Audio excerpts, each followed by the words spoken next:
happy Ugadi to those who are from South, and happy Navratri starting day 1 to all of you.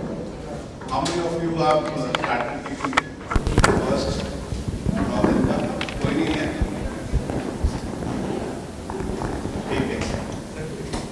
So today is again one of the exciting days because we are towards the end of execution. And जो execution का part का जो deal करेंगे, that is more critical because in audit scenario we always tend to leave these aspects and oversight these aspects. So please get engaged with the faculties and to start with this very good morning.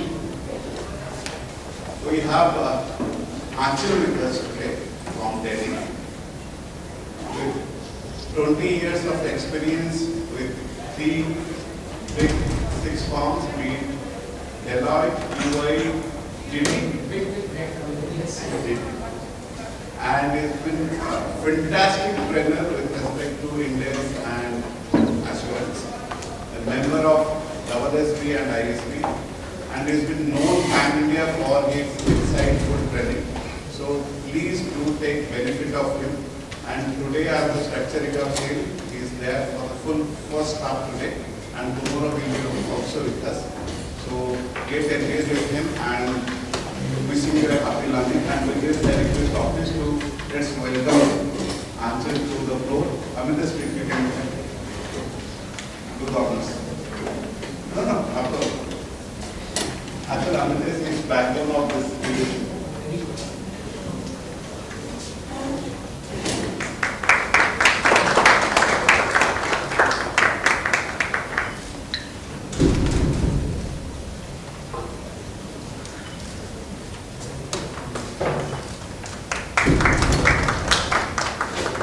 Now, Anchal.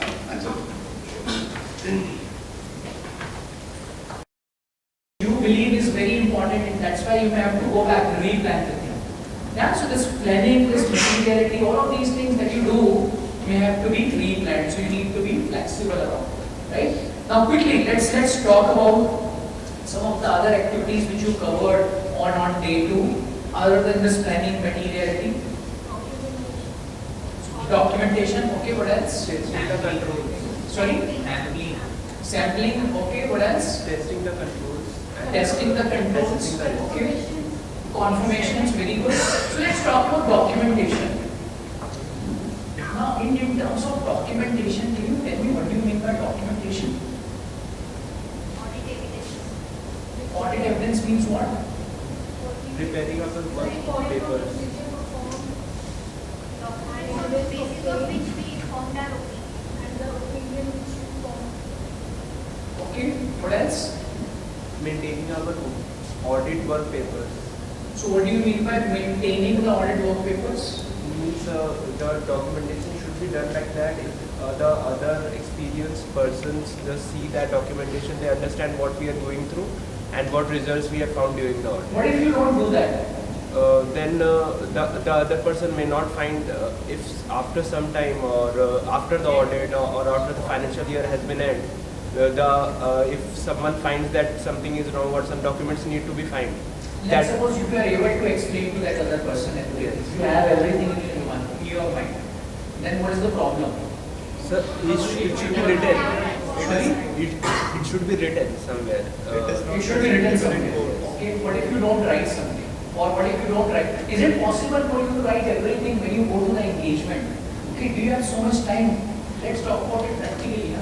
Do you have so much time to write everything, taking note of everything that you do? The most important thing should be documented. And not so important things may not be documented. Not So so let's be much clear, huh? in detail. Sorry? Not so much in detail. Not so much in detail. So you are saying you will create a summary. Is it? Okay. Now, let's talk about documentation. Is it important? Why is this important? Because if, let's suppose, you become subject to a review later on. Let's suppose you are the auditor. So you have reviewed the company, you have done the audit of the financial statements. But if, let's suppose, you become subject to a review. So what is going to be your evidence? You need to produce some evidence. Yeah. So maybe you will just present your team members to that reviewer. Let's suppose tomorrow there's a peer review which is going on. Let's Let's suppose tomorrow there is a review of QRPs is going on, or let's suppose NAFRA comes for the review. So what do?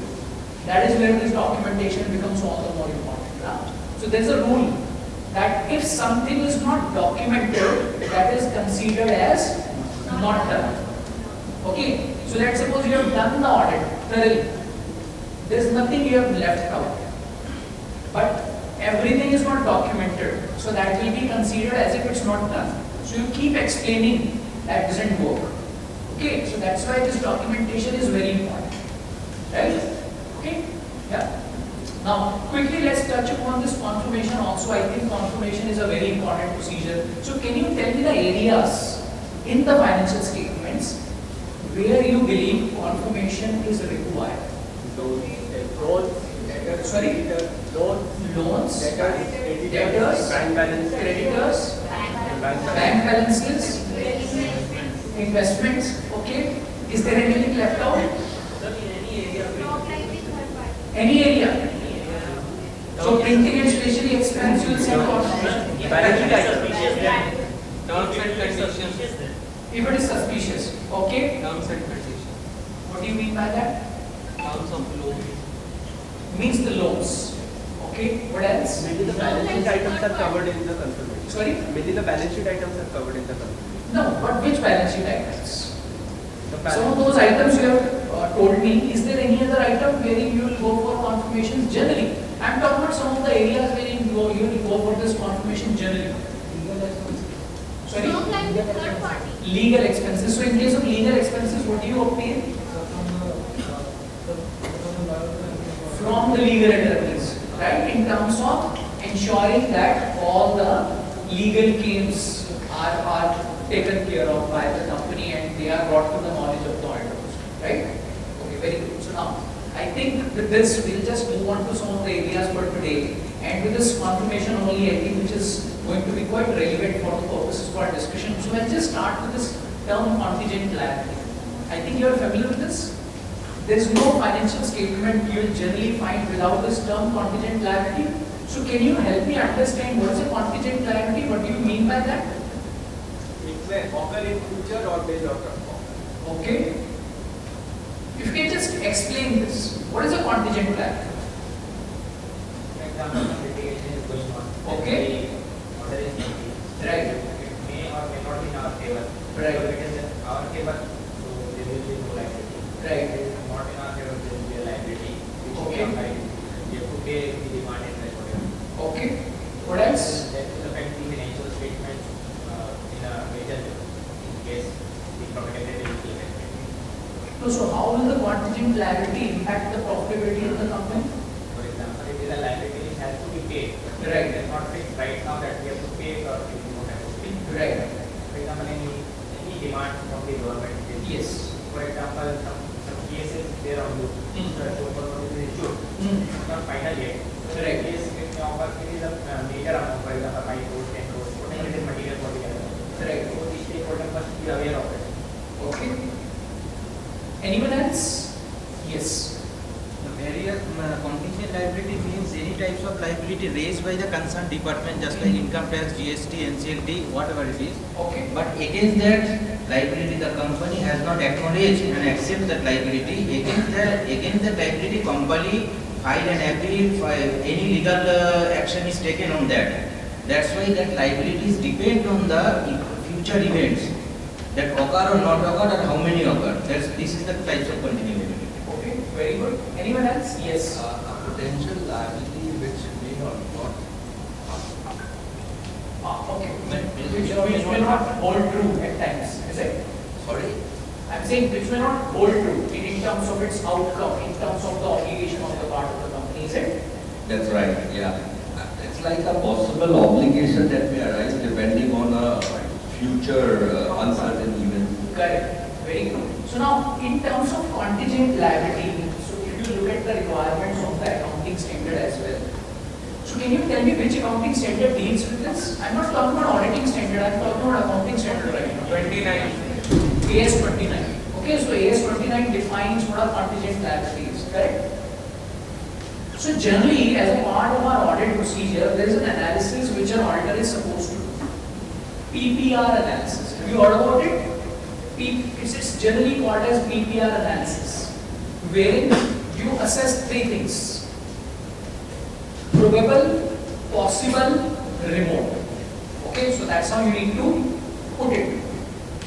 So what we will do is we'll just try to understand first of all these three terms and broadly about this PPR analysis. I think this will automatically give us the clarity of what we need to do as an auditor in terms of the contingent plan. Now, what is this probable? Can you tell me what is the meaning of probable? How to define probable? It might or might not happen. Likely to happen. Likely to happen.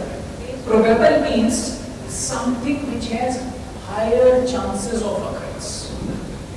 More likely than not, it's going to happen. Okay? Now, can you tell me what is the meaning of possible? So there are three terms we are discussing: probable, possible, remote. What is possible? Uncertain. Uncertain means what? Uncertain to be happy. Okay, what do you mean by that?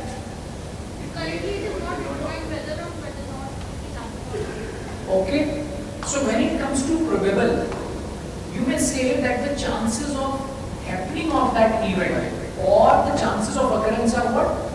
More than 50%. Now, what is more than 50% is not defined. Yes or no? It's judgmental, it's for the judgment of the management and eventually the judgment of the auditor to decide what is probable. Correct? Now, will you say something more than 70%, something more than 90%? It's not there. Now, what is possible? Possible means when you are stuck, it's 50-50. Means either way it may go. Right? What is remote? Less likely. Which has lesser chances of occurrence. Means something which is less than 50%. Correct? Now, if let's suppose we take an example to discuss this. Say there is a tax demand on the company. Income tax has raised the demand. Say rupees 5 crore on the company. Okay. Now, what is the first step company will do? No, you are talking about the income tax procedure. I am saying in terms of the process, what is the process they will follow? Sorry.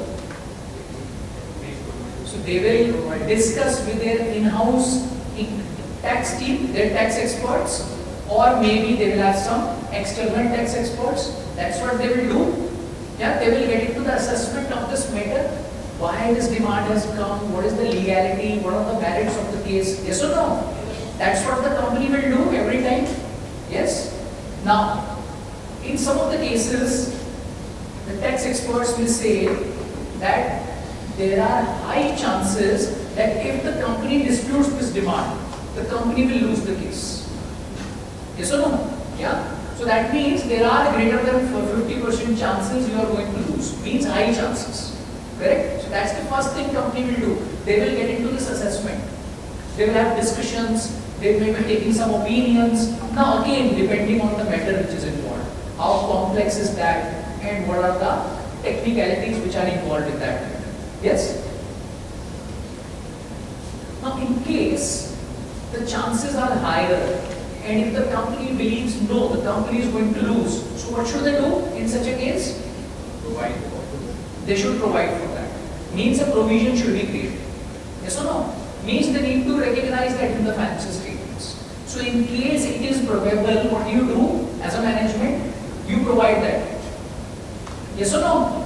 Right? But let's suppose the tax consultants are saying, see, as of now, looking at the facts which are involved, depending on the situation we are into, we can't say.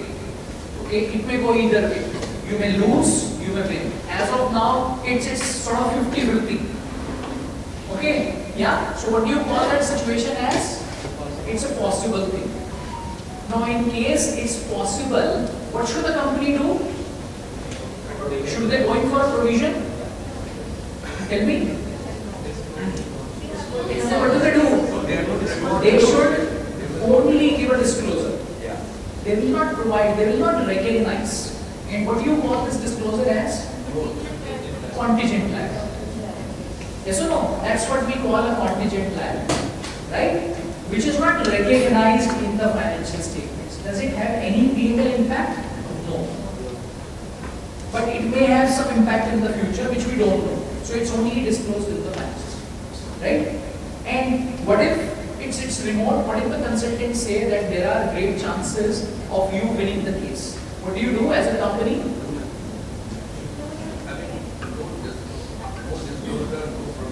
Nothing is required to be done. So the assessment is done. So you don't do anything in the financial statements, right? Okay. So do you create a provision? Do you disclose that? Generally we disclose. Generally we end up disclosing that. Yes or no? Because we try to be conservative. We believe that it's better to disclose. Yes or no? But is it appropriate? Answer is no. Why? Because we need to follow the accounting standards. So the accounting standards say if it's remote, you don't do anything. Right? So if you look at this flowchart helps you get into that assessment of PPR analysis. Now let's talk about the audit. Now as an auditor, what should we do? As an auditor, we are required to only check what the management is required to do. Yes or no? So now, if let's suppose you were to audit the contingent liabilities, now what are the few steps you believe, basis the process we have discussed, you may follow in respect of the contingent liability? Yes. What are the procedures you will follow? Or forget about the procedures you will follow. Can you help me with the procedures which you are currently following? I think we can start with that. Yes or no? Tell me quickly, what are the procedures you are following for audit of contingent liabilities? What do you do? So let me help you with that. You obtain the list of contingent liabilities. First step, yes or no? Okay. Then you will ask for the details of each and every contingent liability. Give me the details. You will read that matter on your own. Even if you are not the expert of that matter. Yes or no? You will read that on your own. You will ask the management, why did you do this? They will give a justification and you will say, okay, it's fine. If you are disclosing it, it's fine. Yes or no? These are the procedures you do. Correct? But tell me, was the same process followed by the management which you have followed? Or was the management required to follow the same process for the accounting purposes which you have done? Tell me. There is a process of accounting we just discussed. Yes or no? Yeah? What was the process? That the moment they receive a demand, what do? They will get into the assessment. They will analyze it. What is going to be the outcome? Whether it is probable, possible, remote. So as an auditor, what should you do? You should also get into that process. Yes or no? Yeah? Is that required? Because only then you will be able to check whether the recognition or whether this contingent liability which you see in the financial statements is appropriately covered or not. It may happen that it's not a contingent liability, it should be a provision, but the management is disclosing as a contingent liability. So how do you get to know about it? Tell me, what are the ways you can track it? Yes. Generally, there are the 2 to 3 ways.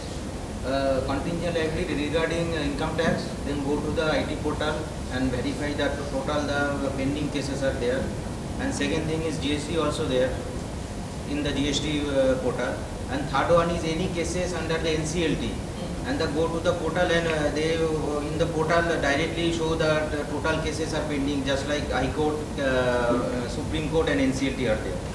So by that way we can assure that total number of cases and total number of amount of contingent liability as on today the company have, and the company already appeal and response against that demand on today. Tell me one thing, that if let's suppose you come across a matter, let's suppose the company has a demand of 5 crore from income tax for a particular assessment. My question to you is, how do you find out whether this should be recorded as a contingent liability or a provision or nothing was required? Actually, sir, first I know that there are the pending cases of rupees 5 crore in IT portal on that Right. particular company, and Right. after that we will want to that what are the response, what are the appeal form 35 has been filed against that demand or not. If the company acknowledge that demand, this is not a contingent liability, this is a accepted liability, then should be booked in the financial statement. And if the company deny on that liability and they submitted a response through various form 35 whatever it is, then should be treated as a contingent liability because the company has not accepted any demand under various grounds. Let's suppose company knows that this demand will go Yes, please. auditor must also participate in the meeting with the tax experts along with the manager. Exactly, so very good. So it's a very important point. Now, there are some risks. So as an auditor, what do? There are a couple of things you are required to do. One, you will do the risk assessment, which you will do at planning stage. We can take a legal opinion from third party also Of regarding course. any case. Yes. So what is the first step? You will do the risk assessment at the planning stage. So if let's suppose at a draft level you were knowing this item, or maybe if it is a continuing item and you happen to be the continuing auditor, you must have done some risk assessment around it. So you must have planned some procedures around it. So that's one way to look at it. The other part is to get into the assertions. Assertions, you know? Yes or no? Yes. Yeah. So around the contingent liability, do you think some of the assertions are required to be first of all looked at and then get into the audit procedures? So the way we do the audit, what should we do? Should we look at the assertions or should we ignore the assertions? First step is what? Look at the assertions and accordingly design the audit procedure. Now, in case of contingent liability, what is your biggest risk? I am talking about the assertion. So if let's suppose you have been auditing the financial statements, I believe. Yeah, you happen to be the auditor somewhere, yes or no? Yes. So tell me, if let's suppose you come across contingent liability, whether it is small, large, whatever is that, what is the biggest risk you generally think of, which could be there in relation to a contingent liability? What do you mean by occurrence? Means it has occurred or not occurred. But let's suppose there is a tax demand, company has shown, it's a contingent liability appearing in their financial statements. Certainty. Okay. What else? Accuracy. Okay. What else? Obligation. So we'll speak about all the sections, I think. Is it? See, the biggest risk in case of contingent liability is what? Completeness. Yes or no? Yeah? Because you don't know which all litigations the company is into, which may or may not have been recorded. So what is your biggest risk? Completeness. So that's what you need to take care to begin with, number one. Correct? What is your number 2 point? Some of these items which are appearing in the financial statements, whether as a provision or a contingent liability, whether those have been recognized in an appropriate manner. See, something which is recognized in the financial statements, I would say is rather easy for you to track. Why? Because you may get into the details, you may get into the process, you may consult the tax experts of the company, you may obtain their memos. So generally a company will have this consultation memo from the tax experts. Many a times they have their in-house team in case of the large setup, where you can go talk to them. Right? So I would say, if you follow some of these procedures, it's rather easier for you to assess whether it is appropriately recorded or not. But what about those litigations, or what about those items which are not captured and which have not been made known to the auditor? Is it possible or not? Yes or no? So how do you do that? How do you get on to that? So can you think of the audit procedures through which you will get to know about that? Sorry? Legal fees. What do you mean by that? So for this purpose, what should you do? You should be scrutinizing the legal and professional expenses. That's why it's considered to be an extremely important area in the finance system. Generally, you don't focus so much on the expenses. Right? But this expense in particular is of importance. Why? Because this can give you good insights about the matters which the company may be having and which are not made known to us. Correct? So, there could be some penalties the company may have paid. Maybe the company is paying some fees to the lawyers, which is in respect of some matters. You can always inquire from the company that why are these fees being paid? What is this penalty for? What are these fines which the company has been paying? Now, maybe there is litigation which is behind that the company is not disclosing anywhere in the financial statements. Correct? So that's one way to get into the completeness, to ensure that any of the matters around this is taken care of. But let's think about anything which is not there in the legal and professional expenses and which the company may be going through. So how do you track that? So is this the only way to ensure completeness, or you need to do something beyond that?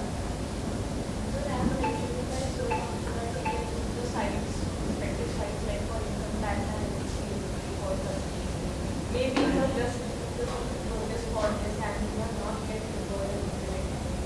Very good. So that's also one of the points, but I would say that is again something which is available in-house, which you can do that on your own. So you can go to the income tax portal, you can go to the GST portal, right? All of these portals you can go visit, and you will get to know if there is any litigation, any demand, or any of these matters which is there. Okay, fine. But is there any other way which you need to follow for ensuring the completeness of this area? Management representation letter. Management representation letter, very good. Do you think it is a conclusive evidence?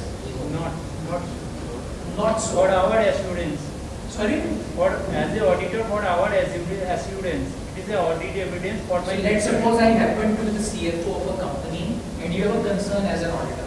And I give you in writing, so I am saying generally what will the management say? Don't worry. Right? I'll give you a specific representation on this. Forget about the management representation letter, I'll give you a specific representation. Have you heard this? Yes or no? Yeah? So will you be happy with that? As an auditor, will you say, yes, this ensures my completeness? What is the other thing you can do? Tell me quickly. Very good. External confirmations. So that's the most important way to track this completeness. So what will you do? You will reach out to the legal attorneys of the companies. You will write them, asking them for the matters which they may be looking into in regard to the company. So that's how, what will happen? You will be obtaining not only the internal evidence, but also the external evidence. And external evidence is always considered to be more reliable as compared to internal evidence. So wherever there is an opportunity, what should you do? You should go in for external evidence. I am not saying that you will not take the internal evidence, but external evidence should also be obtained wherever it is possible. Understood? Right? Clear on this? Yeah? So that's how some of these procedures you are required to perform in respect of contingent liability. Now there is one more important point, and I believe this is also a challenge, and this is generally observed in the audit files. So let's suppose there is a matter around GST, or let's suppose there is any other matter related to any regulatory requirement which the company has not followed and the company has received a demand for the same. And the company is showing that as a contingent liability. Now as an auditor, what do? We get into the matter. The company may have involved an expert and you get into the discussions. But do you think as an auditor you are the expert in each and every area? You happen to be the auditor, correct? So that means you are an audit expert. Yes or no? You get into the income tax litigations. So that means you are income tax expert. If there is any GST matter, you analyze that. You are also the GST expert. Yeah? So are you expert of everything? Is it possible for an auditor to be expert on everything? Answer is no. So that's why what do you need? Depending on the matter which is involved, the auditor may have to evaluate the need for the involvement of an auditor's expert. Have you covered this part? Auditor's expert? No. Do you know about the management's expert? Yes. Management expert? Yeah, any understanding that you have around the management expert? Tell me quickly. One who advises the management. One who advises the management. Okay, can you give me some of the examples wherein the management may have experts? Sorry? Okay, for what area? For GST, for income tax, for actuarial valuation, yes or no? For actuarial valuation, for fair valuation, for revaluation, right? All of these are what? All of these are experts of the management. Now the management believe they are not experts, so that's why they reach out to third parties. Now similarly, If you as an auditor believe that you are not an expert in relation to some of these areas, which are recorded in the financial statement, so what should you do? You should also be considering the need for involving expert. So that is not going to be the expert of the management. You will not say that management will hire that for you. You will have to bring in that expert. Okay? Who is going to support you on that area? Because maybe the matter is too technical for you to get into, for you to assess. Because whatever the management is saying, whatever the management's expert is saying will always be from the perspective of what the management wants to do. What if that is not true? And what if you are not an expert on that? Your evaluation may go wrong. Yes or no?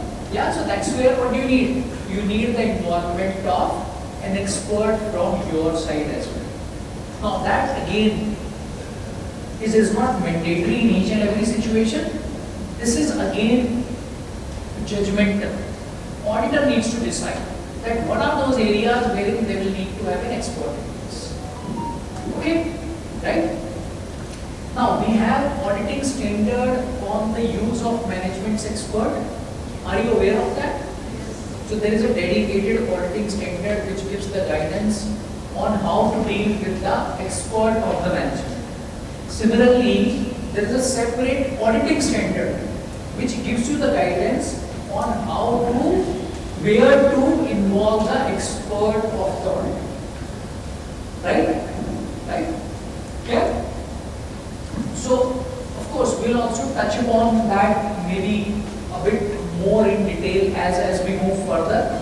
But as of now, for our purposes, what is important? First part is to assess whether the expert is required or not. Because if let's suppose you don't assess that, you consider yourself as an expert for each and every area, wherein you don't happen to be the expert, then what is going to be the outcome? There are good chances that the evaluation you have done may not be appropriate. Yes or no? And when you talk about contingent liabilities, particularly, these involve significant amounts. Generally, if you think about the contingent liabilities, do they involve significant amounts? Generally, yeah. So that means your evaluation will go wrong in terms of the significant amounts. Yeah. So there's a likelihood that there's a material misstatement sitting in the financial statements, despite your knowledge, and you are doing nothing about it as an auditor. So that's a big risk. So this is what you need to evaluate at what stage. Can you tell me at what stage you will evaluate this? Execution. Tell me, at what stage you will do this evaluation? After exhausting all the options. Okay, but at what stage you will do this? So in terms of audit, there are four stages broadly: planning, execution, conclusion, and then the reporting. So at what stage you think you need to do this evaluation? At the planning stage. Yes or no? Because at the planning stage, what do? You decide your audit procedures. Correct? At the execution stage, what do? You execute those procedures which you have planned. Do you plan the audit procedures at the time of execution? Answer is no. So that's why all of these things should form part of your plan. Whether you need to involve an expert, when will you do that? At the stage of planning. Right? Clear? Clear on this? Yeah? So any questions if you have on this? One thing. Yes. Is contingent liability restricted to all these tax demands, or it travels further beyond, like change in government policy? See, it could be related. The contractor. So it could be related to any obligation which could be there on the part of the company, wherein the company believes there is a possible obligation. So it's not limited to tax. It may be related to any regulatory item. Okay? Yes? Anyone else? Any questions? Any doubts if you have? Tell me quickly. Any questions? No? Sure? Then I'll have questions. I'm sure you don't have questions. Yes. Very good. Now your questions are clear. Anji, sit please. I was not able to catch on the part where you said that for after scrutinizing all the portals, then how to understand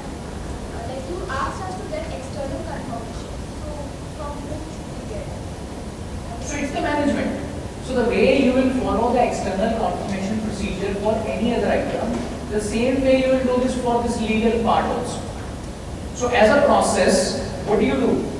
First of all, you will obtain a listing of all the legal attorneys. So one, you have analyzed the legal and expenses ledger, you will get to know from that. Second, you will also go inquire from the management. So the management will also be explaining you which all attorneys the management has been engaged with. And then you will seek the approval of the management. Why? Because you will send the confirmation on the letterhead of the management. Yes or no? This confirmation which you said, it's on the letterhead of the company, correct? Yeah? So that's the process you will follow. And you will ask them to confirm the outstanding cases which they may be looking into. Yes, sir. I want to say that friendly discussion with the staff may also reveal many things. Very good. That's correct. Absolutely correct. See, the whole idea is that you need to ensure the completeness. Now, as an auditor, what is your first step? Your first step is to obtain a thorough understanding. See, the better understanding that you have, the more clarity you are going to have on the audit procedures or some of these items. Like he just mentioned, this is also one of the practical points. If let's suppose you have some friendly chatters at times with the management staff, they may also help you understand some of the things which are going on. Many a times what may happen is management doesn't have an intent to hide, but they may not be thinking about it. Why? Because if it's not recorded, they may be thinking that anything which is recorded we will explain.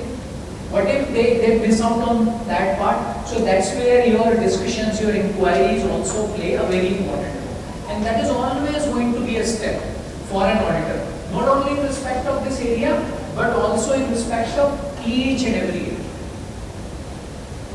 Correct? Yeah? Okay, what else? Anything else?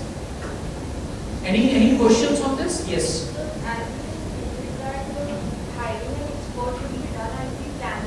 Yes. But before analyzing the balance sheet items 100% at one level, how I will make sure that I need an expert, but maybe there are not that much technicality involved.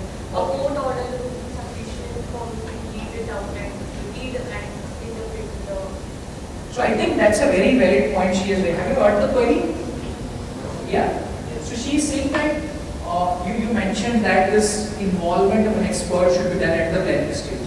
But at the planning stage, how do we get to know about it? Because we don't deep dive into some of these areas. Yes or no? And can you just relate to this point? This is exactly what we all do at the planning stage. Okay, very good. So tell me, do you need to deep dive at the planning stage or not? No? Sure. Sure? Okay, let's suppose you spend 1 month on the engagement. Let's suppose that's the plan. You are planning to spend 1 month on the engagement. How much time do you think you should give to planning? Just think about it roughly for any engagement. Let's suppose your duration for the audit in entirety is 1 month. What is the time you think you should be giving to the planning process? A week. A week? Max to max. Not minimum. But planning is flexible. Every day it will change. Exactly. But I'm saying the bare minimum which you will think of. Generally, I'm not saying there's a rule to it. Generally, what do you think of? Now there again it may vary. Let's suppose it's a continuing client or let's suppose it's a new client. Right? So therein again it may vary. See, please understand, when it comes to the planning happens to be the most important area. See, planning is the base. If you don't plan well, and if you don't plan appropriately, then the execution that you do, what will happen?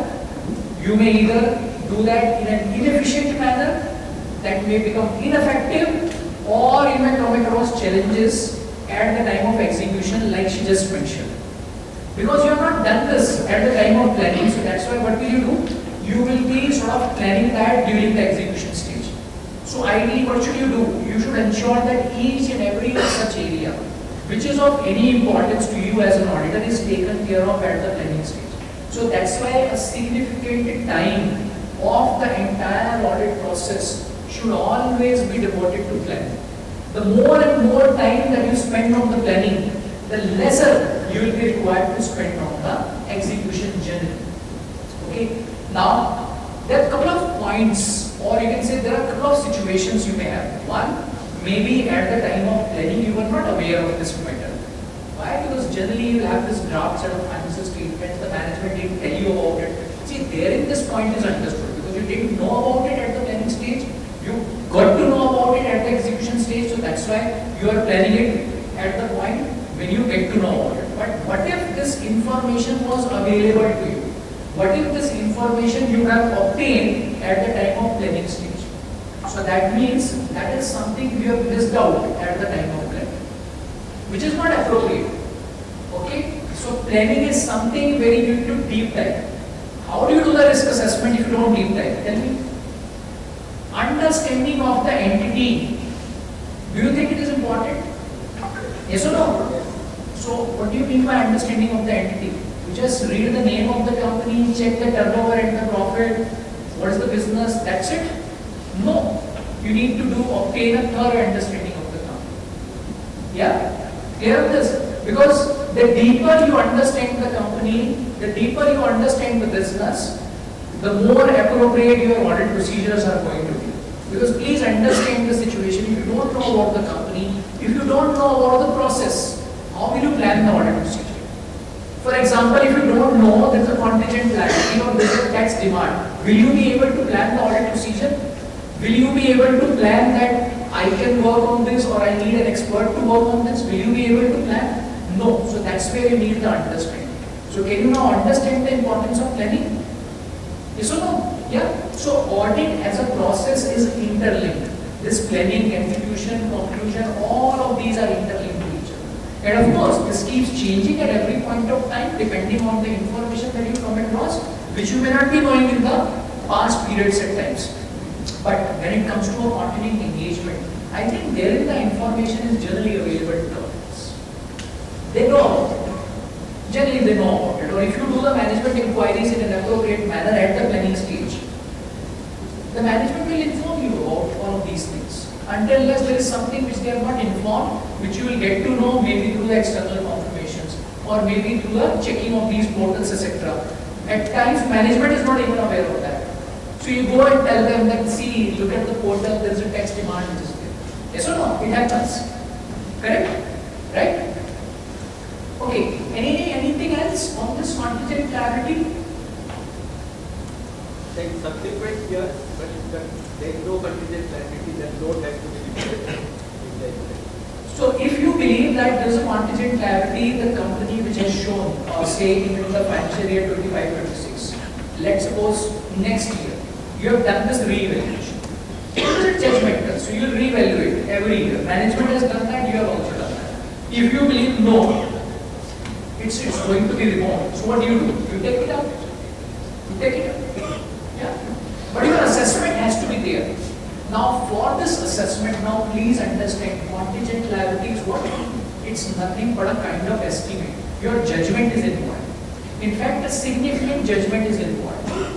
It's a very critical area in relation to audit of financial statements. See, wherever estimation or judgments are involved, there is a risk. Can you tell me what type of risk is that?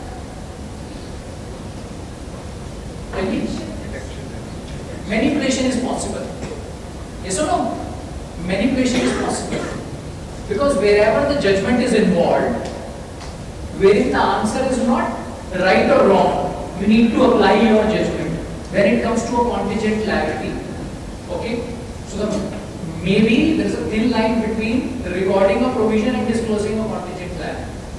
But can you understand a huge gap between these two? Because if you record, the P&L may be impacted. And if you don't record it as a provision, then the profitability may increase. Right? So some of these areas may involve manipulation on the part of the management. So that's where a thorough assessment on the part of the auditor becomes extremely important. What happens when the contingent liability becomes real liability? Then you will move into a provision. Provision or just write in the P&L account? Which is one and the same thing. Idea is it will appear on the balance sheet, it will have some impact. Whether it's a provision or an actual liability. Okay? But there, once again, you need to assess.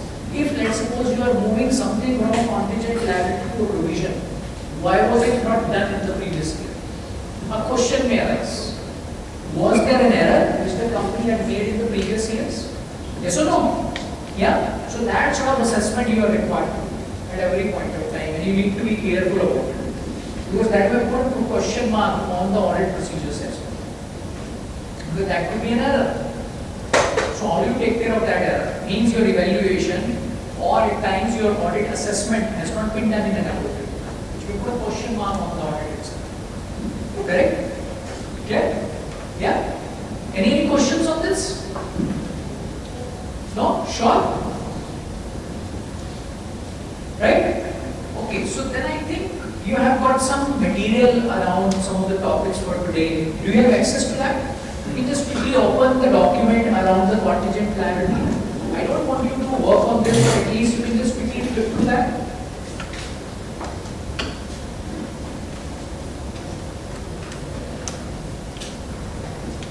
Because eventually you will be required to work on this, right? Should I open that document for you? Or I'll do that later? Shall I open? Okay, sure.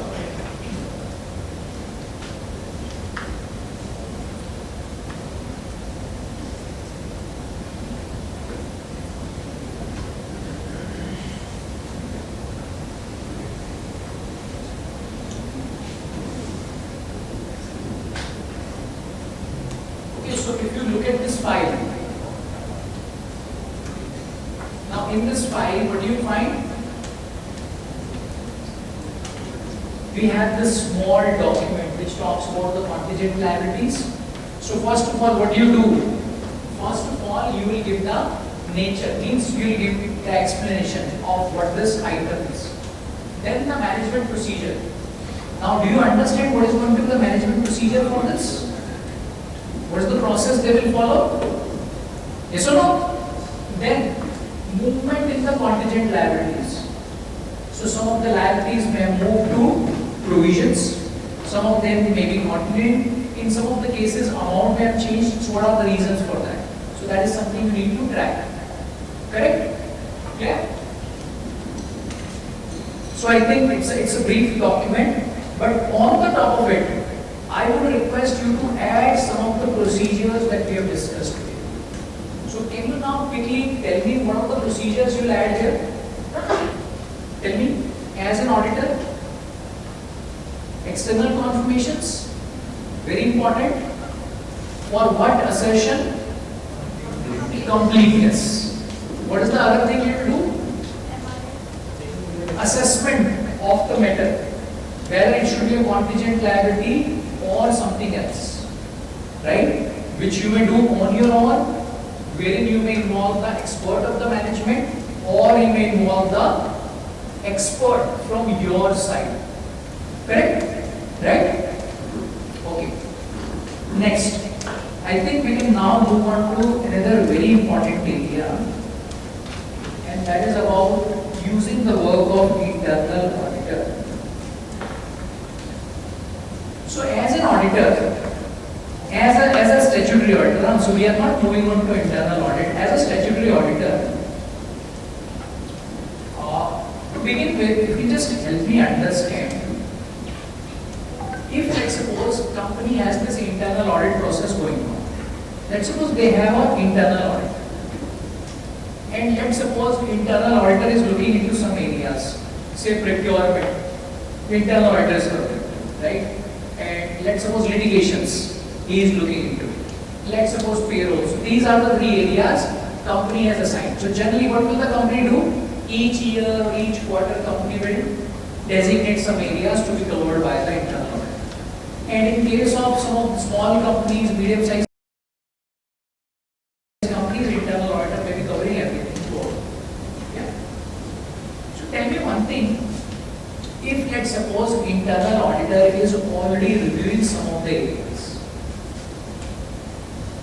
can the statutory auditor take a stand that because the internal auditor is already reviewing these areas, so that's why I can plan to focus, or I would plan not to focus on these areas because these have already been looked at by the internal auditor. So we can use the work of the internal auditor for that field. We can take the help of that study that the internal auditor has. So what is the help you will take? The findings that he has done in that field. The findings he has done. Findings, okay. But you mean to say that if let's suppose internal auditor has worked upon some areas, you will not decide to focus less, is it? What is the reason for doing that? What is the reason for your approach around this? So we cannot completely rely upon this work that he has done. But can you partially rely? Yes. Partially you can rely. Partially means we can just see that he has done it correctly or not. So tell me, can you rely on the work of internal auditor or not? So that's my first question to you. Tell me quickly, huh? Yes or no? Yes. You can rely. Very good. Can you tell me what is the meaning of relying on the work of internal auditor? Technically, I want a technical answer from you. I don't need a technical jargon. Now, as an auditor, let's think about it. Huh? Let me just put down what you have just mentioned. If let's suppose I am the auditor of this company, Audit Boot, and I am relying on the work of internal auditor, then what should I say? I should write in my audit report that these are the areas internal auditor has done and I am relying on their work. Can I do that? No. No? Can I write that? So how would I rely on that? So what is the purpose or what is the use or what is the meaning of relying on their work? If I can't pass on my responsibility to the internal auditor, what do you mean by reliance? Sir, our due diligence should be there by relying upon his work. No, so you are saying after due diligence I can rely. Is it? But most of you are saying without the due diligence also you can rely. No. So let's suppose with the due diligence, without due diligence, if you rely, whatever be the case, what do you do with that reliance if you can't write in your audit report? It will affect. What is the purpose? कोई फायदा है? It will affect our size of the sample. No, but you mean to say that you will perform lesser procedures, is it? You will be checking lesser samples? But just a while back you said no, your extent of testing will not be impacted. So tell me, what do you do? See, as a first step, every time when you happen to be the statutory auditor, who carries the entire responsibility for the audit? Tell me. Auditor only, right? Can the auditor pass on the responsibility to anybody else? No. Answer is no. So even if the internal auditor is involved, and if let's suppose you are doing the due diligence of the work of internal auditor for some reason, I don't know why, but for some reason, can you rely on their work? Answer is no. You can't. Because eventually this entire responsibility remains on whom? Auditor. Correct? Now, how is this internal auditor going to help the statutory auditor? Let's try to understand. I think for doing that, we need to understand what the internal audit is. Yes or no? So, can you help me understand what an internal audit is? Over to you. Anyone? Who will explain about the internal audit? Internal audit.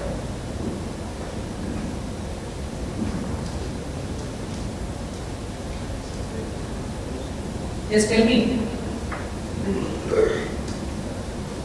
One internal audit undertaken by the management, and one is from external statutory. Correct. So if we look at the processes of the company, if we look at the control framework of the company, whose responsibility is that?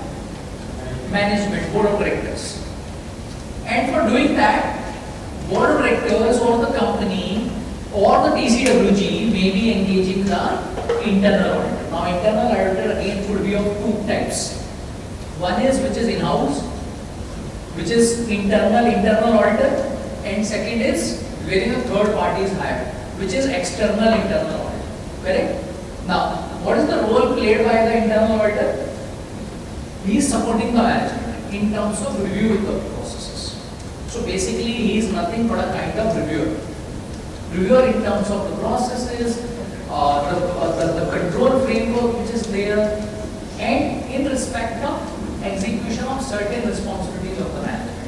eventually he goes and submit that report to the management. Basis which the management may be working on the processes or the control systems. Now in this case, how is this going to help the auditor? See, this can help the auditor to a great extent. Why? Because if, let's suppose, during the year there are some focus areas, there are some critical areas. Why? Because last year there was a lot of trouble, let's suppose, on inventory valuation.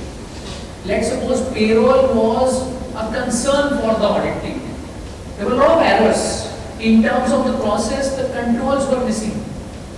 So what can the auditor ask for? The statutory auditor can request the management to put somebody in respect of improvement of that. Yes or no?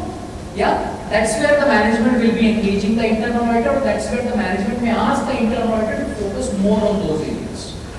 Because if, let's suppose, that is reviewed at the first level, that is going to help the statutory auditor. In what manner? Statutory auditor can leverage basis that.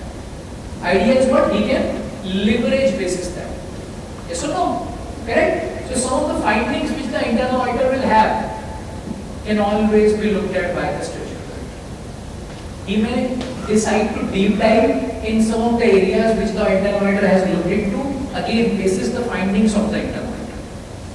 Or he may decide maybe to reduce the extent of testing, again on the basis of what the internal auditor has done. So that's why generally, before we end the audit of the financial statements, what do we ask for?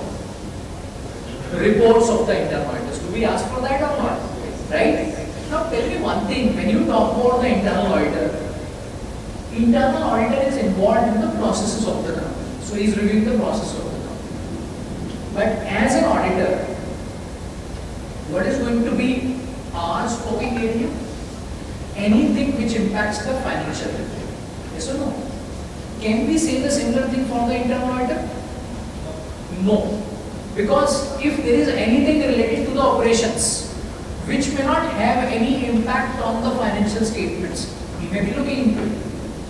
Right?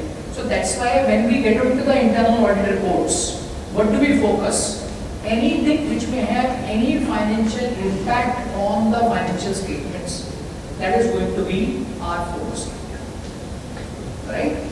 Though we definitely want to work on the internal control framework as well, control systems as well, because we are also looking at the IFC piece. But that IFC again, as an auditor, what do? We focus from the perspective of financial statements, not from the perspective of anything which is not impacting the financial statements. Correct? Yeah. So that's the gap. You can say that's the difference which we always need to consider as far as the work of the internal auditor is concerned. So how is he going to help us? Generally, as an auditor, what should we do? Before we start the work or before the internal audit is started, there has to be a discussion between the internal auditor and the statutory auditor, involving the management, wherein they can sit together, they can decide what are going to be the important areas which the internal auditor should be covering. Why? Because that is eventually going to help the internal auditor. But please remember, even if that is done, auditor cannot say that this is something which the internal auditor has done and I am not responsible for that. Yes or no? Yeah? He is only going to make use of that. He is not going to rely on that. Clear? Now, tell me one thing, that when you perform some of the audit engagements, do you have such type of discussions with the internal audit team? Do you do that? Maybe in some of the engagements, I understand everywhere it's not possible, but do you do that? Tell me. Or if let's suppose you do that, do you think it will be helpful to you? Yes. See, let's suppose the management has engaged the internal auditor. So internal auditor may be working on every area. Still, you can go ask, understand from the internal auditor what is going to be his focus area. Because if, let's suppose, he is going to audit something, he will also decide his approach. As an auditor, what do? You do the risk assessment? Yes? What is the meaning of risk assessment? You will decide what are going to be your focus areas, means the significant risks and not so significant risks. You will do that? Correct? So if there is any area which is a significant risk to the company, you will focus more on that. Yes or no? And if there is any area which is not so significant risk to you, what do? You will decide not to focus much on that. Your extent of testing will be lower. Your audit procedures will be reduced. Correct? So the same approach may have been considered by the internal auditors. That's where internal auditor should also be having discussions with the statutory auditor. So I think it's a better approach wherein these three parties sit together at the time when the audit is supposed to be started. Why? Because basis that the management can decide the scoping of the internal auditor, which eventually can help the statutory auditor. Why? Because that is going to be the focus area on the part of the statutory auditor as well. Clear? Yeah? Yeah? Everyone clear? Now, if let's suppose you come across the internal audit reports, can you tell me what are the general observations you find which are of some significance to you? Anything that you have looked at in the past and which you think have been of some importance to you? Yes, tell me. Anything that you have come across? TDS non-payment, short payment. TDS non-payment, okay. What else? POD, place of delivery details. In respect of what? In respect of sales. In respect of sales, okay. What else? Okay, what else? Inventories. The areas that don't comply. Any sort of non-compliances. Non-compliances you are saying in terms of the laws and regulations, correct? Which is again a focus area. Many a times you get to see which the internal auditor has done, correct? Any other thing which you believe is generally looked at by the internal auditor, which is of importance to you? Area of procurement, sir. Which is related to procurement. Area of procurement. Area of procurement. So what are the observations you generally come across in their reports? Generally, sir, pending POs are there, GRN, pending GRN are there, Right. GRN, PO and invoice is not internally linked, the three Right. weighted. We also have to look into the last year's internal audit to compare with the current one. So what do you do with that case? I think it's a very good point he has raised. So what do you do? So if let's suppose you look at the last year internal audit report and if you look at the current year's internal audit report, what do you compare? What is your objective? What are you trying to achieve? Continuing mistakes, continuing not. Of course, so one is the continuing mistake which is not only going to help the internal auditor but also the process of the management and which is again of importance to you. Plus, when it comes to the internal audit reports, generally what you see, it's not only the observations. See, the auditor is not there to come up with the mistakes. The idea is what? To fix those mistakes in the system. Yes or no? So whether the management has done some work on that or not. So that is again, at the time of your planning stage, if let's suppose you have access to some of those reports, you can always look into it as to what has changed, what has not changed, what has improved, what has not improved. Because basis that you can always have discussions and that will always help you as an auditor in terms of deciding your approach, deciding what to focus on. Because maybe there are few things which the management has told you, but when you come across the internal audit reports, what do you find? It's not fixed there. Yes or no? Correct? Yeah? Sure. I think we are through with this. I think Sachin, you will go. Whether we have the secretary Sure. with us, would like to. Yes, friends. Before we break for tea, we have the honor of having elder brother, secretary EIRC ICAI. He is also pro into technology, which he is working day and night, how to improve the quality of audit through tools. And along with the team on with this, they are working on it. So we'll invite secretary ICAI for his. Thank you, So, will not take much of a time. All I will first of all compliment Vishwanjit ji and team and Amitesh ji and the other members who have designed this particular course in such a good manner that, I mean, the kind of hours that is being spent in this particular learning, I believe that they would have spent 3 to 4 times more than that what you are going to spend just in conceiving and conceptualizing this particular program. So much thanks to Vishwaranjan ji and team for organizing this particular part. On to the auditing part, I mean, we all are through with the sentence that any work done and not documented is not documented, is not about them. So this is something that has to be in our blood, and because of which these kind of programs we are having, that how to document the entire audit procedure. Because it is only the audit procedure that is going to save us whenever we are in trouble. So this is one very important aspect. As regards the audit of the SMEs are concerned, at times we are not so actually able to maintain each and every and follow each and every checklist which are being provided by the institute, for which the institute is trying to come with some newer checklists and newer standards so that lesser procedures are to be followed for the small and medium firms. In that respect, the institute is totally trying to bring it. But on a very, for the audit of the smaller concerns, what I have felt that at times we even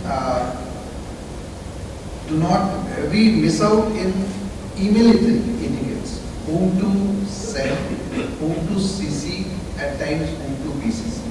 This is also something which is very, very important, whether we have to ask the question from where, and suppose somebody was just talking of the GRN, and the GRN aspect, maybe your question will be more prone to the stores manager, but the stores manager is not such a senior person that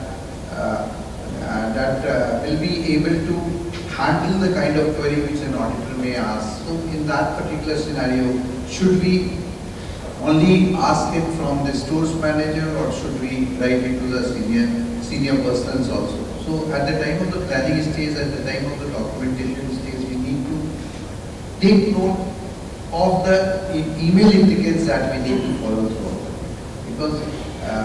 Because in the corporate world, people do mark that whether it has been mailed to me or whether it has been CC'd to me. So they might ignore it if it has been CC'd to them. They will be certainly responding if it has been sent as to them. So this is something that we need to follow at every stage of our communication, whatever communication we are going through. And with this, I would like to progress so that you can have a break and you can have another conversation. Thank you so much.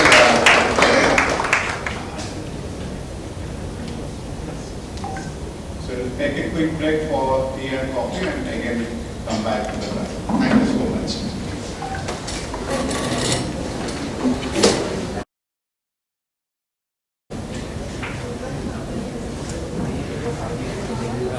Okay, so moving on to the next item, now we will talk about subsequent events. Again, an important area in relation to audit of the financial statements. And I would say at times, it's an ignored area. Because if you generally look at the files, you don't find proper documentation around this, subsequent events. So before we get on to the process, can you help me understand what is the subsequent event? What do you mean by subsequent event? Any thoughts? Okay. Now what is the relevance of the subsequent event? Because if there is any event which is happening after the balance sheet date, means it's coming post the reporting period. So let's suppose if we are looking at 25-26. So we are talking about something which is happening after 31st March 26. Do we need to get into that? Why? Because of the going concern concept. Because of going concern. What do you mean by that? Whether we are going to be able to continue our business in future. Okay, so you mean to say that company needs to assess. Yes. Let's suppose the company is having good profits, yeah, excellent cash flows, then we don't need to get into it, is it? Yeah, does it make sense? Financial implications, we have to look.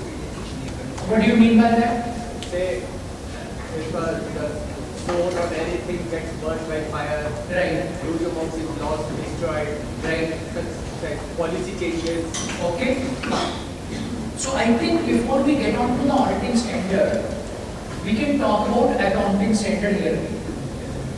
Do we have any accounting standard on the subsequent events? What is that? Tell me. No, I don't want the number. In fact, I don't remember the number. But tell me the concept now. What is the concept under the accounting standard? What is the accounting requirement in relation to subsequent events? Yes. Any thoughts? No? Yes? Thinking about it? Yes. Any thoughts? Needs to be disclosed in the balance sheet. Sir, there are the two events. One is adjustable and another is non-adjustable. Okay. So what do you mean by adjusting and non-adjusting? Depends on the fact that if facts and circumstances were known before the balance sheet, then there will be adjusted in our financial statements or any kind of What Adjustable do you mean by event, adjusted? adjustable event is this has a financial impact. Okay. So there was the existence of same before the balance sheet date. So can you give me an example of adjusting event? If a trade receivable goes bankrupt, Sorry? if a debtor goes bankrupt, then we have to adjust the event. So if the debtor goes bankrupt, you will adjust it. But if it is a data reporting date and if it Right. goes bankrupt after the reporting date, but before the running of the code by board of directors, so we will adjust by considering the provision, we will take the matter of that data and make provision for it as on the balance sheet. Correct, very good. So now, if let's suppose there is anything which the accounting standard requires, should that be of concern to the auditor? Answer is yes.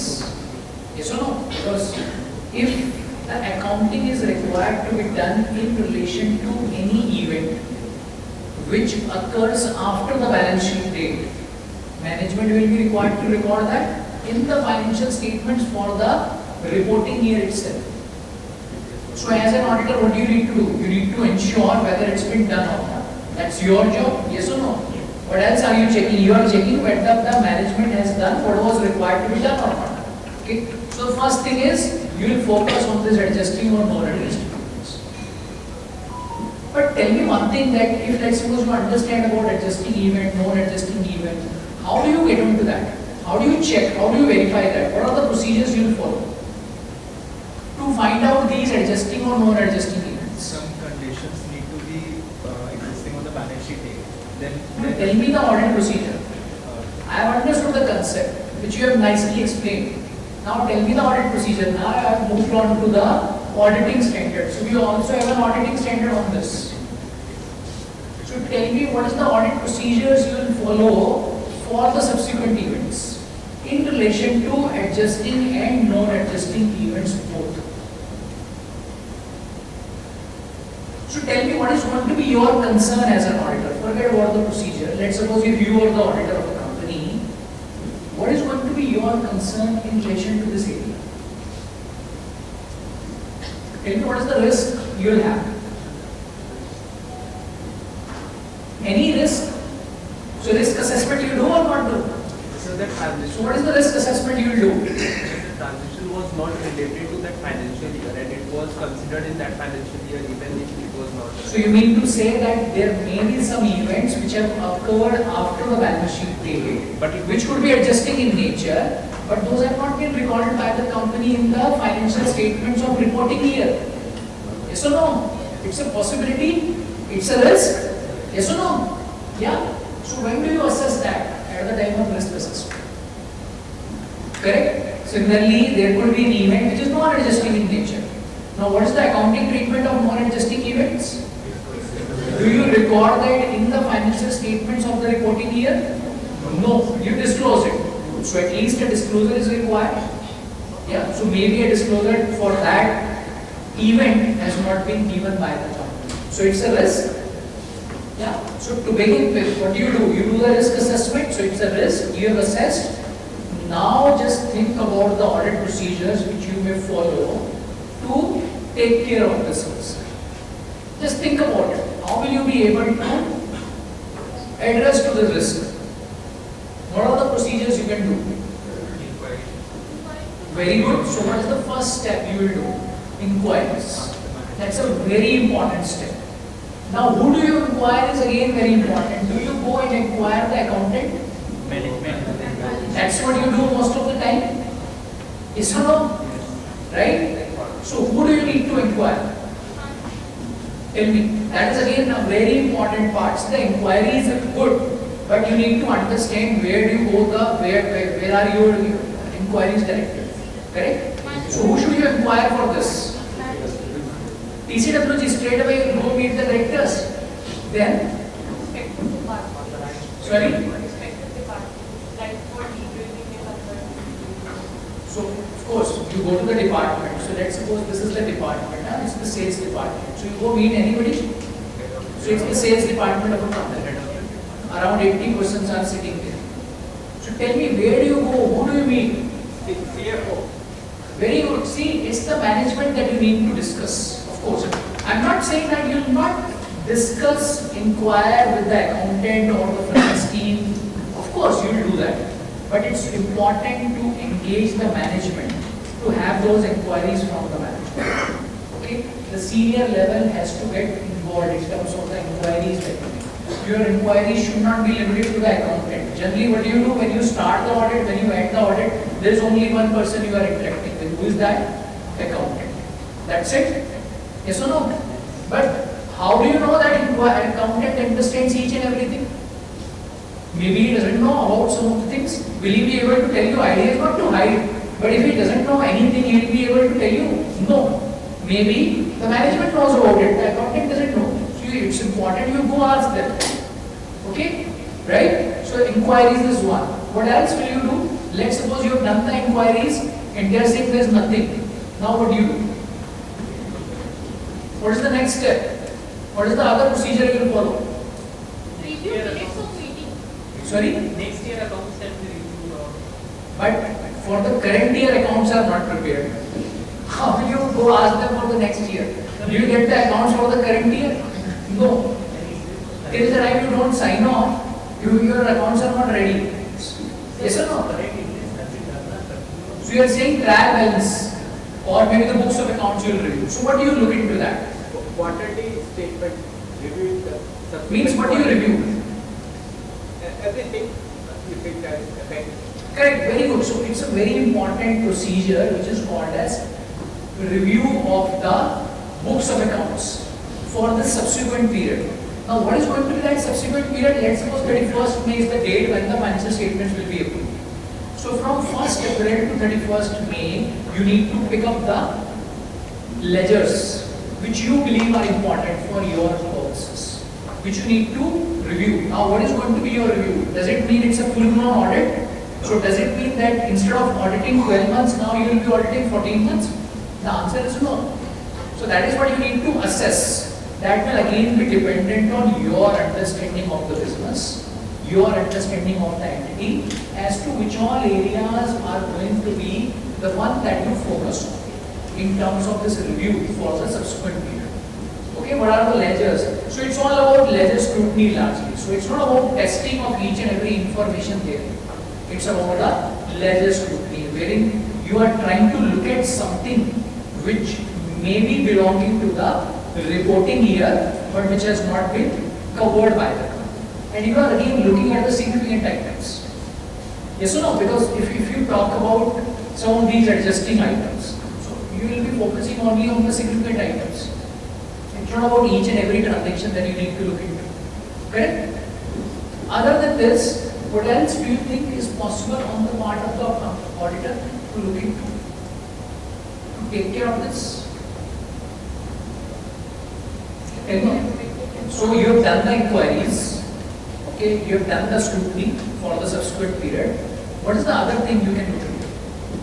Many documented further discussions. What do you mean by that? Like there was committee meetings and all, Again, a very important point, minutes of the meetings.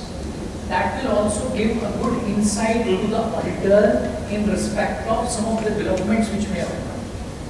Yes or no? Yeah? Again, a very important point.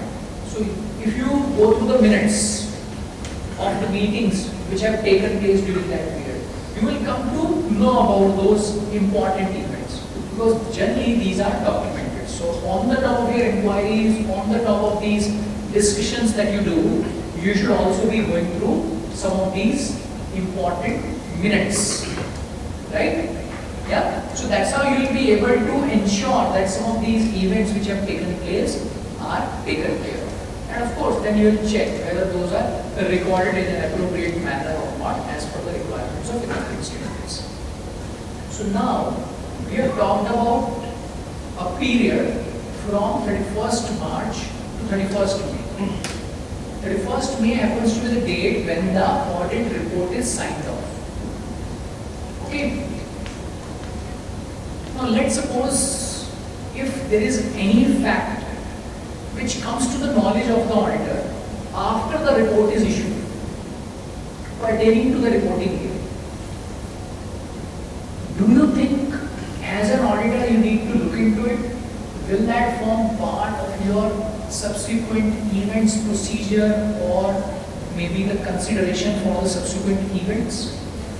So I am talking about the period which is after 31st May. Tell me. Yes. Okay, what would that period be? So that means you are open to any period, anything which comes up after 31st May, you just keep looking. So when will your audit come to an end? You may be thinking, so this way your audit will never come to an end. So what do you do? So once the financial statements are signed, is it? So financial statements are signed and then that's when you will sign the audit report. Or you do that before that? You sign the audit report before, after or same day? Same day. So that means your financial statements are signed. So what do you do? See, sometimes, though these are going to be exceptional situations and generally these are related to fraud, it may happen that there is a fact which has come to the knowledge of the auditor pertaining to the reporting year, which may impact the financial statements of the company. So as an auditor, what do you do in that case? What do you do? First of all, you have to understand the nature of the matter. Correct? See, now you have a situation wherein the financial statements are signed off, audit report is also signed off. Maybe the audit report is issued or not issued, that could be again a matter of discussion. But if there is anything which has come to your knowledge, where will it come from? Maybe the management has informed you, or maybe you got to know from any source. Maybe it's in the news, which is going to impact the financial statements of the company. So, as a first step, what do? You will look into the nature, you will try to obtain the understanding. How will you do that? You will have discussions with the management. Okay, you will try to understand the nature of the matter. And then, you will also want to understand how the management plans to deal with this. Correct? Because if there is anything which is going to impact the financial statements, who needs to take care of that? Auditor or the management? Of course the management to begin with, because if there is anything which is required to be corrected, or maybe the financial statements are required to be revised, will that be done by the auditor? No, it's the management who needs to do that. Correct? Now, if let's suppose the management is doing that, now what is the course of action on the part of the auditor? Auditor needs to assess the impact. Auditor needs to discuss the matter with TCWG as well now. Right? And in most likelihood, as we discussed, these are the matters which are in relation to fraud. Okay? So that is where the auditor will have to then re-evaluate his audit methodology, his audit approach. So you can say it's a sort of audit plan he now needs to look into, because maybe it is pertaining to one item, or it appears to be pertaining to one item, but it can have a huge impact on the entire audit approach. Yeah, so he may have to go reopen the entire audit, right? Because if something is going to be updated in the financial statements, he will also be required to audit that. Yeah, so that sort of evaluation will be required on the part of the auditor.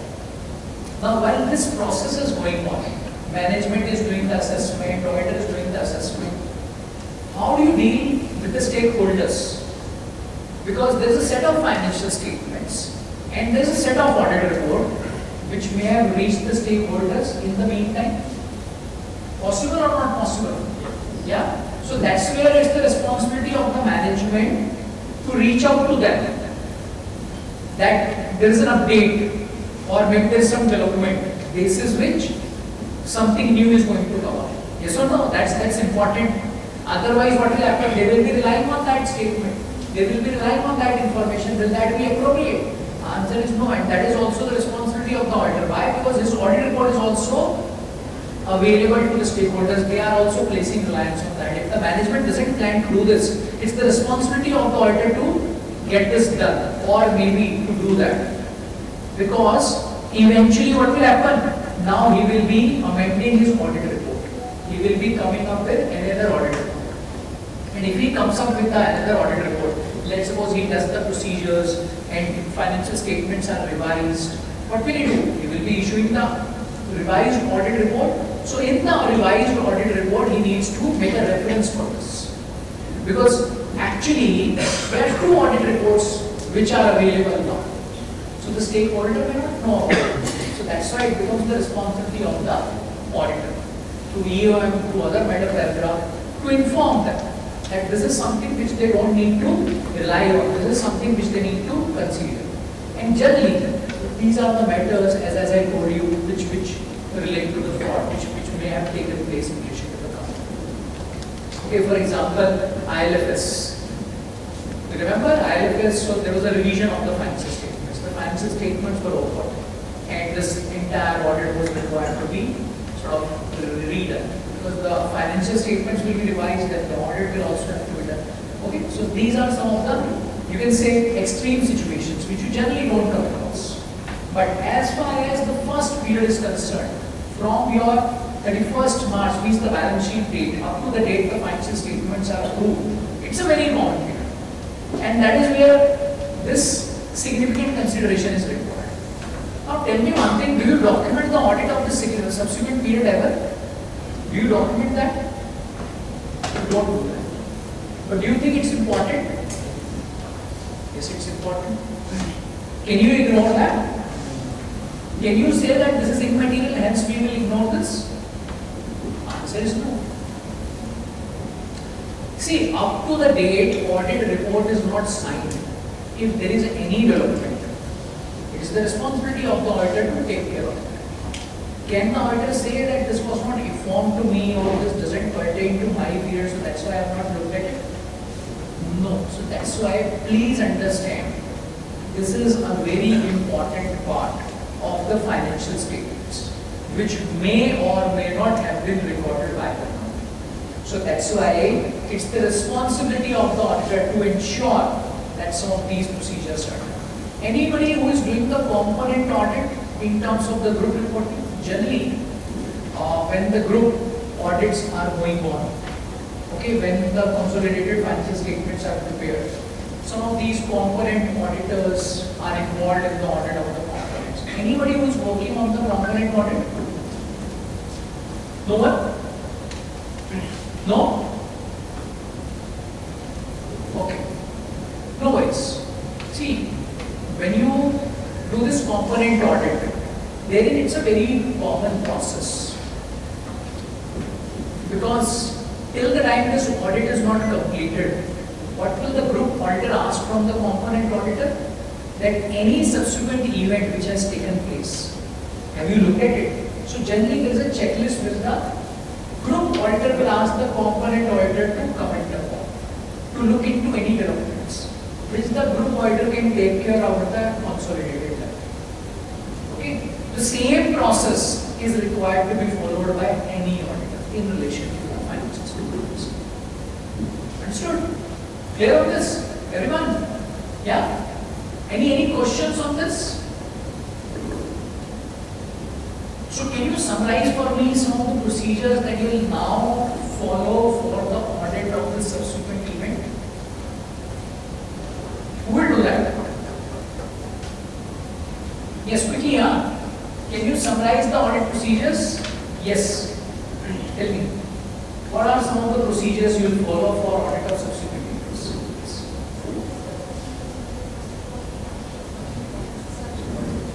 Okay, what else? Inquire with the management about, so inquiries you will do. Okay, what else? So 2 procedures, what else?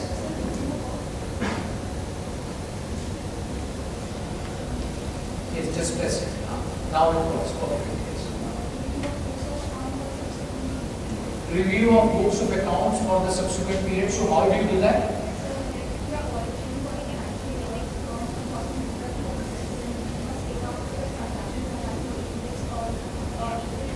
And the significant transactions, significant events you review. Okay, what else you do? Very good. So minutes, again, they are very important. And of course, in terms of the inquiries, discussions that you do, if there are any significant contracts, significant arrangements, those may have to be reviewed. Clear? Yeah? Now, if let's suppose, now I'm just coming on to the conclusion around this. Let's suppose you have done the procedures. You come across a subsequent event as an auditor. You want this should be adjusted in the financial statements. Means you want this to be recorded in the financial statements for 25-26. Your reporting year is 25-26. Okay? And let's suppose this amount is 2 crore. This adjustment is 2 crore. Your materiality, let's suppose, is 1.5 crore. Fine. Management has a different opinion. They think that no, it's not an event to be considered. It belongs to the subsequent period. There's nothing they need to do around this. Now, how do you think, as an auditor, you will deal with this? Any thoughts? Modify my opinion. Modify straight away. What do you mean by modify?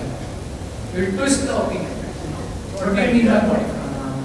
I will just see how the management deals with the matter. If So you have seen that. You are saying I modify. What is the meaning of modification? And if the things goes. So my question is, what is the meaning of modification? What is the modification you will do? Anyone else? How will you deal with this? You will give EUF. Why EUF? Because it's better to give it on the safer side. Generally, that's the approach we follow for EUF. Yes or no? Anyone else? Tell me. What do you do? Can it happen or not? Possible or not? Yes or no? Okay, so tell me, what will you do in such a situation? So first we try to discuss the management. You have done that. I am the management, you are discussing, I am saying I don't want this. And you are saying no, this needs to be recorded. Now what will you do? Sorry? Okay, you will go tell them. And that's okay. So let's suppose I am PCWG, you reached out to me and you are saying management is not doing that. I am saying okay, fine, I will take it. Now what next? What will you do? Sorry? What do you mean by modification? Tell me, meaning of modification. What do you mean by that? No, what is the meaning of that? So modification again is of various types. What do you mean by modification? I am giving my Qualify the opinion. Why qualify? I am giving my opinion. My statement is true and fair view other than this aspect. So you mean to say qualification? Yes. So that's what I am asking. Means what is the nature of modification in such a case that you will have?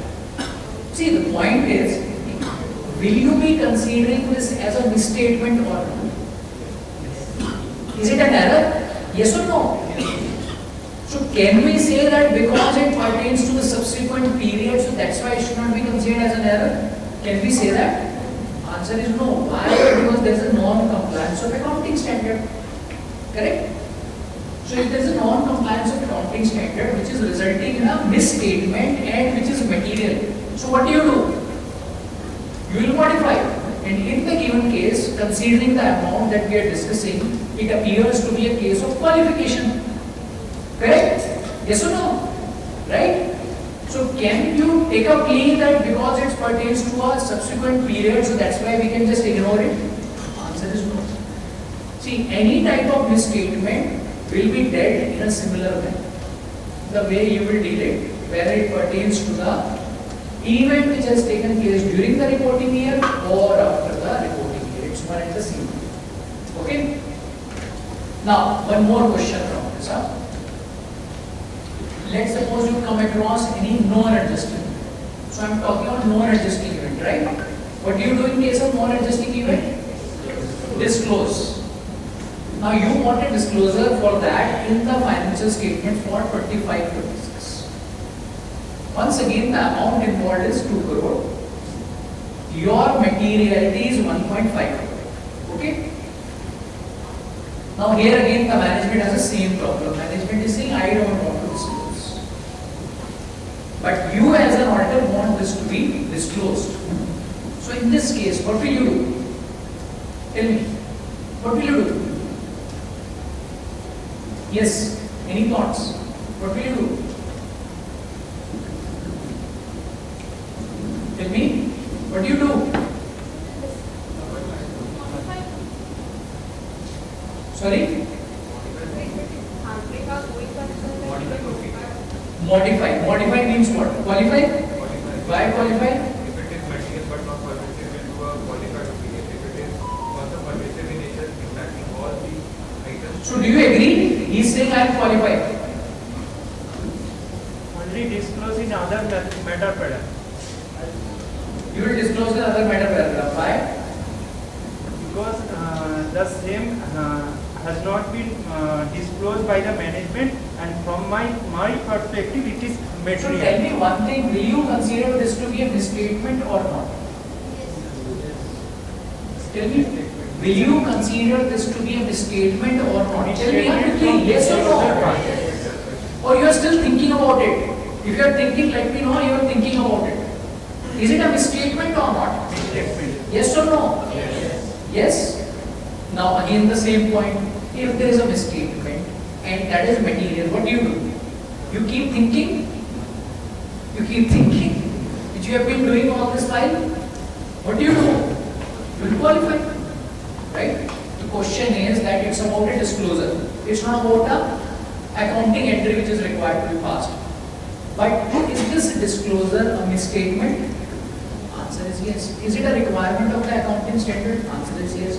So if there is a material misstatement on account of what? Disclosure deficiency, will that require a qualification? Answer is again yes. Understood? Clear on this? Why? Because once again you are looking at the requirements of accounting standard. Accounting standard requires something, management is not doing that.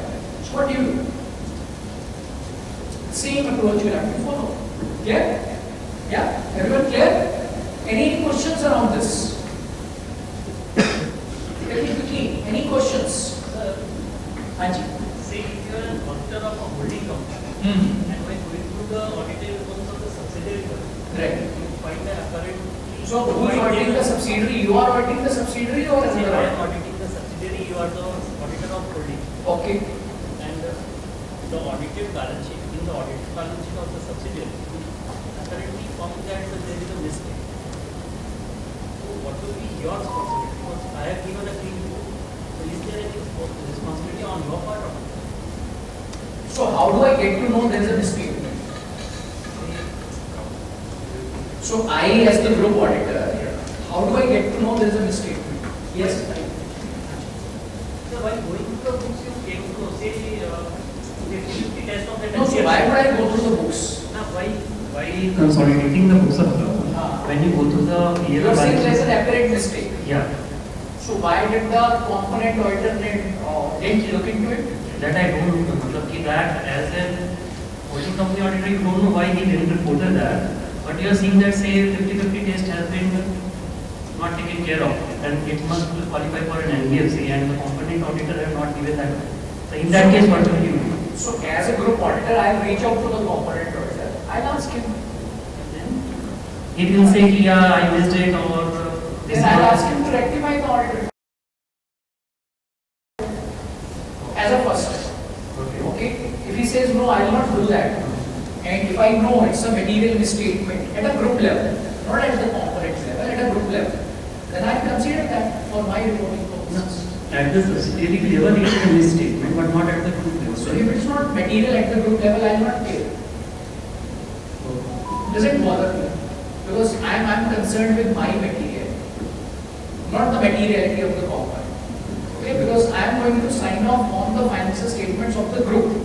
If let's suppose you happen to be the auditor of a component, you have actually reported a misstatement, a material misstatement in the form of a qualification to me. I can even drop that. Why? Because at a group level it's not material to me. So I can drop that. Generally what do? We pick it up as it is, because we say we place reliance on this. But I can always drop it. Because at a group level I have to do my assessment. Thank you. Okay.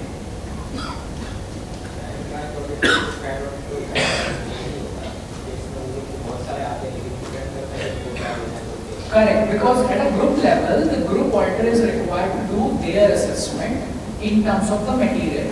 And generally, if you look at the group audits, okay, maybe you are not doing that, maybe tomorrow you come across any group audit.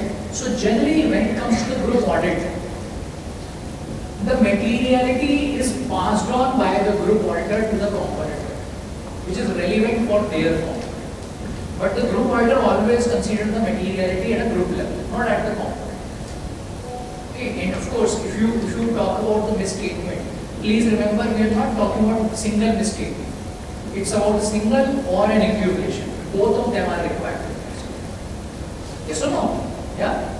Both of them are required to be looked at. Okay. I think we'll also have some discussion on this misstatement. That's key to plan this event. Yes. Anything else on this? Anyone else? Any more questions on this? No? Sure? Okay, let's move on to the next area. That is about going concern. Can you tell me what is going concern? What do you mean by going concern?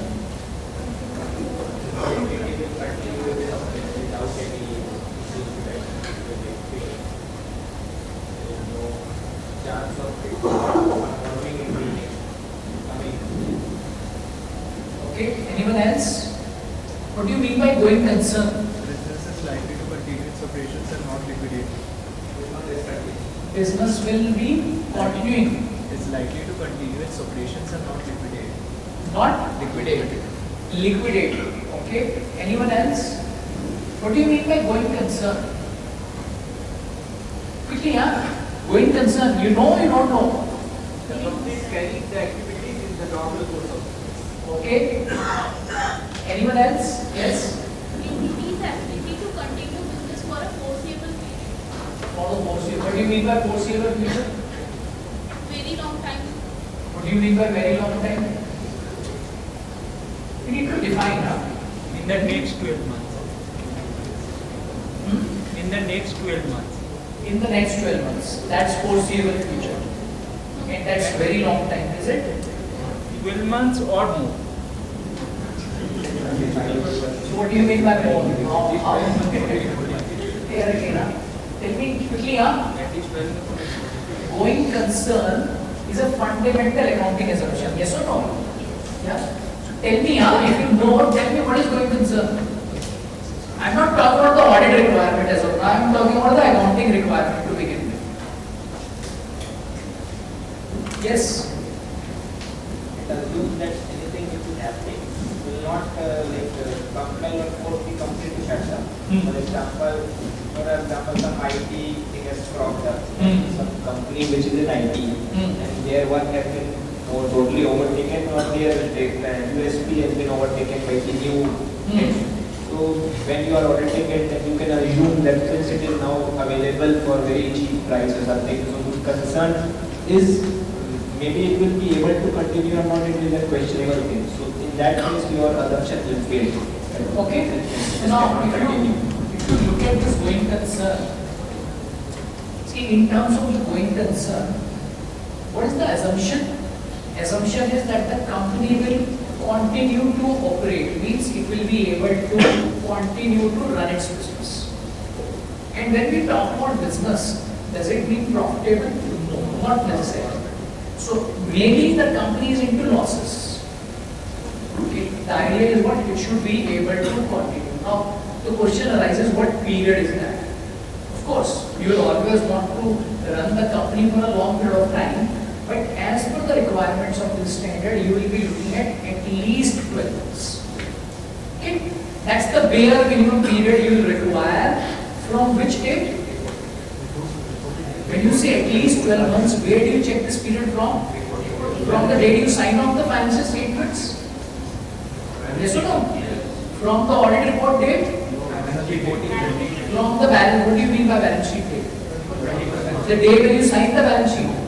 Then 31st March means the reporting date.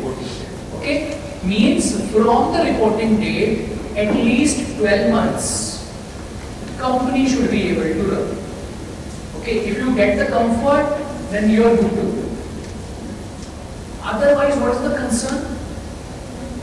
Tell me. Otherwise, what is the concern?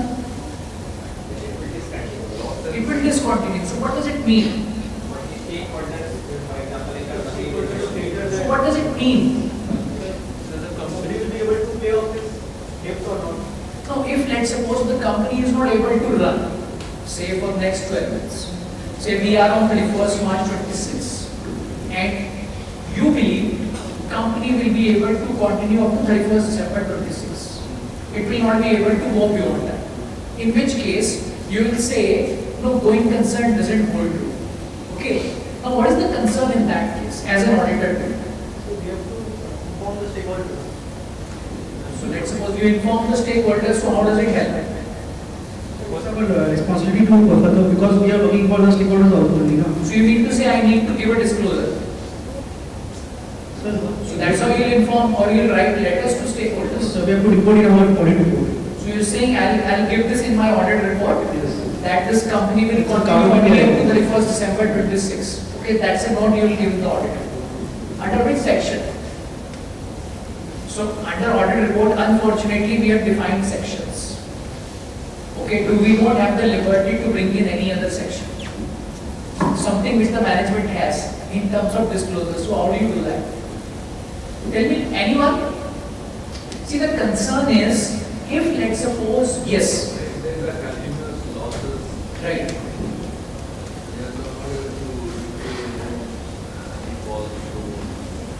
Negative cash flow. Right. Correct.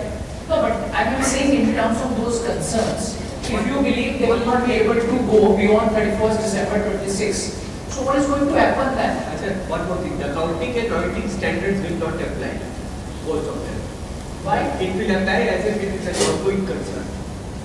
That way it will apply. Okay, so what does it mean? It means that up to 31st December 26, company is going to run, not beyond that. So in a way, we are looking at the situation that on 31st December 26, company is going to get wound up. Yes or no? Company is going to get liquidated. That's the situation you are looking at. Yes or no? Correct? Yeah? Wherein the standard requires that if you come across any such situation, then let's not wait for 31st December 26 for the company to get wound up. Do that accounting of winding up on 31st March itself. Now you may be wondering, but this is something that you do in case of adjusting item. The point that we just discussed, remember, adjusting event, non-adjusting event. So when it comes to the going concern, if let's suppose there is an event in respect of which you do not have any condition existing as on the balance sheet date, but which has the impact of creating this going concern assumption to be inappropriate, what do? You will adjust that in the reporting dates. Okay, so that means what will you do? 31st March 26 balance sheet which you prepare will not record the assets and liabilities at historical cost. You will bring them to realizable value. Accordingly, your P&L will change. Accordingly, the cash flows will be impacted. all the disclosures matching. Yeah, so can you see there is a significant impact on the financial statements? Yeah, clear on this? So the two sets of financial statements that you prepare are going to be dramatically different. One that you prepare basis the assumption the going concern is okay, fine. The one where you say no, the going concern assumption is inappropriate. Understood? Yeah, so that's the accounting requirement that we have. Okay? Clear? Now in this case, let's move on to the auditing statement. So let's try to understand what's going to be the concern for us. Tell me. So where do you think this concern may arise, and what are the concerns which the auditor is going to have? Yes, quickly. Anyone? Under what circumstances you may see this concern in relation to a company? Sorry? Net worth erosion. So you are saying net worth of the company is eroded. So which means significant losses are incurred and the impact is such the net worth has got eroded. Okay, what else? So what is the problem in that case if let's suppose current liabilities are exceeding the current assets? See, if let's suppose company is incurring losses, say each year it is incurring significant losses, will that be a problem to us? Answer is yes. But if the company is able to manage next 12 months, should I say that it's a going concern? No, it's in that case going concern assumption is approved. So will that be a problem to me as far as the preparation and the presentation of financials is concerned? No, that will not be a problem. So that means actually if you are looking at the larger problem, what is that? It's about the cash flows. Yes or no? For a company to run for next 12 months, what do they need? Cash. Not able to pay salaries. Yes. But why are you only concerned about the salaries? We are talking about everything else. Right? So it's about the liabilities which are going to arise in the next 12 months. The company should have adequate cash to pay off that. If the company is having that much cash, it's good to go. If the company doesn't have that cash, then it's a problem. Understood? Right? So as an auditor, therefore, what do we do? There are some factors we can get into. Now let's try to understand those factors. First of all, because we are talking about the financial statements once again, who is required to look into it? It's the manager. Yes or no? Yes. Who will look into it? Management or the auditor to begin with? Management needs to do it. So that's why management needs to do this evaluation. So when I'm talking about some of the factors, these factors are also required to be looked at by the management, not only the auditor. Okay? Management needs to do this evaluation in terms of whether the going concern assumption is appropriate or not. Clear? Right? Now, what are those factors? So some of these factors, if you'll see, current liabilities exceed the current assets. So in this case, where will the money come from? Because if you have higher current liabilities, which the current assets are not going to manage, then of course you have a liquidity problem. Yes, you have a cash crunch. Okay, and then maybe the company is incurring losses and the losses are such that the net worth is getting eroded, significantly eroded, or it's fully eroded. Then you may have a situation wherein the company is defaulting on the loans. The company is generating negative operating cash flows. Yes or no? Company is having adverse key financial ratios. All of these are important factors. Who will evaluate that? Management. But whether the management has done that or not, auditor is also required to look into it. Okay. Please understand, when you look at this list, I do not have any exhaustive list which you can just note down. Of course, these are indicators. What is the important factor you need to consider? Important factor is that will the company be able to continue to operate for the next 12 months at least? Okay. Now similarly, you may look into some other factors. Maybe the KMPs are leaving the company. So you need to understand what is the reason for that. Yeah. For a KMP to change, it's not a problem. But what if the KMP is leaving the organization and there is no replacement for that? Or you see this ad hoc removal or maybe the ad hoc resignation from the KMPs. So that may be a concern to you to understand as to why that is happening in the organization. Maybe the management is intending to liquidate the company. So that could also be one of the thoughts in terms of their business, in terms of their processes. Okay? Maybe there is shortage of important supplies, labor difficulties, emergence of a highly successful competitor. So these are some of the indicators that you need to be aware of, that you need to take care as an auditor, which will highlight this situation to you, or which will create a situation for you for the requirement to get into the evaluation of whether the going concern assumption is appropriate or not. Okay, clear with this? Now, as an auditor, what do you do? What is the most important procedure you will follow in this case? Tell me. See, when it comes to going concern, what is the most important procedure? Tell me. Projections, yes. And what do you mean by projections? So let's suppose if you look at the projections, what do you mean by projections? Can you tell me? So you mean to say P&L?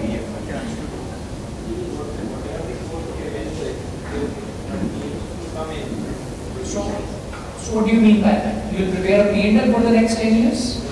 Then? So you prepare the revenue chart for the next 10 years, is it? Something you need, tell me, what do you need?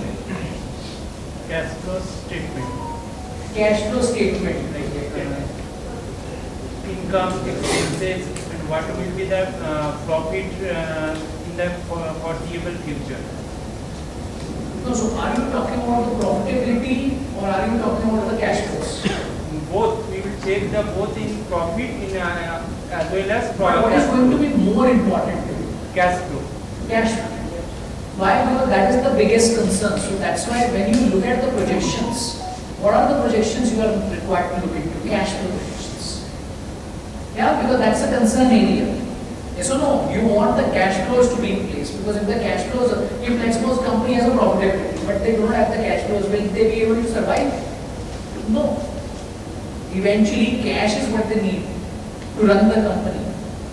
Yeah. So if the cash flows are not there, how do they survive? So that's why the most important procedure in such a case will be to evaluate, to assess the cash flow projections.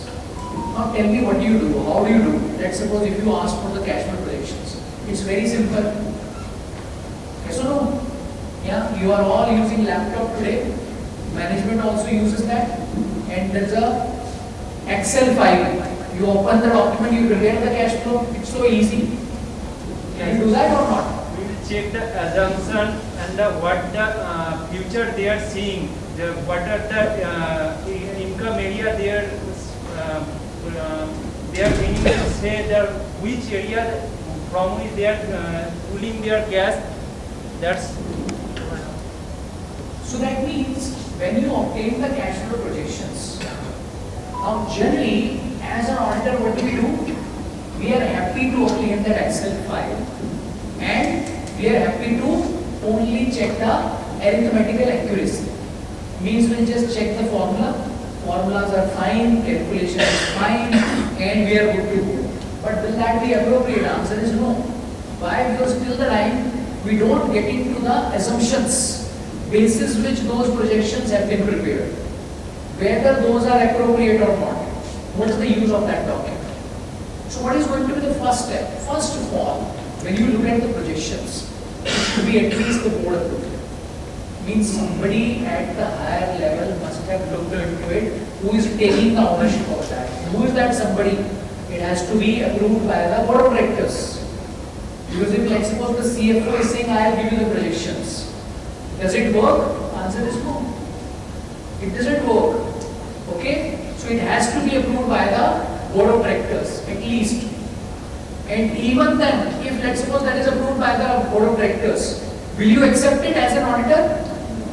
Let's suppose management says, if you are happy with this Excel file, I will get this approved for the board of directors. Do you think it is okay? You have to check that. So what do you check?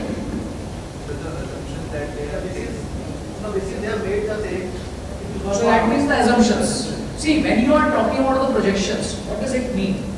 We are talking about assumptions only, because the projections can always be prepared with that for projection. Assumptions. So that's why as an auditor, you need to audit the assumptions. You need to challenge the assumptions. You need to understand what is the basis of considering that. Maybe the management is considering the loans to be in place. But do they have any sanction letters? Or are they just thinking about it that yes, they will get the loan amount? Yes or no? If the management is projecting, they will get a customer order. So what is the basis of the management saying that? Because they can think about a lot of things. Yeah?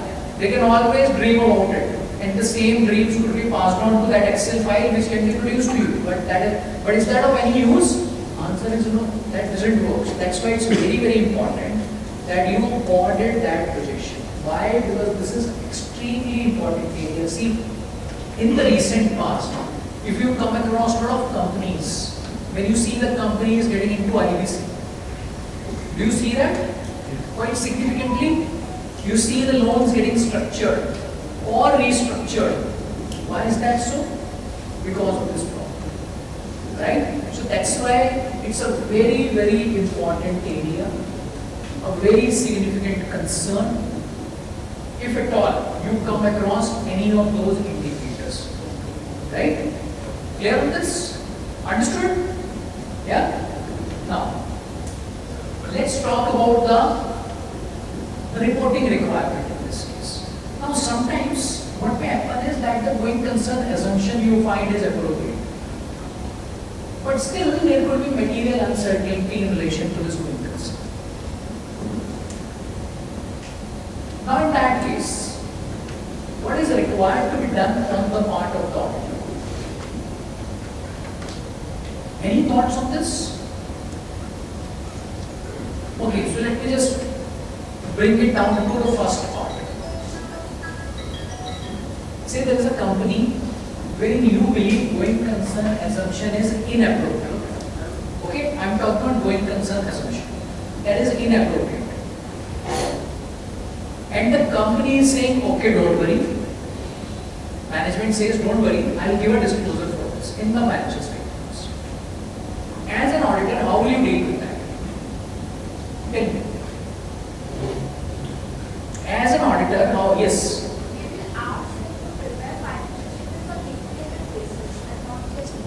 So they are saying, we will give a disclosure for this. What do you do? Sorry? No, it's not appropriate, it's fine. As an auditor, what do you do?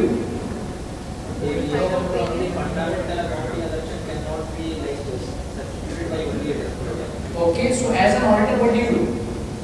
Qualify the report or will issue a advance. No, you decide. You can't do both things in the same audit. So you decide what do you do. Why? Because the main assumption is great. For example, the management is not able to provide me with the future possibility of the social. Okay. In my judgment, if the financial statements are already they are listed, that's why what we are Okay, yes, your thoughts?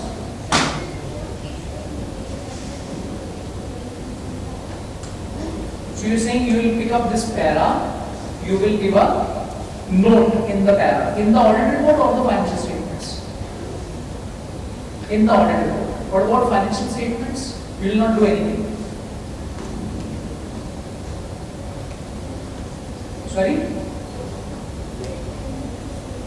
But they don't listen to you. You are asking them, they don't listen to you. They are saying, we don't care. You do what you want. Even they don't listen, your only way is be report. So that's what I'm asking you. Huh? Anyone else? What do you do? Yes. If going concern basis is accounting is inappropriate, we will issue the adverse opinion because it is material as well as pervasive. Okay. Now let's suppose going concern assumption is appropriate. Fine. But there is material uncertainty. Okay. Now you tell me what you do. If disclosure is given regarding the material uncertainty, we will give the separate heading material uncertainty related to going concern. If the disclosure is not given, we will give the adverse opinion. Okay, very good. Anyone else would like to add to this? Yes, quickly. See, this is again a very important part, and I see a lot of confusion around this. A very important part in relation to the audit as well as the reporting requirements. Now, if you look at this flow chart, so we can say there are two situations large. What is the first one?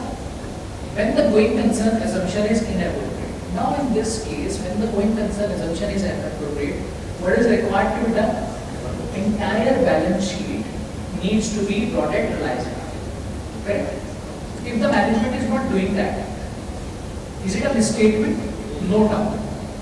But is it pervasive? Obviously yes. Yes or no? This is clearly pervasive. So in that case, can you only qualify? No. The only way is to give the adverse opinion. Okay? Clear? Qualification will not work. But let's suppose if the going concern assumption is appropriate. Now here again two situations may arise. One is the management is ready to give adequate disclosures in the financial statements.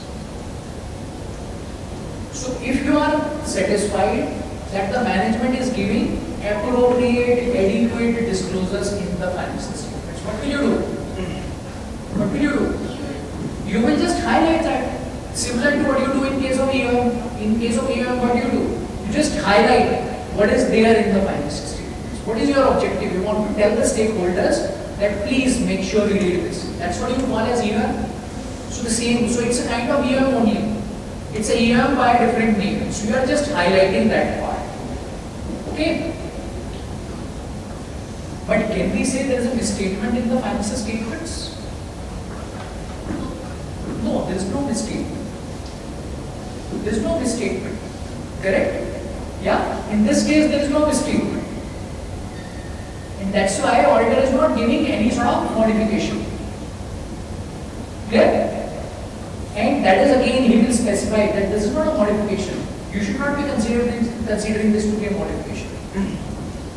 But if let's suppose management doesn't want to give this disclosure, which in most of the cases you will find the management doing that. Management will say, no, I don't want to write this. It's a negative reporting. You may write what you want to do, I will not write this. What do you do then? Tell me. Is it a misstatement now? So earlier when you said that it's a material uncertainty, going concern assumption is appropriate. You said there is no mistake. Now when the management is not disclosing that, you are calling it as a misstatement. So what is the nature of misstatement? Disclosure misstatement means what? Tell me, what do you mean by disclosure misstatement? Something was informed but it has not been. Means disclosure is not given in an appropriate manner. Correct? So if let's suppose there is a disclosure deficiency, what do? That is when you will have to evaluate the nature of qualification. Okay? And that is where the biggest problem lies. See, when it comes to the financial statements, disclosure is one area which carries least importance, or you can say there is no respect for disclosures in the financial statements. Yes or no? Is it correct to say that? Yeah. But please understand, where are these disclosures coming from? Accounting standard or somewhere else? Tell me. Do you have any other category of accounting standards for the disclosures? No. It's the same set of accounting standards wherein you have this recognition, measurement or presentation criteria. So if let's suppose management doesn't recognize something, you have a problem. You want the management to pass accounting entry, otherwise you are stuck. You will say I am qualified. If the same accounting standard requires a disclosure, you don't care. Yes or no? Why is that? Is that not a mandatory requirement? That is also a mandatory requirement. Okay, and what is the consequence of that? That if there is a disclosure deficiency, it can also lead to a modification. And it can also go to an adverse opinion also. Understood? Right? Clear on this? Everyone? Any questions on this? See, this is a very, very important part. You come across a lot of companies today wherein even though going concern assumption may be appropriate, material uncertainty you will find. So that is where this note, or you can say this sort of reporting, becomes extremely important in the financial statements. Right? Okay, so can you just relate to this, or maybe have you come across any company wherein you find some of these indicators are present? Do you want to discuss that? Do you want to touch upon that? Anyone? What are you auditing? Because you don't come across any problem. So are you having access to maybe the best companies of India who do not have any sort of problem? Tell me quickly. Yes. Going concern. Sorry? It's a going concern and carrying on the activities. Okay, so you are saying going concern assumption is appropriate. But subsequently the management fact to close wind up. Subsequently, management plans to wind up. What do you mean by this subsequently? In the next coming financial. In the next week. So the point is that how do you get to know about it? Means up to the date you are issuing the audit report. If you believe that it's going to be happen, then of course we will consider it. But if let's suppose that situation arises after the date you have issued the audit report, then you don't need to get it. Okay. But that put a big question mark on the management as well as the auditor. How did they not come to know about it? Because if it's a very it's such a significant development which is going to happen so soon, within that next you can say next 10 months or so, because 2 months is generally the period you will take for audit closure. So if let's suppose there is any such development which is taking place within the next 10 months, which the management auditor were not aware of, that will put a big question mark on the financial statements as well as the audit. Until some event has taken place, let's suppose a fire took place, say on 31st December. So therein you can say that, of course, this fire has led to the disruption of the business and that's why the company will not be able to continue. But if let's suppose there was some other problem in the company, which they didn't disclose in the financial statements of the reporting year, and later on, they came up with this idea of winding up, then this can be a problem. Say dispute between the promoters and the So that dispute must be existing somewhere on the balance sheet date as well, which may have led to this situation. Okay. At least an evaluation of that part should have been done, because it's so it will not happen that overnight there is a dispute and tomorrow they are getting the company liquidated. Yes or no? So I'm saying this period of 10 months is too short for you to justify any such development. That's the point. That's something you need to look at. Tell me any company you have been auditing where you see any of these. Are you all auditing the companies which are into profits? कोई तो company होगी जो आप audit कर रहे हैं which is into losses. सब profit वाली ली हुई है आपने. Filter. Do you do the filter? कि profitable company I'll audit, loss making I'll not audit. Are you filtering that way? ऐसे ही कर रखा है. Good face is coming to you, otherwise you're saying कि यार छोड़ो ना ये तो. Sorry? जो work का scenario Yes. इससे कुछ इफेक्ट आएगा on the balance sheet of the Okay, so ये तो आप ही बताओ, basis the discussion we have had, आप बताओ कुछ आ सकता है? I think कि work condition का तो जरूर आएगा। कैसे? नहीं करेगा तो ठीक हो जाएगा। What will you do? उसको कैसे? Just think about it.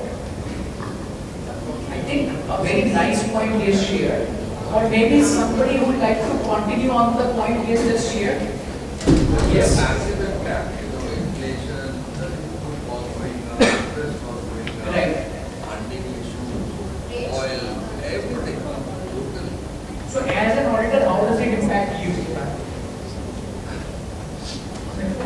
Less work. मतलब sales ही नहीं होगा ना, export Why you are saying less work? Our work will increase. So if let's suppose there are problems in the company, you will be required to put in more efforts. Yes or no? But they will not be able to pay you. Which is different. So do you perform the procedures according to the payment you receive? You can't do that unfortunately. Isn't it? Yes. Right.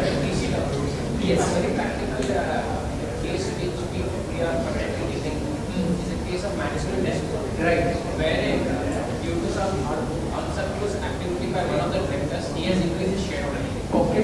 More than 50%. Right. And he has filed certain documents with ROC. It is still pending circulation matter and okay. And now the question arises with the communication in the PC level and also there are some appointments of director appointments with you. Right. It's a very practical thing which we are facing. Correct. The main question is arising at the financials are ready. Right. Now there are two sets of directors. One is saying my holding is more and my directorship is more. Another are saying okay there is more surplus. Right. As an auditor it becomes a very peculiar situation wherein we are at a crossroads how to deal with that. And even if the financial statements are ready, audit may we have qualified it also, but it has become a very in NCR they are agreeing to it. If that is already done by one of the directors and still ROC is not taken on report, then you go ahead and you just qualify the report. Correct. And you bring it to their notice and if that is given in the financial sheet. It's a very peculiar kind of situation. Yes. And it cannot be said to medical assessment going concern also. This kind of things are happening. Yes, very true.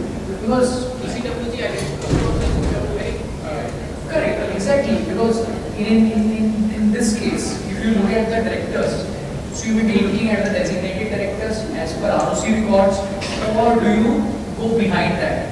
Means, do you look at the substance or the legal form? This is generally Actually, that's the point, isn't it? non-compliant. Sorry? This is generally a non-compliant issue. Only concern effect of the Nice. So, the point is that if let's suppose there is a dispute around it, and if let's suppose within the dispute you have these shareholders or the KMPs who are running the company, they are involved. So this brings in some sort of uncertainty as to what will happen in terms of the business of the company. Right. So we are not saying that this will lead to the going concern assumption becoming inappropriate. See, as an auditor, we don't know. The idea is what we need to evaluate. Is it an indicator for us to evaluate? The answer is yes. If you evaluate and you are fine, that is absolutely okay. The point is, if you don't evaluate that is where the problem lies. As an auditor, you can't say that I have not looked at this point. If you have looked at this point, you have done your diligence in an appropriate manner, then it's fine.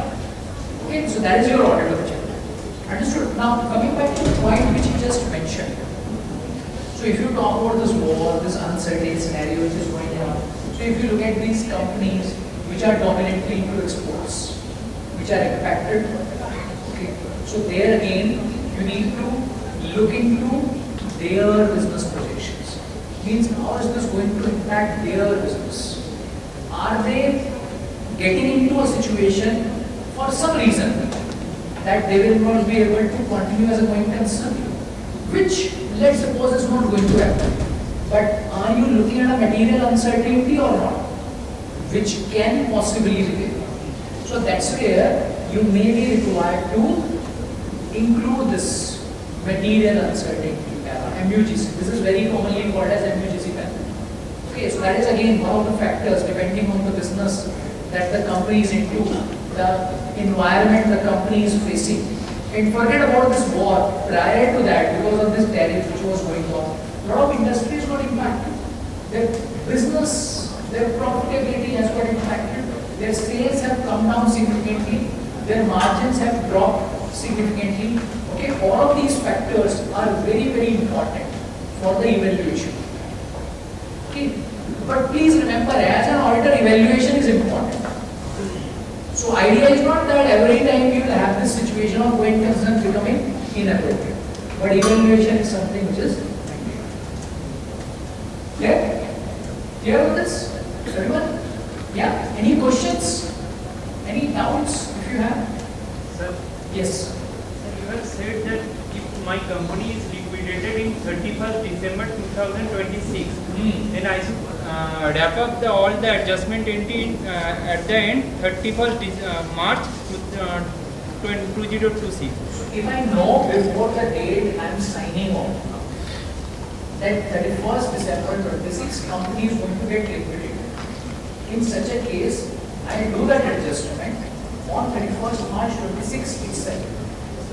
My question is that what is the impact on auditing from the 1st April 2026 up to 31st December 26?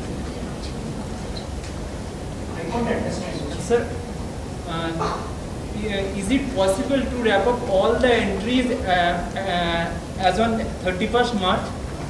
What do you mean by wrap up? Wrap up in the sense adjustment. You are not Master. liquidating the company. Please understand. You are not starting the process of liquidating the company. That is not your role. For that, liquidator will come sometime on 31st December or maybe later. So that exercise is going to start later on. As of now, you are making the adjustments for that on the basis of expected realizable value as on 31st March 26. As of now, it's only an economic adjustment you are doing. You are not getting into that legal process. Legal process में नहीं जाना आपको auditor ही रहना है, liquidator नहीं बनना है. Auditing standard is not saying that change your role and become the liquidator. Okay, you will continue to stay as the statutory auditor. Additional role नहीं मिलने वाला. अंडरस्टूड? इस केस में 1st अप्रैल से दिसंबर तक का जो भी मेरा ट्रांजैक्शन होगा उसके ऊपर कोई कॉम्प्लायंस या स्टैट्यूटरी ऑडिट तो होना तो चाहिए. हाँ, तो किसने रोक दिया उस पर? कोई सेंड नहीं होगा. कोई मना कर रहा है उसको करने को? होगा, ऑफ कोर्स होगा. और why do you think up to 31st December 26 होगा? Maybe the company is not getting liquidated up to 31st March 26, तो पूरे फाइनेंशियल ईयर का हो जाएगा. Understood? The important part is that as on 31st March 26, you will have this adjustment and then it will continue like this. Okay? So in between, if let's suppose company gets liquidated, then you will wind it up. आप जब wind up करोगे वहाँ तक audit कर दोगे.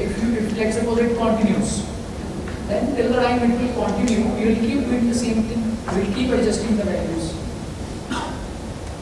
Okay? Clear on this? Yeah? For us, every time we are required to look into the reporting. Our reporting year should be approved. Then subsequently, when you move on to the next year, when it becomes your reporting year, then you will take care of that. So you will go reporting year wise. Correct? That's what the auditor is required to do, and that's what the management is also required. Okay? Clear? Okay. Any questions on this? Okay. Yeah. So I think we are left with some couple of items around these laws, regulations, etc. So we'll pick it up after the lunch break.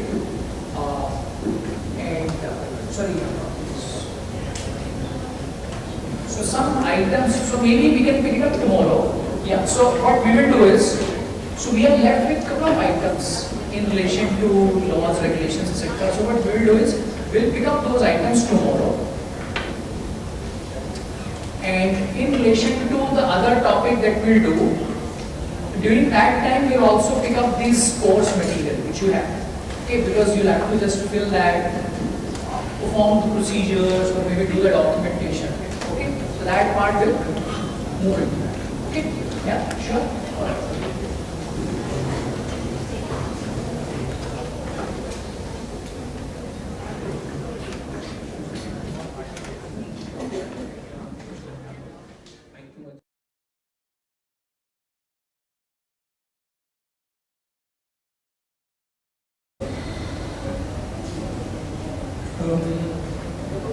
This audit boot can serve our purpose to the great extent.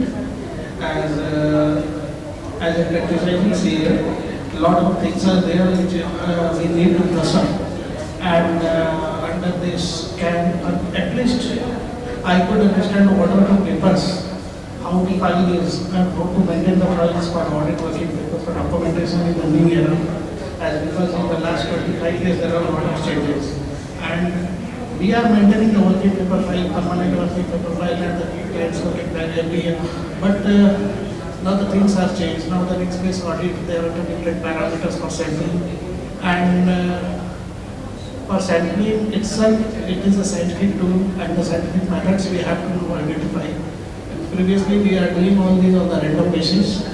Now, all these statistics and other things to be introduced, and it should be properly documented. So how this we have how we have arrived to this sample size, and how we are again enlarging our sample, and how we are doing audit index. All these things now change to the great extent, and now we have to change ourselves, and we are trying to do it.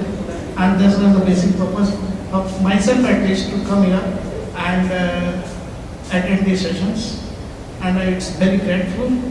And I want this type of session, but in large also, because of the practical purpose there is a little bit time, so that I may think workshops should be at least for the 10 to 15 days times. And it might be the residential workshop, so that we can be free. It will be great fruitful to the members. In the Center of Excellence, we can do it with the residential workshop. And for non-members of the Calcutta-based event, for the whole entire Eastern India, I think this type of camp is necessary and mandatory as a CA fraternity in practice. Thank you. Good afternoon. I'm EIRC. I enrolled for this audit boot camp, and it is after 20 years of my practice. I have joined this audit boot camp just to refresh myself. And I will also enroll all my team members, 6 to 7 of my team members in this boot camp. And it is really, we are getting a very good experience and in-depth knowledge on the practical things, how we can implement these areas in our practice. And the team members are also getting in-depth knowledge where we are missing out and where we can improve things which we are already doing. So, amazing initiative by EIRC. Thank you. Yeah, good afternoon. This is Vikram Bhimaniwala, and I just joined this 4 days boot camp, and it's really a good initiative taken by the institute. And I was not aware of that our team members can also join. And so I would have asked them to join instead. And what I think is there is a time constant. It must be, like the sir said, it must be of minimum 10 days at least, I think. Because this 4 days is a very short time for such a humongous task for getting the knowledge of everything. But kudos to the team, what they have done, and a good initiative. Thanks. So after this great 2 sessions we had with Achal sir, we again have with us Nilanjan sir to take us through more depths of this IFC aspect there too. Okay. So over the period of 2 days, whatever we have learned, if there are certain queries regarding to IFC, you can also ask him on a very practical aspect. He will try to demonstrate and tell us the aspects. We have to also understand that IFC cannot be done in a manner of 1 hour, 2 hours, 3 hours. It will take a substantial amount of time. The main purpose of dealing with this kind of session is to give you a holistic overview of the basic applications and understanding which is required to conduct that IFC documentation in this regard. That is the main thrust of this kind of sessions we are doing as of now. So I'll just request sir to kindly take over.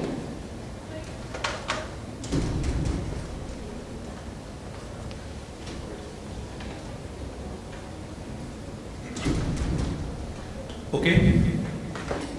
So I could see the aftermath of lunch session, right?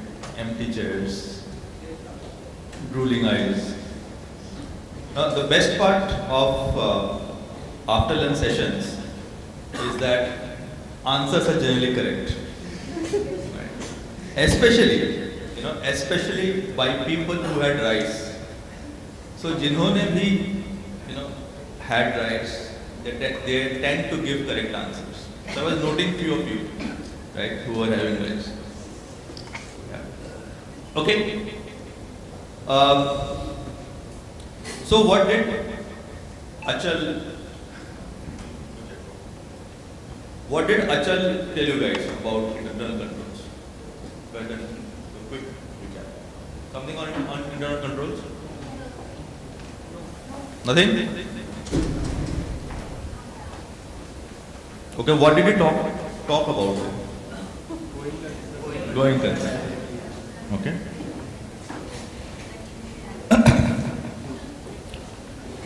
So going concern, when we look at as a concept, right? Is it then entity always a going concern? Depends. Perfect. ये perfect rice वाला answer है ये. Depends on the situation. Okay. So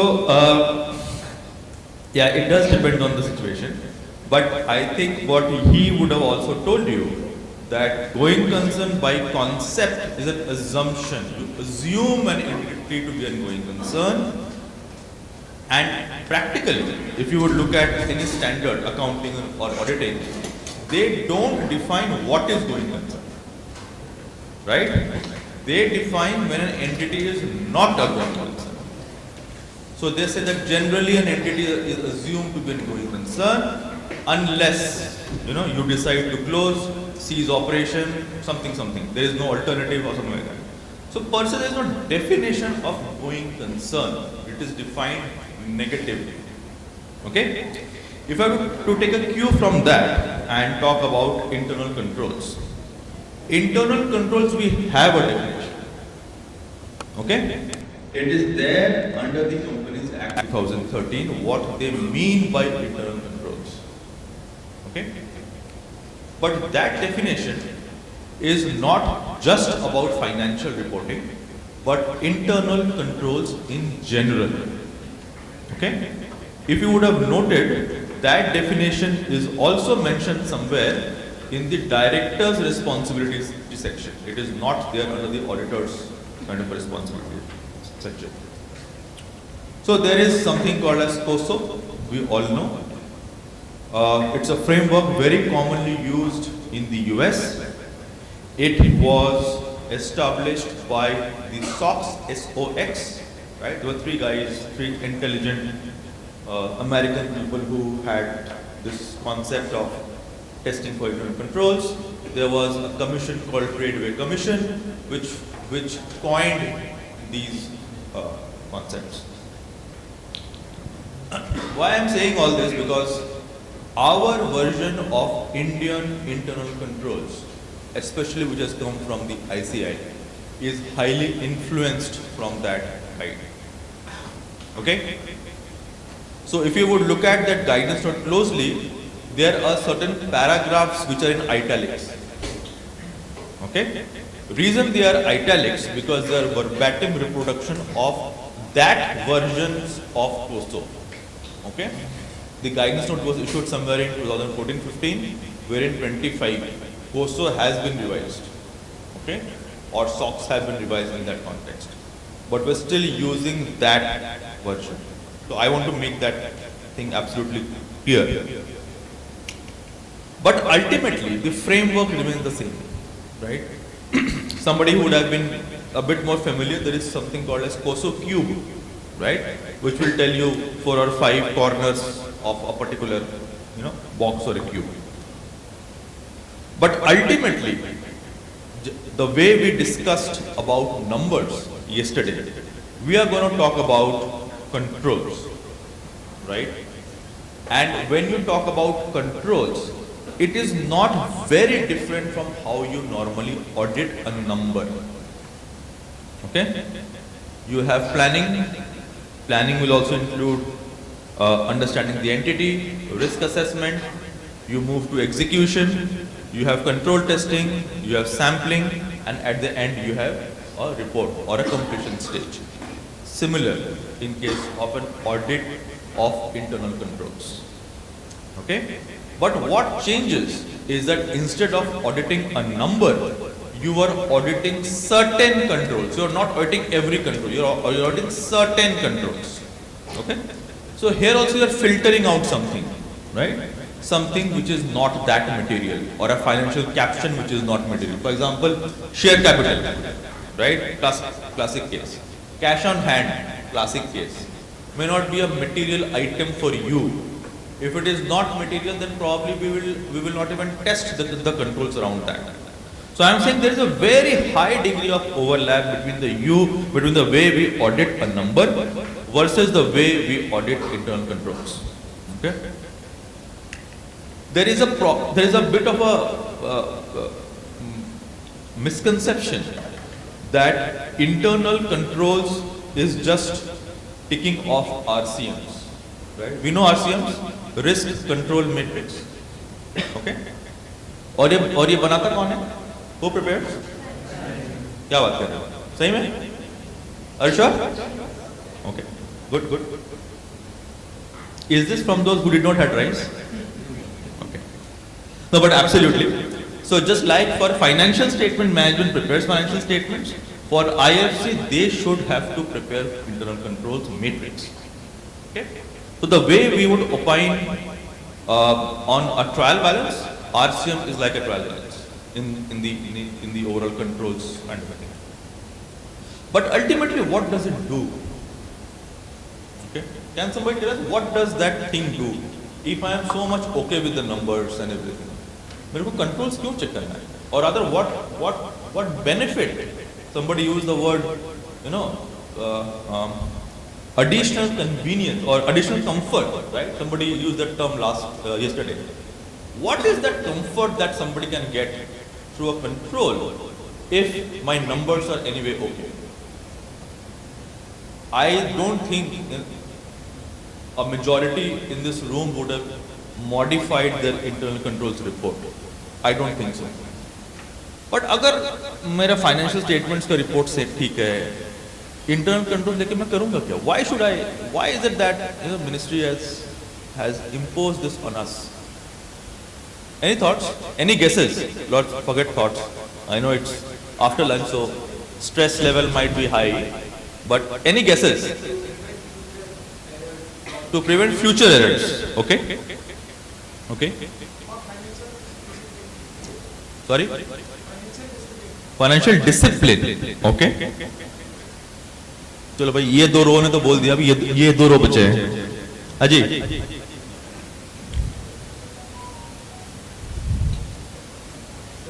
हाँ जी.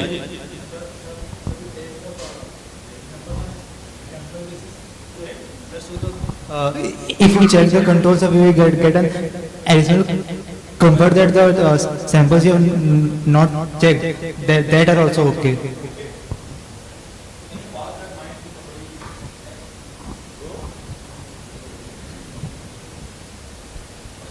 लेने वाला कोई तैयार नहीं होगा.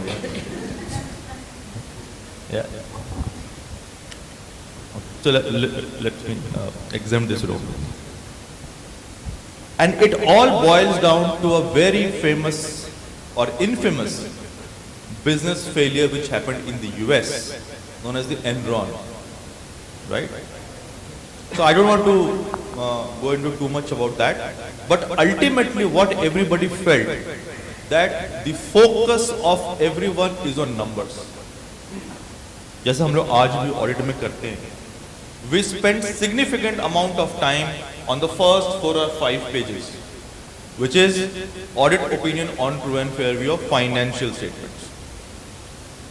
What is coming to be of more important to the users is that last page before Karo, right? Which is audit report on internal controls. It is the basis for those numbers. If my controls are okay, 99% my numbers will be okay. I am still leaving 1% gap because there could be some, exceptions, rare exceptions.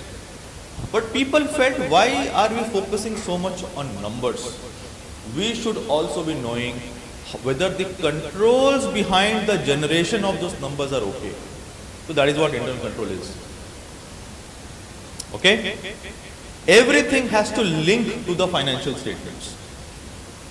I think he mentioned about forward looking, right? Unfortunately, internal controls is a as of date reporting. We are talking about internal controls being effective as of the year end. We don't look at subsequent events. Okay? We also don't look at any deficiencies that has happened during the year. If something is erroneous but has been corrected by the year end, more likely than not, your report will be clean.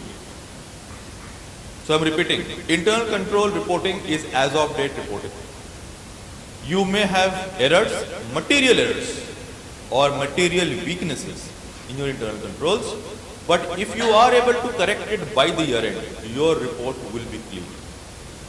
It is not during the year reporting, is it as of date reporting. Okay, so first हम लोगों को ये clear करना चाहिए that this is an as of date reporting. Okay, we have an guidance note from the institute, right? I'm sure you would have gone through, but please go through that. The guidance note or the internal controls focuses too much on identification of what could go wrong. Okay? This is the term that is used in that guidance. So basically, in an audit of financial statement word, we say a risk of material misstatement. What could be wrong in number? Here we are saying what could be wrong in a control. As simple as that. Okay? Now what could go wrong again would depend on my understanding of the entity. Whatever risk assessments I have done, that filtering will leave me to certain questions where I feel that things can go wrong. Okay, it is can. ऐसा नहीं कि wrong होगा ही होगा. Presumptive risk of fraud doesn't mean that the revenue is fraudulent. There is a possibility of things going wrong, right? So basically we are trying to hunt a ghost. ये है या नहीं है? Possible है. हम लोग उसको rebut कर सकते हैं through procedures. So when you do and what could go wrong for an internal control, you again look at maker checker, you look at segregation of duties, you look at whether that caption is susceptible to risk of fraud or not. Are you doing something on the laptop? Is there something to do with this session? Can you close it down? Please do that.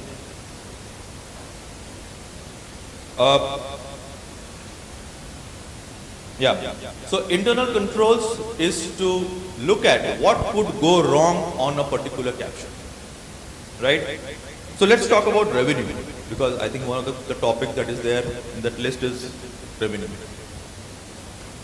I think yesterday we discussed how to test a number.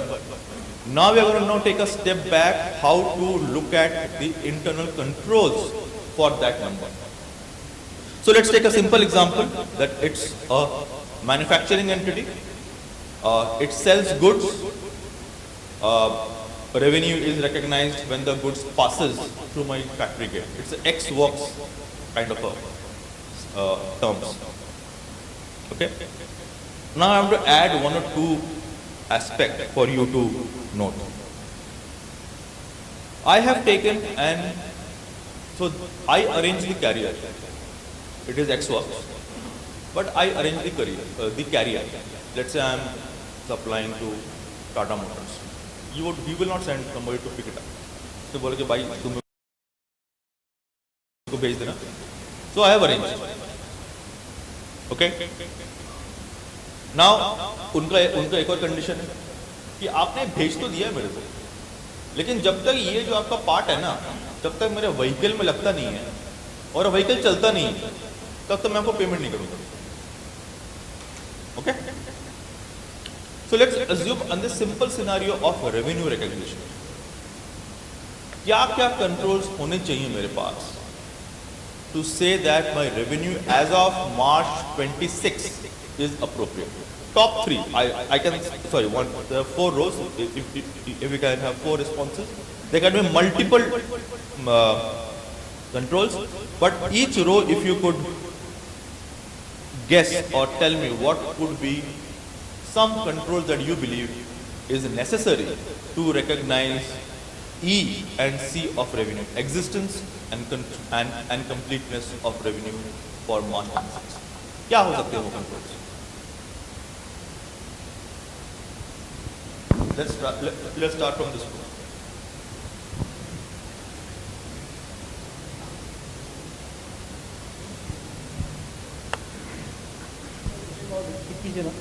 Sorry, you want me to repeat the question? So it's a normal sale transaction. It's a sale of goods or to an auto component, which is a big, very large entity. I am a small, let's say I manufacture brakes, right? My terms of sale is that it is X works. If the item moves out of my factory, right? That's how the terms and conditions. But there are 2 things which I do in addition to what is my contractual requirement.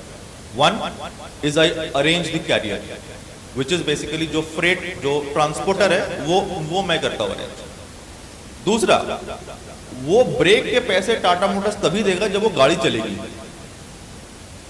अगर वो गाड़ी नहीं चली तो पैसे आपको नहीं मिलेंगे. This happens also in a very large electricity or transformer type entities. आपने लेट्स से एक बेयरिंग बनाया, कुछ भी बनाया, but it is not fitting और working on that big machine, they will not pay you.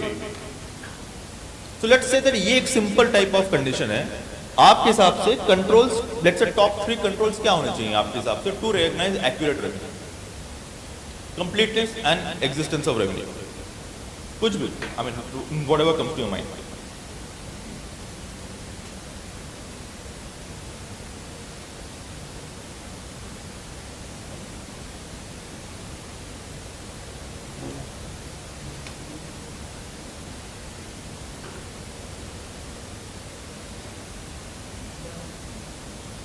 Sorry.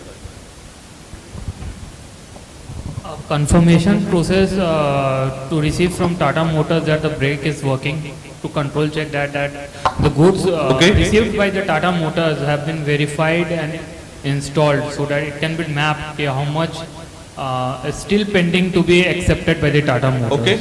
Okay. और क्या? Because as per AS9, until and unless we have virtual certainty of ultimate collection, we cannot recognize the revenue. Okay. So in this case, if there is no certainty that Tata Motors will pay, we cannot recognize. So एक आप check करोगे कि ये accounting standard के हिसाब से मैं revenue recognize कर रहा हूँ क्या? When my risk and reward is getting transferred, right? Yes. So one control could be to check compliance with accounting standards, right? What else? This row. Ajit. To get it confirmed whether the material is received by the Tata Motors or not, because of the transport is arranged by us. So this control check is. But मेरा तो X works है. X works है तो क्या sir, responsibility तो contract के हिसाब से आपका है. X works पॉलिसी को तो आपने डेविएट करा जब कॉन्ट्रैक्ट करा. But वो तो मैं, I am so small, मैं एक छोटा सा ब्रेक बना रहा हूँ, उसको तो 407 बनाना है, तो क्या फर्क पड़ता है? So what sir, मेरे लिए तो रेवेन्यू रिकग्निशन मेरी से लिए है. Okay. So can I go beyond my legal terms? I was trying to nudge this question that can I do something voluntarily which prevents me to recognize revenue early? अगर मैं ये नहीं करता, जिस दिन मेरे फैक्ट्री से निकल गई गुड्स उस दिन तो मैं recognize कर लेता revenue. But I am doing something additional, right?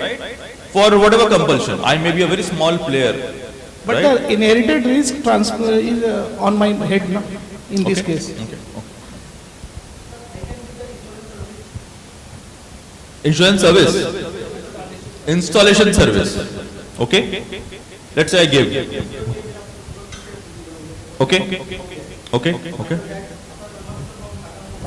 Product has been properly fitted, then I can raise the bill. Okay. What about controls over manufacturing of goods, quality check? Is that relevant? अगर मेरे को 407 के लिए break बनाना है, मैं indica का break तो नहीं भेज सकता, Obviously not. right?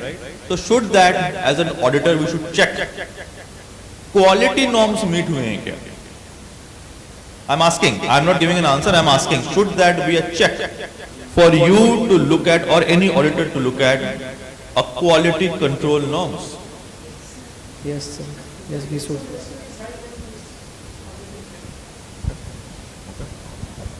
चलो लास्ट रो, ये रो बचाए.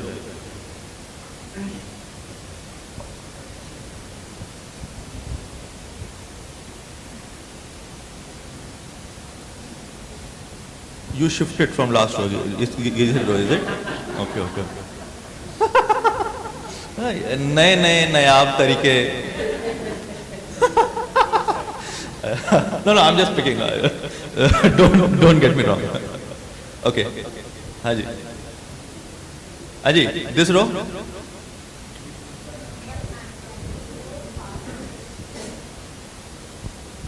By analyzing the past experiences, while Okay. recognizing genuine the past patterns, then during the manufacturing process, we may check some process gaps or the authorization gaps. Okay. there. The quality control check that, as you were mentioning. What about warranty? अगर मैं cell करता हूँ, जैसे आप कह रही हैं कि रिजेक्शंस कितने होते हैं, राइट? मैंने वो ब्रेक कार में लगा भी दिया, बट चलो चलते time there is something that is happening on the break, right? ही में बिकॉज 3 साल की वारंटी होती है जनरली कार में, 3 साल का से ब्रेक में कुछ भी प्रॉब्लम हुआ, he will come to me, right? So I also have to look at from a control perspective of warranty, is that when does my warranty provisioning start? Okay. But fair, I think that's a fair response. I just have 1 or 2 points. This quality wala example which I gave, I want to very clearly and accurately tell you, our job is to look at controls on financial statements. I'm repeating. It is internal controls with reference to financial statements. That's the word is there in the Companies Act 2007. Something which is not affecting financial statements is not our problem. जिस quality के norm से बनना चाहिए वो बना है कि नहीं, that is not my problem. I am not getting into the quality standard, but yes, have they considered the required quality norms while manufacturing the brake? That is my requirement, because that will also affect my BOM or bill of material. That will also affect my inventory valuation. But वो quality control norms के साथ comply कर रहा है कि नहीं, that is not my job. मैं इसलिए बता रहा हूँ कि ये बहुत thin line होता है when you look at controls, especially कि कौन सा controls is with related to financial statement, कौन सा नहीं है, right? Warranty is a classic case, right? अब ये quality norms मेरे गलत हैं या जिसने टाटा मोटर्स ने कार बनाया उसकी गलती है, I don't know. So वो quality control norms से compliance की जरूरत नहीं है, but because of some historical trend, there had been past cases which have accepted. Whether I have looked at that trend correctly to create a provision, that control is important. Okay, so I want to clarify this point first of all very clearly, because a बहुत common problem होता है on ground to find out this difference between a financial statement versus a non-financial statement is control. Very difficult, very difficult. Management के लिए तो सब कुछ control, but it is not for us. Okay. दूसरा, I think you all talked about accounting standards. Be very careful of side agreements. this act which I did, I went beyond my contractual norms. Basically, I am modifying my contract suo moto. If I am a small player out of a big manufacturer, generally I would do something more, not because of contractual reasons, but to maintain relationships. I will not be able to have a very discomforting relationship with Maruti Suzuki, right? Because my entire business is based on that. So जब हम लोग ये transfer of risk and rewards के बारे में बात करते हैं, especially in AS9, again a very common misconception is to stick only to my terms of sale. और ये जो हम लोग क्या term कहते हैं, इनको terms. There's a colorful sheet, right? Which if you would Google, there's some colorful sheet which comes with CIF, FOB, and there are dots. CIF अगर होगा, tick, it is on port. X work tick at factory. ये नहीं होता है. Especially Indian cinema में तो बिल्कुल नहीं होता है. These are normal terminologies that has been used generally. But आप देखिए उसके साथ और आप क्या कर रहे हैं? खासकर आपके जो परचेज ऑर्डर के जो पीछे जो होता है ना लिखा हुआ for other terms and condition refer annexure, वो ज्यादा इंपॉर्टेंट होता है. So please आप उनको पढ़ें, because don't just get fixated with this INCO term, this passion order to write pages and pages about INCO terms. Please go and read with the same passion the entire purchase order or the entire agreement with the players. You would find out arrangements where you are compelled, sometimes even legally, to do something more. Insurance is the most common example. It is X works, but you arrange insurance, or you arrange the transporter. अगर X works ही है तो फिर मैं क्यों करूँ? और अगर मैं कर रहा हूँ तो मैं रेवेन्यू X works पे मैं रेवेन्यू नहीं कर सकता. Right? So again, a compliance and understanding of accounting standards with my other side agreements, the control for someone to read and articulate and conclude the point and time of transfer of revenue is also critical. Okay? Revenue. We also have this discount schemes, right? Generally they are turnover based. You buy 10,000 kg, you will get 5% discount. You buy 20,000 kg, you get 15% discount. When do we recognize the provision for this? When do we recognize? Let's say I have not reached the threshold by the year end, then.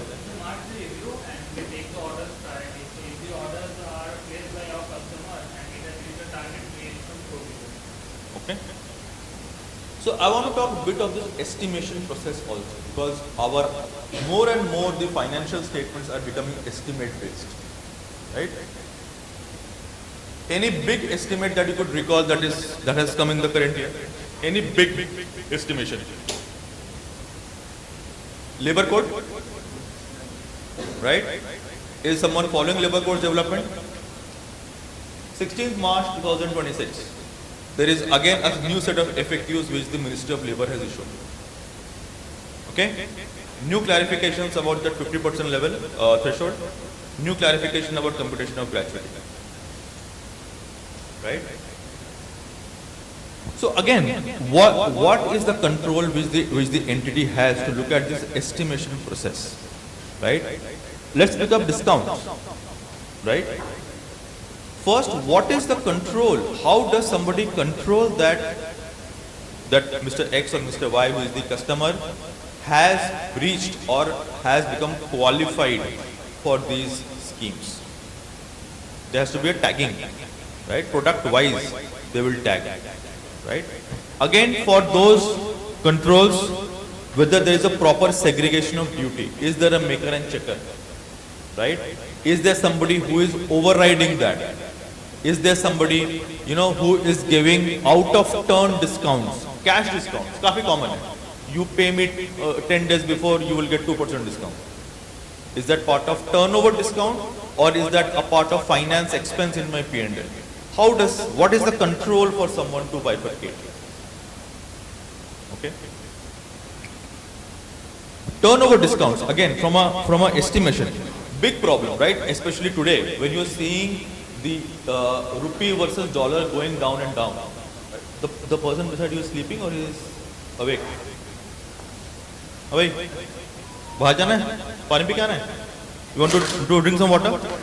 Are you okay? Estimation as a process, right? We say that there is a possibility that this customer will be able to achieve my qualifying threshold. He has not yet achieved as of the year end. But have I looked at the proper historical trends? Okay? जब हम लोग chat GPT और वो सब में question डालते हैं, वो भविष्यवाणी नहीं करता है, वो पुराने डेटा को लेके ही वो प्रोजेक्ट करता है. Even in an estimation process, that's exactly what we do. You look at historical trends, see whether that trend is first of all relevant in the current context, and then you use. So who is that somebody who is doing all this assessment that in the past year, this X customer had reached this particular milestone? What is the likelihood of that person, that same customer reaching the same milestone in the current year, knowing very well that globally, or from an India perspective, this product is not being bought so much. Let's say demand low ho raha hai, right? Real estate, a very common example. You would have followed the news because of this war. There are many investors who are pulling out from the UAE market. Because of this, there is also a lack of inflow of funds in India. So imagine for a rejection rate or for an estimation which is based on historical trend, may not be relevant today because that trend itself is changing. So again, my request to all of you would be that when you look at estimation, don't place over-reliance on historical trends. Use historical trends. Challenge them first to say that how relevant they are in today's context. If they are not relevant, please ask for a different set of estimations. Right? और इसको आप कैसे कर सकते हैं? You can have 2 or 3 permutation combinations. Accounting terminology में उसे कहते हैं stress analysis और sensitivity analysis.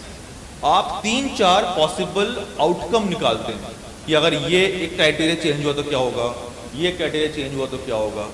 फिर उसका आप एक maybe an average or maybe a best case, maybe an average you will take it out. Don't go for best case or worst case. Pick up somewhere in between, right? What is that between is your judgment. But as long as you are doing things correctly, to have multiple scenarios, pick up those scenarios, you would have sufficient control to demonstrate compliance with accounting standards. Is it clear? Why I am saying this? Because AS or Ind AS is slowly and steadily becoming more complex. Ek to standard itself is complex.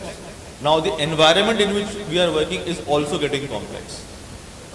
That may not be imminently visible, right? Nobody knew that Mr. Trump will, along with Mr. Netanyahu, will fight for Iran. Nobody knew. But that changed so many things, right? So estimation, again उसके ऊपर control जो है आप उसको देखें. Don't place over-reliance on historical trends. Okay? Labor code, right? This 50% rule, nobody knows what that means. Let me tell you. General misconception, मेरा basic plus J 50% होना चाहिए. ये नहीं है. उसमें ये है कि my exclusion should not be more than 50%. My wages is not 50%. My exclusion should not be 50%. So if my exclusion is 10%, इसका मतलब ये नहीं कि मेरा wage 50% है. My wage is 90%. So who is that from the secretarial side or from an entity side who is reading and keeping themselves aware of all these changes? Last quarter तक तो हम लोग यही लड़ाई कर रहे थे कि ये इसके लिए provision करना है कि नहीं करना है. Because the most common answer या rules तो आए नहीं हैं. Right? Luckily, institute came up with something, right? Both from accounting and auditing side, right?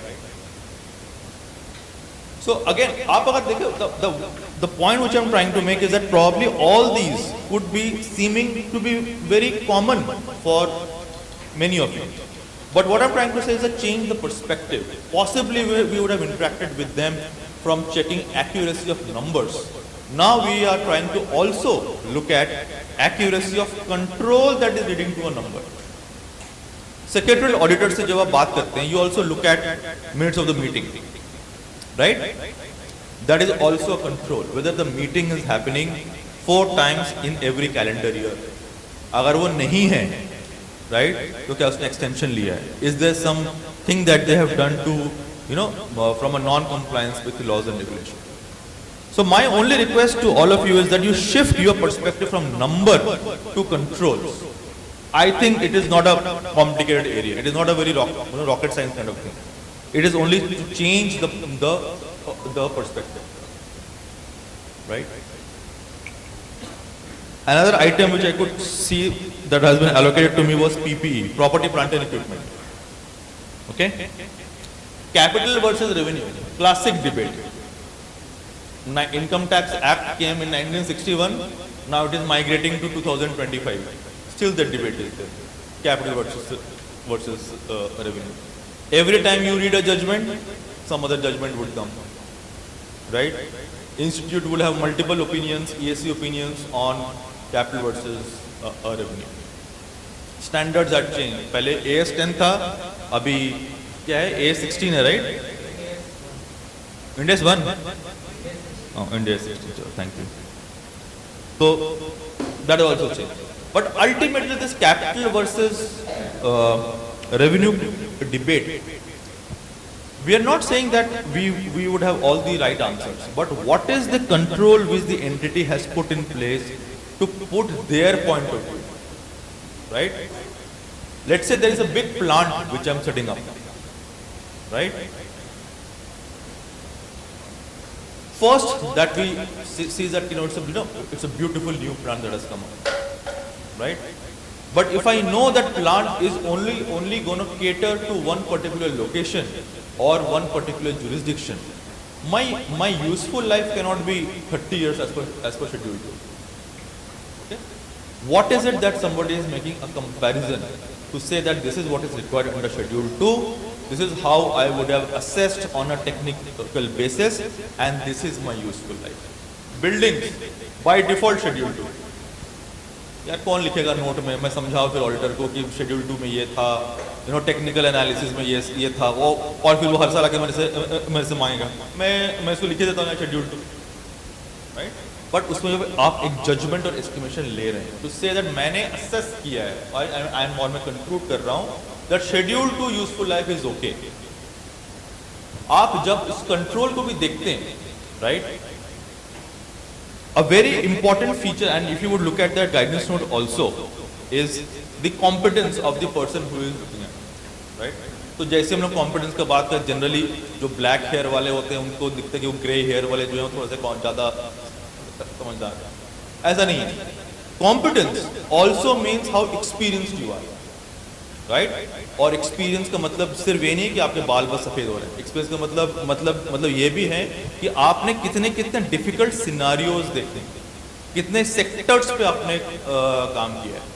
Somebody who has only worked in banking or financial services sector is not competent to look at useful life for a power generating entity. Okay?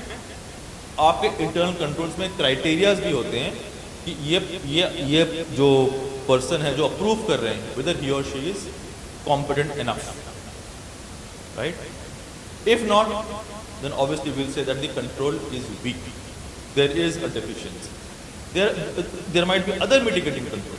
Maybe the CEO, CFO, somebody very close to the business will be approving something. Yeah. PPE, capital versus revenue. The day when I started the project, generally I would have a project code, right? All my expenses I will start parking, right?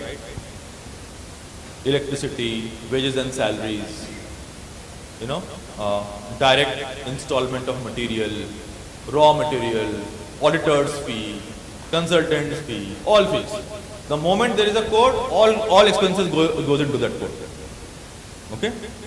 What is the control which the entity has put in to bifurcate at that point in time, right? To say which is capital, which is not capital. What I also want to remind you is that internal controls is not just because auditors have to opine. उनको अपने board report में भी लिखना पड़ता है that internal controls are appropriate. Okay?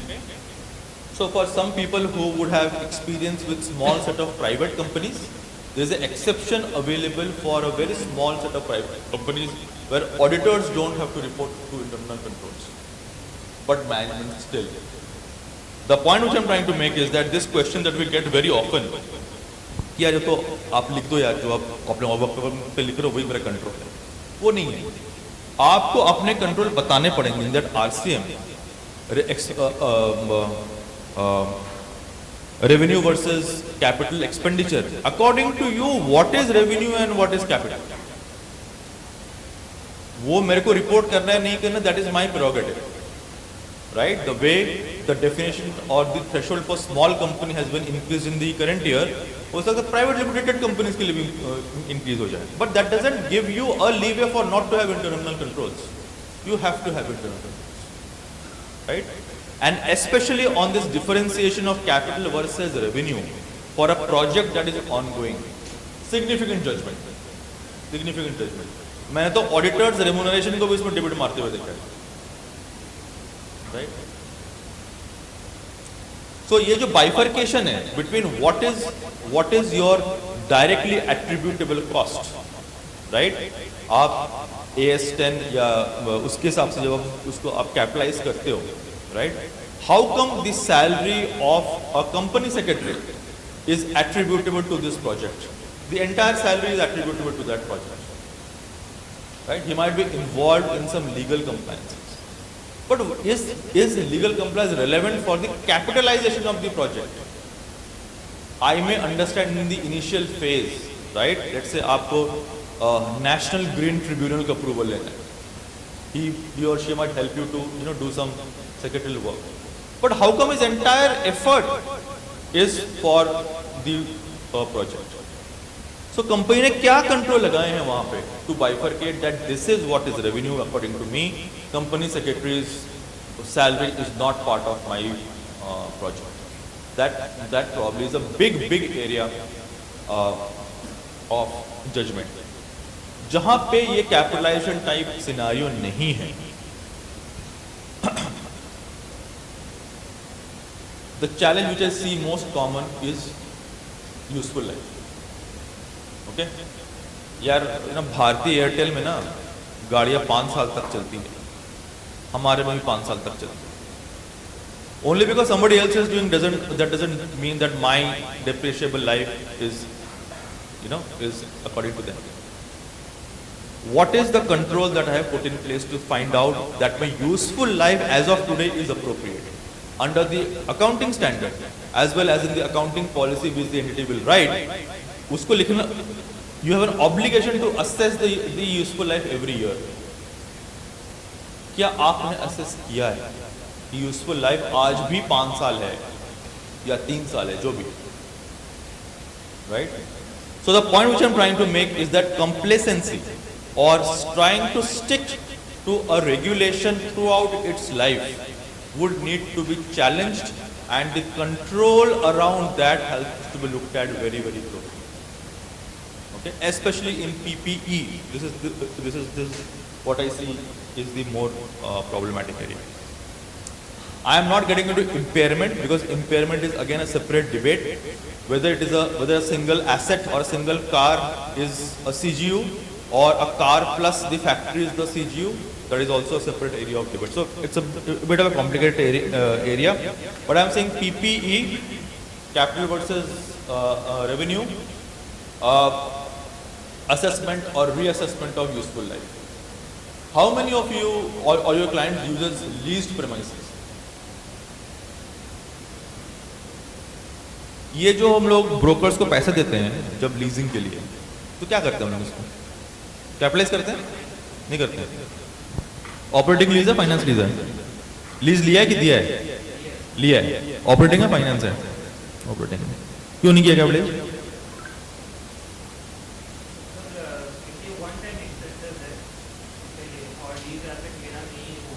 तो हर साल ले लो यार, किसने मना किया? हर साल ब्रोकर को बुला लो। अगर आप बॉम्बे में जाओगे, स्पेशली फॉर रेसिडेंशियल, जब आपका 365 दिन खत्म होगा ना, 360वें दिन पे आ जाएगा तुम्हारे पास। इस साल अभी ना रिन्यू करना है licence. Why I'm saying is that in leases AS 19 there is झकास present value of future rental payments को लीज लायबिलिटी कंसिडर करते हैं, इसलिए जो इनिशियल चार्जेस रहता है उसको टू बैंक करके ऐसा दिखाता है। So अगर आप खोलें AS 19 there is also a concept called IDLC, incidental direct cost. Okay? So भले ही it is a one time expenditure, but that expenditure is relevant for the entire life of that lease. So it even permits you to capitalize and depreciate over the useful life. Okay?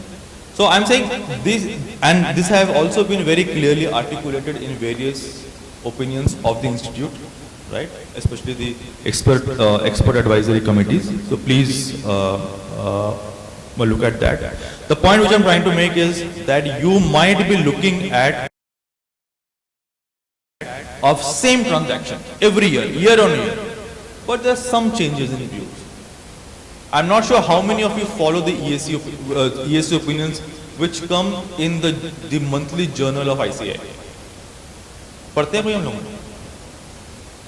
उसमें एक opinion section होता है। मैं भले ही पूरा नहीं पढ़ूं, at least topic में मेरे को ध्यान में रहता है कि टॉपिक क्या है।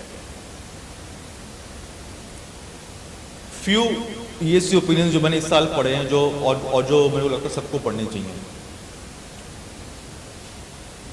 Whether provision for expenses be a part of trade payables or other current liabilities. इस पे EIRC ओपिनियन आए इस साल, आप लोग पढ़े।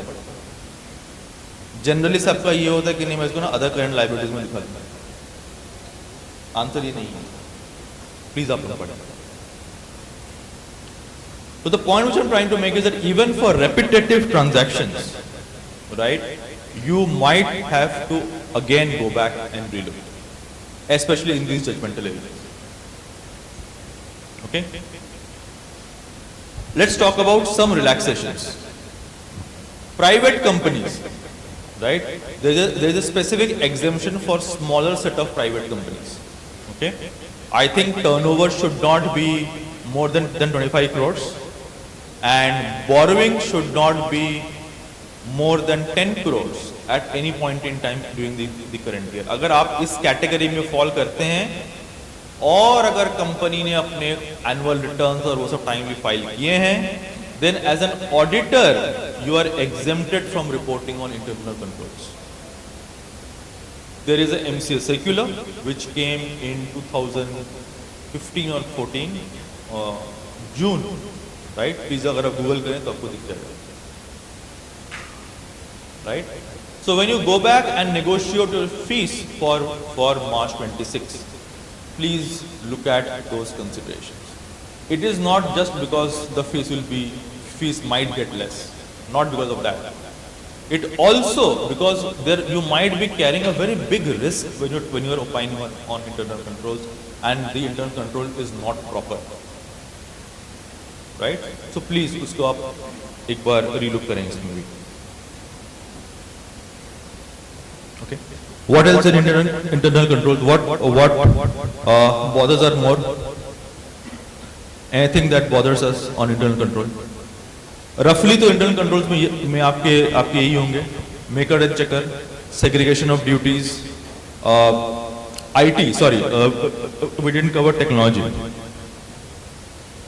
We all like when somebody uses some tool, right? You ask the client a question, Big Four ने तो इसको certify किया है, मस्त system है। But please जब आप systems को देखें, right? उसमें at least I am not very good with technology.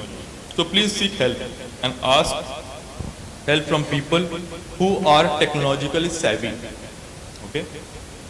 If you are relying on any control which is IT dependent, right? For example, there is an aging report which comes from the system.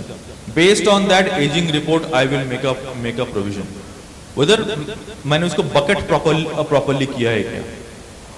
Okay? Due date is from the date of invoice or date of payment. I had one scenario and was a continuing client. On the 5th or 6th year, we realized that this bucketing which comes is from the date of payment and not from the date of invoice. We have to recognize a prior period error entry because of it. Right? Technology, especially jahan pe people place too much reliance on technology or over reliance for that matter. Right? Please be very, very careful. Okay? Application control, right? Aging. The most common application that we see is aging. Whether my debtors itself is complete. Okay? Reconciliation of that aging report with my trial balance. Who is doing that? Many cases we have seen that when we look at aging, after every aging there is a number, right? Which is not allocated anywhere. ये तब होता है when you have on account payments, right? One time किसी ने payment कर दिया, and we don't know ये allocate कहाँ होगा और वो पड़ा हुआ है सालों साल. Okay? So again, this is the area of confirmations, right? Where we spoke about last year, difference in balances. Whether this difference is lying somewhere in this on account balance, right? Who is looking at that on account balance? It can't be that only when auditors ask questions, then somebody will start doing something. Who is looking at it at much more frequent level to say that on account balance would need allocation? Because something which is less than 60 in your bucket, generally you will not make a provision. But where it is on account, you don't know ये कौन से party के कौन से bucket में है. And general answer होता है on account में नहीं है तो यार उसने ना पैसा दे दिया, we don't know कहाँ पे जाना है उसको. तो प्लीज डालो आप उसको. अगर ये नहीं हो पाता है, let's say customer is not responding या whatever, can we use some judgment? FIFO basis, let's say, right? I take from the date of when it is come. जब से मेरे अकाउंट में उसने हिट किया है, right? Do some reference, correspondence with the bank. ये पैसा कहाँ से आया है, किससे आया है, right? Is there some detail जहाँ से मैं इसको allocate कर पाऊँ, right? IT systems में सबसे बड़ा problem ये है that we don't know the relation between input versus the output. हम लोगों ने कुछ data डाला and then beautifully some PPT or some report pops out. We don't know the linkage. Technically, this is called as the black box problem. We don't know that. Okay? But these IT experts or the IT guys will be able to help you understand because they're a bridge from, they will also have IT knowledge, they will also have a bit of an accounting and auditing knowledge. Okay, so please take their help. Cyber security. किसी के पास आते हैं वो Jamtara type के phone, आपके account में इतने सारे पैसे हैं. So I got a message a few days before, and I'm sure you would have read this also. There's an email floating around from the income tax department, right? That there is a suspicious transaction in your account. Please log in, right, and see that, right? We had instances, and it's there in public domain. JLR, right, of Tata Motors has a huge cyber security breach, right? तो ये जो IT वाले हैं, जो IT दोस्त हैं आपके, ये भी आपको बताने में help करेंगे that how vulnerable your system is with data leakage.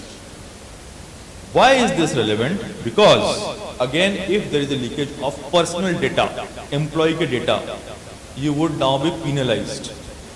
There is an act called DPDP, okay? Data Privacy Act. अगर आप personal data leak कर रहे हैं, then you are heavily penalized, minimum amount is 250 crores. Okay?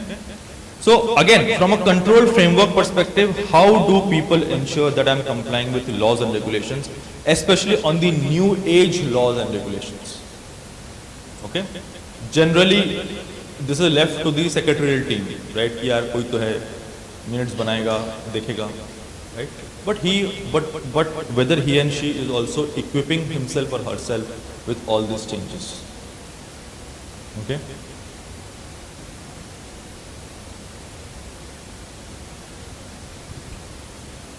What else? Anything?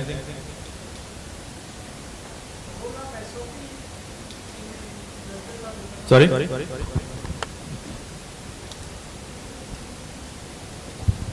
Nowadays, company having the SOPs for the different control systems. How much we should rely upon on these SOPs? It will depend on how early you engage with them. SOPs are a great help, right? I can tell you. But again, you have to be engaging them on the right time to understand what those SOPs are doing. It can't be just a printout, freshly printed document that is given to you, right? कुछ तो कहीं पे भी wrinkle थोड़ा सा कुछ तो होना चाहिए ना, like वो ultimately use भी हुआ है. It is not something which will be printed and given to the auditors when they are asking. There has to be, so there is something on control which I wanted to tell you. Control is doing what is written, okay, and writing what is done. अगर आप दोनों तरफ से करते, control आपका बिल्कुल सही है. आप करते वही हैं जो लिखा है और लिखा वही है जो आप करते हैं, वही है control ultimately. So I don't want to give a philosophical statement, but ultimately these SOPs help, but it is also dependent on how frequently those SOPs are used, especially on policy level matters. Whistleblowing, right? Employee leave policies, okay, or gender diversities. Generally, लोगों को लगता है कि it is more good to have kind of a thing. But आपको अगर अपने board report में लिखना है, right, कि आपके पास कितने सारे कंप्लेंट्स आए हैं सर, अगर आपके पास कंट्रोल नहीं है, आप लिख नहीं पाएंगे.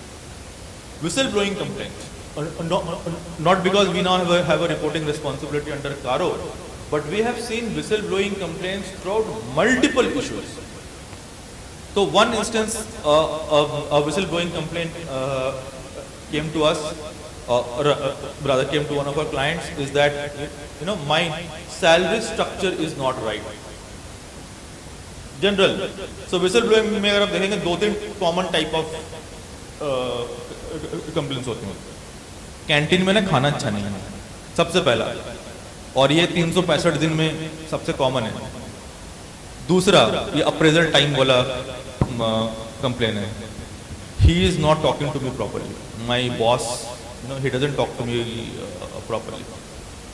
Again, appraisal time complaint. My appraisal is not done right. He or she is, favoring someone. This might look to be a very, very, common thing. But in my experience, when somebody is asking or raising a question, I'm not saying that all of them would be right, but at least give some time to understand what is the root cause, especially which looks very common, not the fact, canteen mein khana kharab hai, but ultimately when they're talking about some, gender issues, salary issues, work ethics, भले ही आपको उस case में कुछ नहीं मिल रहा हो, लेकिन this will give you some questions to consider in your audit strategy. This example which I am giving on salaries, this led us to question the credit control manager on something else, right? And then we have to write that internal controls on something is not right. So that guy was somewhere, right? Somewhere in the credit control, he simply wrote, my salary is not on par with someone, and despite raising my concerns multiple times, nothing is happening. But there is something more he wrote when he gave his interview. to the HR guy. We then pick it up from there. So it may or may not help you to deal with that present whistleblowing case, but it in many cases will help you to ask much more difficult questions with the management. Right? Please. Even if they are having a substantial amount of clientele, wherein the IFC procedure has to be done and IFC reporting is also required to be done.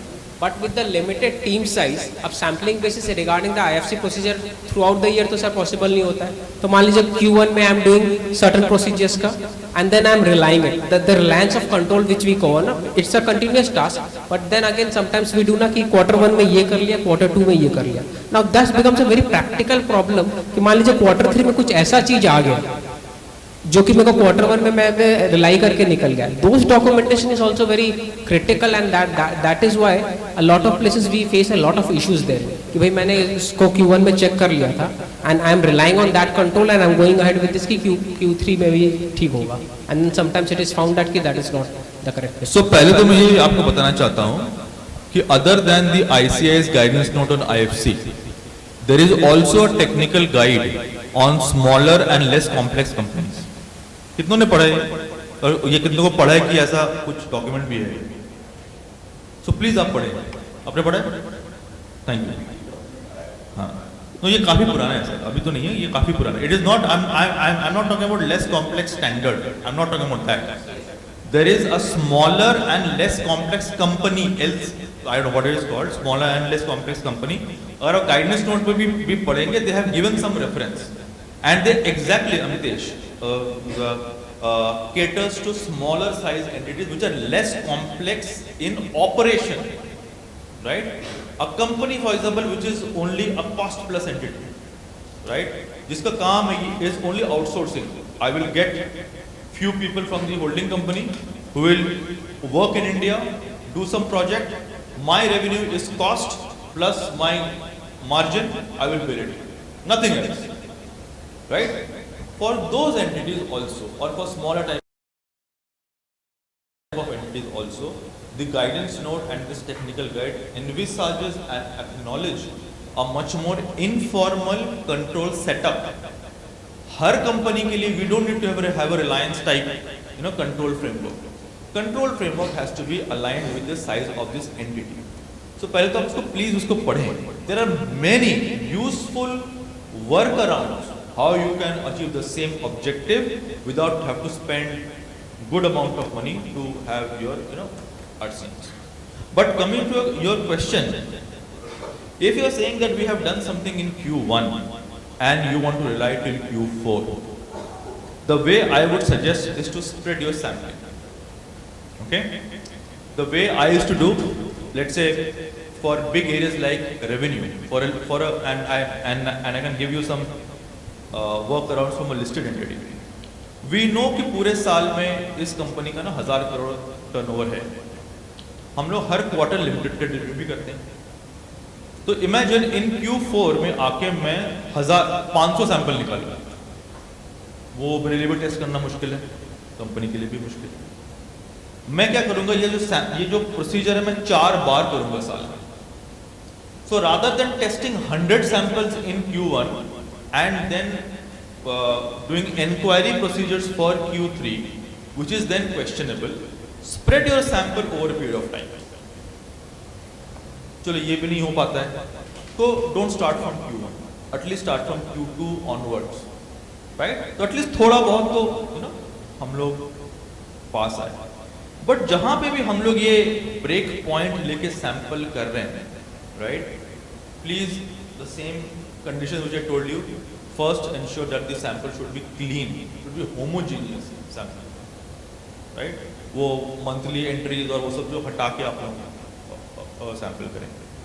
But documentation, Amitesh, जो आप कह रहे हो, it has to again start right from the planning stage. मैं planning में ही लिखूं कि मैं ऐसे ही करूंगा या ऐसे मैं करना चाहता हूं. इट कांट बी कि मैं Q4 में आके मैं कुछ लिख दूं. अगर देखिए regulators and everyone, it is not that they want to blame you as such, but they also are not finding enough reason to say that you have done something. अगर आप उसको प्लानिंग स्टेज से demonstrate करें कि हाँ मैंने ये option choose किया है, that this is the way I will do from Q1, possibly, you know, your conversations will be much more easier. But to answer your point, my response would be to spread your sample over a period of time. Yeah. Any more questions on controls?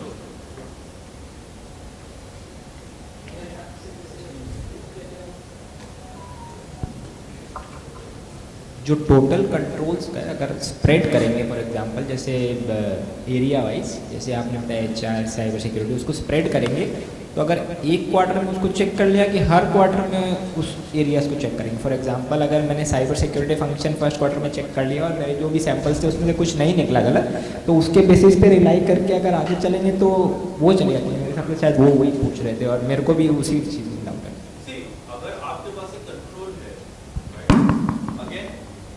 जो sample है that will depend on the recurrence of control. 25 sample जो हम लोग check करते हैं that is for a daily control, but something like a cyber security, right, वो control तो तभी एक्सरसाइज होगा जब ऐसा कुछ इवेंट हुआ है। तो अगर आप हमारे गाइडेंस और वो सब से भी जाएं, generally these will be IT type controls, right. तो उसमें तो एक ही कंट्रोल है चेक करना, तो आप साल के शुरू में करो या साल के एंड में करो। मेरा प्रेफरेंस होगा कि आप टेस्टिंग जितना साल के एंड में करोगे आपके लिए जस्टिफाई करना ज़्यादा आसान होगा। बट जहाँ पे ये बहुत सारे न्यूमरस ट्रांजैक्शंस हैं उसको आप स्प्रेड करने के बारे में सोचिए। Is it okay? am I able to respond correctly or you still don't seem convincing? That's what I'm asking.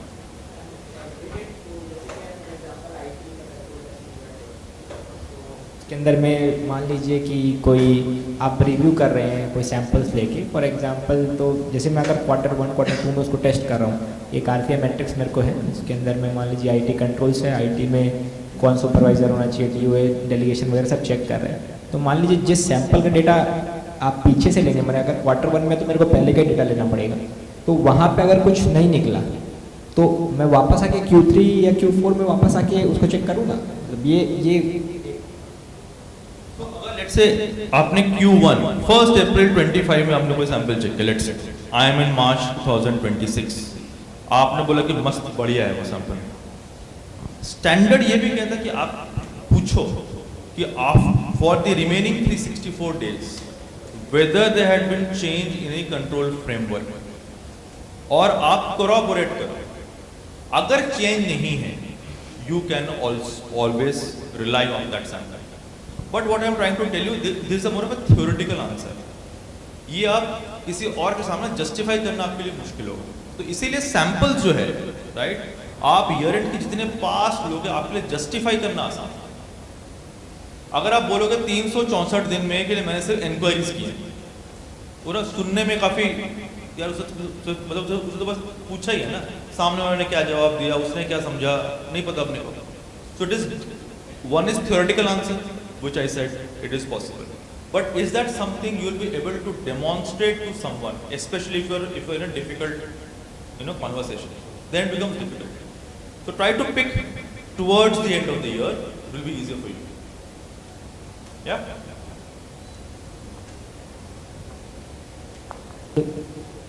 Thank you, Nilanjan sir.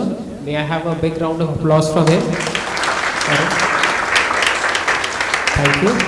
And now we have the team from Auditor Desk who will be dealing with the data analytics and all those parts which they had promised you yesterday. So they'll have a brief session, and then after this session we'll have the session of Mohit sirs regarding the financial statements and the CARO and the practical aspects there. Over to team auditors. All right. Very good afternoon, everyone. We meet again. So today's purpose of our presence would be to try and showcase something which may be a better solution for handling the I would say bulk data, and how do you try and basically get more information out of it is what we're going to try and showcase today through data analytics. So just to give you a small recap, what we have seen so far is how we do the planning through a software, how we do sampling, how we do apply audit steps, how do we wrap that up.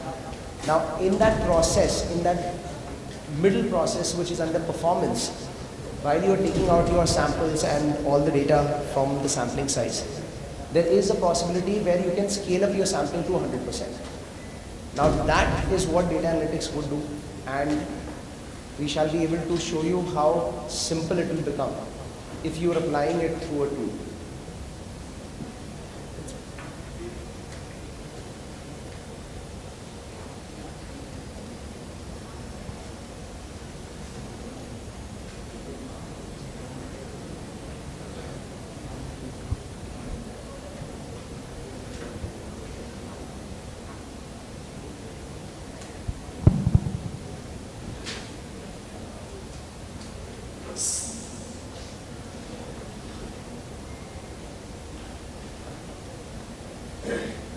So let's talk about how the data will be churned out by a tool in future, where I just give my dumps, be it for any specific area. I can directly give that dump to the software or to the tool, an AI-based tool, and the tool will help me out to understand as to how the anomalies are being captured there. Please pardon me if I cannot stand because I have to navigate the screens accordingly, but he is moving around here and there. So he will be the person you can directly address to when it comes to addressing the crowd here.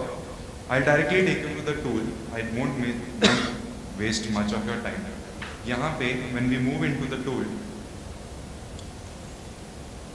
this tool has 3 subdivisions to it.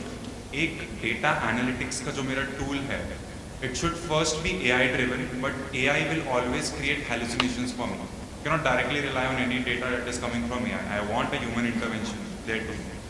That is where my rule-based integrations come into picture. तो जब मैं एक tool open करता हूँ, मेरा जो dump है, if I first I'm able to direct or understand कि ये data जो है, how is it bifurcated या उसमें क्या discrepancies आ रही हैं, then we come to the rule-based analysis. In this case, we have different rules defined for different areas, sales, vendor, customers, inventory, ये सारे areas, J analysis for that case, sales analysis we have. Now, if I directly take you to the sales analysis, I just give the sales dump here. And when I click on the sunburst chart, तो मुझे एक overview मिल जाता है of the complete tool altogether. कि in my file, in my sales data, how many duplicate invoices, how many cancelled orders were dispatched, how many price mismatches were there. So I can check that here at one specific screen itself, and then I'll also be able to get the list of the entries here. So मेरा वो set of transactions 1.5 lakh 2 lakh का जो मेरा set of transactions था, now it's restricted to only 15 or 20, maybe 100 set of transactions which the software has identified for me जहाँ पे discrepancies हैं. And as an auditor, if I'm checking जहाँ पे भी delay हो रहा है, if there is a late shipment of products, if there is a delay in converting your sales order into invoice, in that case, if as an auditor I have an acceptable delay of 9 days, then all the entries after 9 days will automatically be highlighted to me by the software itself. Again, the tool will do that for me. It will explain me कि कितना exact delay था. That is when it comes to the rule-based analysis. You have multiple analysis, credit limit not defined, credit limit defined for each and every customer. If there is a credit limit defined in the customer master, then I can check कि how many entries have been bifurcated. In this case, my customer limit was 98,000, but I ended up spending 1,62,000 something. So this means that the customer limit has been breached, and all these set of transactions will automatically be highlighted to me. Again, something which we usually do in our audit when we go to the basic filters जो हम निकालते हैं from our Excel sheets. Where does AI come into picture? If I don't want to do this manually, I'll directly go to the AI analysis part, and in this case, I'll just give my dump to the tool. Plain dump जो मेरा client मुझे दे रहा है, I'll just upload it right away. In this case, I had a dump with around 2,500 transactions. Everything is done by the tool here. It will frame clusters of the data that we have given to it, and on the basis of these clusters, if you see, some of the clusters are falling within the family, so this is the family that we have here, and some are moving away from the family, which are still acceptable, but there is this one cluster which is totally aloof from the family. These clusters are highlighted to me by the software itself. In this case, cluster number 1, the transaction count is 15 and the software is suggesting uske hisab se these are high value transactions without any tax. And the same goes for cluster number 7, where there are 435 transactions which are possible data entry errors according to the software.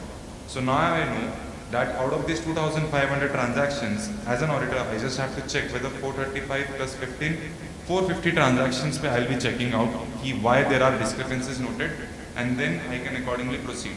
So now the set of data, जो मेरा पूरा population था, is now reduced to 450 itself. Again, something जहाँ पे थोड़ा सा manual intervention आता है. Where is the what is the thing that is differentiating it from any other AI tool is again an inbuilt GPT. How do we use this GPT tool? Just give me a second.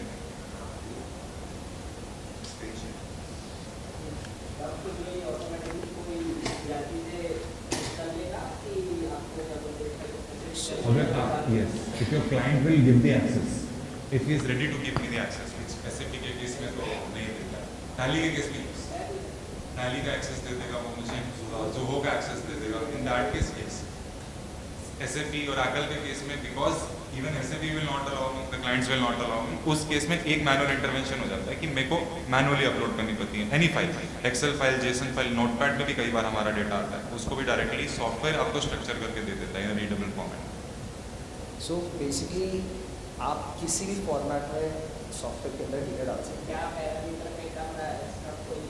वो आप decide कर सकते हैं. जैसे हो सकता है हमारा टेम्पलेट में एक पैरामीटर अलग लिखा हुआ है, जैसे ओपनिंग बैलेंस को लिख दिया है कि AP, हमने AP लिखा हुआ है, लेकिन आपका जो शीट आ रहा है उसमें पूरा ओपनिंग बैलेंस लिखा हुआ है, तो आप उसको डायरेक्ट कर सकते हैं कि आप इस कॉलम को इससे एग्जैक्टली, और वो वन टाइम एक्सरसाइज है, एक बार आपने कर दिया, so software will remember that parameter as in that structure that you have made. And the uniqueness is कि वो consume जो data consumption है वो किसी भी format में, JSON is simple binary coding, अगर वो JSON में भी उसको read कर पा रहा है, it means कि आपको dump निकालना है और बस डालना है, एक बार डाला फिर start churning the data. जो आयुष बोलने की कोशिश कर रहे थे वो बोलना चाह रहे हैं कि there are 3 levels of identification जो सॉफ्टवेयर के अंदर है. एक है जो रूल बेस्ड है, सो रूल बेस्ड में आप बता रहे हो सॉफ्टवेयर को कि what am I asking from you, right, what exception report I am asking. फिर सेकंड है जो AI है, जिसमें आपको कुछ बताने की जरूरत नहीं है, software automatically find those anomalies and sure those anomalies for you. Third है then you can back it up with AI. आप अभी रेगुलर प्रोसेस में क्या होता है, रेगुलर हम लोग GPT यूज़ कर रहे हैं, चैट GPT, राइट, लेकिन चैट GPT में आपका डेटा जो है वो कहाँ खुल रहा है, कौन देख रहा है, वो सिक्योरिटी तो है ही. सो ये जो AI है, generative AI, this is primary design with open AI, जहाँ पे वो एक तो फाइनेंशियली ट्रेन है, आप उससे पूछोगे कि how is your day today या how is the weather today, it won't answer, it will say that I have not decided. Exactly, it is designed, it is primarily made कि वो आपका financial data को कैसे churn करके आपको observation दे सकता है. So we just show you how it looks, ताकि आप एक बार फिर उसको you know use it as your last option as first option, क्योंकि वो आपने जब बैकअप ले लिया अपने ऑब्जर्वेशंस के थ्रू, आप you just rechecking your observations that you receiving from the AI. Yeah. So this GPT that we are talking about here is again designed for two specific sectors altogether. First, business insights. It means that as a business owner, if I want to ask any question to this GPT, I can ask.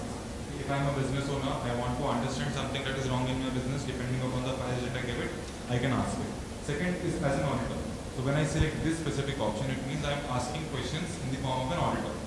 And again, the basic difference here is it will not directly, you can just not randomly type anything here. You will have to give the software a direction. And if you try to ask any unnecessary questions, वो जो when we go to any other GPT, उसमें एक सबसे बड़ा disadvantage ये होता है that the data is coming from multiple sources and it bombards you with so much of information that हमको ही पता नहीं चलता है कि कौन सी information लेनी है और कौन सी information नहीं लेनी है. In this case, I will first give the software a direction कि I will first upload a file. I cannot directly ask a question. So उसका एक output मेरे पास already ready है. So in this case, what happens is I went on to the software, मैंने CA analysis select किया and I directly downloaded HUL annual report from the website itself and I uploaded the file. When I did that, accordingly then I started asking questions. पहले उसने सब extract कर लिया, understand कर लिया what is the file given to it, and then I asked that are there any major inconsistencies that were noted in my P&L balance sheet and the CFS. In this case वहाँ पे it again उसने जो भी अपनी understanding के हिसाब से उस एल्गोरिथम्स को रन किया, it explain me what it check and how it ties with what I have required, and then accordingly it gave me a conclusion. So ये सारे एक्सप्लेनेशन के बाद it gave me a summary conclusion that based on the above reconciliations across P&L balance sheet and the cash flow statements, I did not identify any major inconsistencies, and that was bound to happen because this was an audited financial statement. But at the same time उसने ये भी check किया है कि क्या ये presentation line up कर रहे थे with, if I would have specified schedule 3B, Ind AS, all the Ind AS के साथ requirements, अगर मेरे notes to accounts है तो वो उनको भी read करके मुझे explain करता whether it is in line with the standards or not. So I changed the question. I asked the question in a form that as the audit engagement partner, should I be worried about something in this file? Which again changes the whole dynamic of the question. Again software कुछ चीज़ों को consider करता है. अब यहाँ पे आपके of balance sheet items आ जाते हैं इन पिक्चर, जिसको सॉफ्टवेयर कंसीडर कर रहा है. Contingent liabilities, provisions, RPTs, audit trail जो है, और उसके बाद आपका going concern. So everything is being considered by the software. And again because एक एग्जैक्ट इशू नहीं था इस फाइल में, it was an audited one, तो सॉफ्टवेयर बोल रहा है कि I did not see any red flag bye itself which will undermine my opinion, but there are few areas that deserve extra partner level attention. वो areas को software highlight कर देता है at the bottom, where first audit trail में gaps हैं. CCTV was not fully working. Now this may have been missed by an auditor. So in that case, एक basic sentence में software is telling me कि remediation कर लो, alternative procedures कर लो. But if I go ahead and I ask a software कि ये जो ऑल्टरनेटिव प्रोसीजर्स आप सजेस्ट कर रहे हैं वो क्या है, वो भी आपको सॉफ्टवेयर रेकमेंड कर देता. रिलेटेड पार्टीज के केस में there was big jump in the proposed transaction with Union of India. I have to verify it with the approvals. अचानक से इतना जंप क्यों आया? Impairment was not properly done, heavy discounts were given towards the end of the year, तो मुझे वहाँ पे भी चेक करना पड़ेगा. रिलेटेड पार्टी ट्रांजैक्शंस और प्रोविजंस थे, उसके हैवी जजमेंट्स हुए, तो उसको कंफर्म करना पड़ेगा with lawyers in the licence. And if I give the software the specific log, I mean जो केस फाइल का नंबर होता है, हर एक केस का एक यूनिक नंबर होता है, सॉफ्टवेयर मुझे वो भी बता देगा कि what was the outcome of that specific case, उसकी हियरिंग कब हुई थी, और अगर वो क्लोज है या फिर नहीं है, वो भी सॉफ्टवेयर ऑटोमेटिकली हाईलाइट करेगा.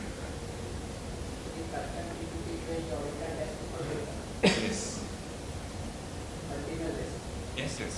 उसके अलग से एक टीम है फोटोज. सिर्फ ऑडिटर्स डेस्क नहीं चलता सर. सो बेसिकली देखिए जब टूल बनता है ना, तो एज प्रोवाइडर्स हम कोडिंग करते हैं, राइट, बट उसमें फिर there are lot of third party intervention जहाँ पे हमें लगता है कि रिक्वायर्स मोर अटेंशन. जैसे ये टूल GPT जो आप देख रहे हैं, ये OpenAI के साथ ऑडिटर्स डेस्क ने मिलकर बनाया.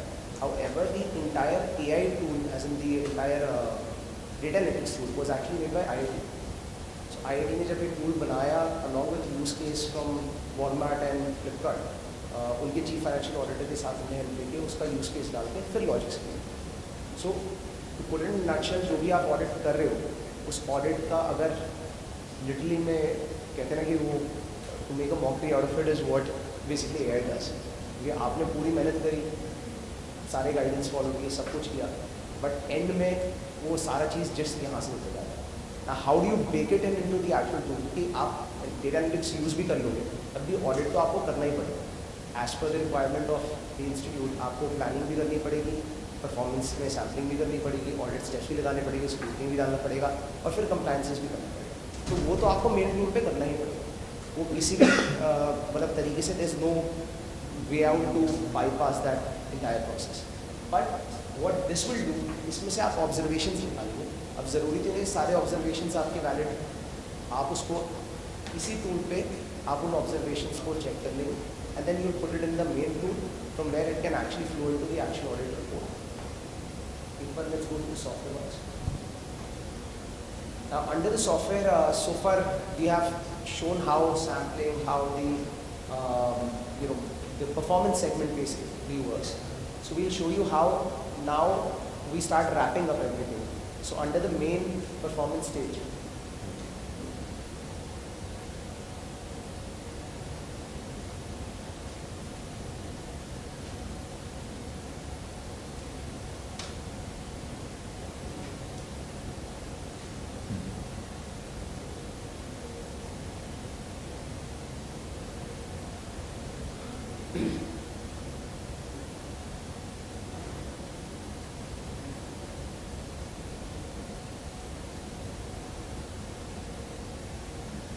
So जब हम let's go back to performance ones.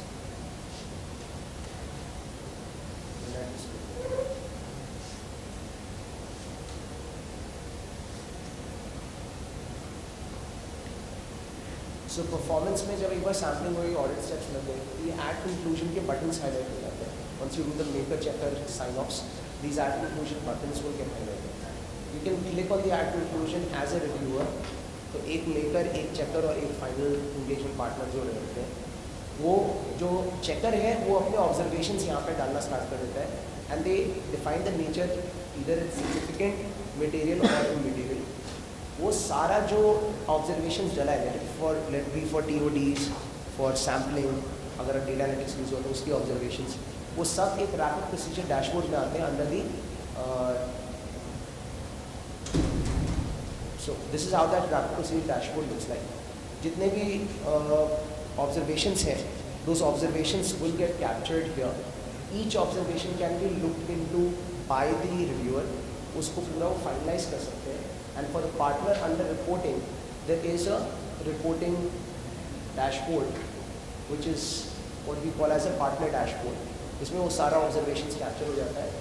And from here, the partners can check each observation, just click on any one of the observations. And under that observation, if you see, it tells you everything. कि वो area क्या था जिसका आपने observation डाला है आपके reviewer में, सैम्पलिंग के इन्फॉर्मेशन क्या थी, तो जो भी आपने स्क्रूटनी करी है उसका डिटेल्स, फिर एक्चुअल ऑब्जर्वेशन क्या था, उसका नेचर क्या है. Then the partner can take the management response, then put in their response and eventually draw the conclusions and decide if the matter needs to actually go to the actual report cross off those reports. So अगर other information हो गया या emphasis of matter हो गया या फिर that matter की observation हो गया, तो यहाँ से वो डायरेक्टली पार्टनर्स जो है वो अपने ऑडिट रिपोर्ट को फाइनलाइज करना स्टार्ट करें. सो लिंकेज जो है from planning to performance to the actual audit report is what the software brings to the major. इसके अलावा आपको कंप्लायंसेस भी दिखा देते हैं. सो अंडर द कंप्लायंसेस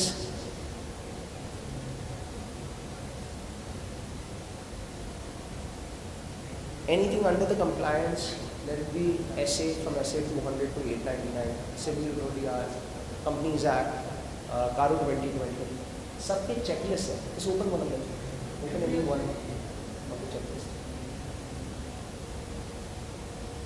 तो नॉट एक्स कारो.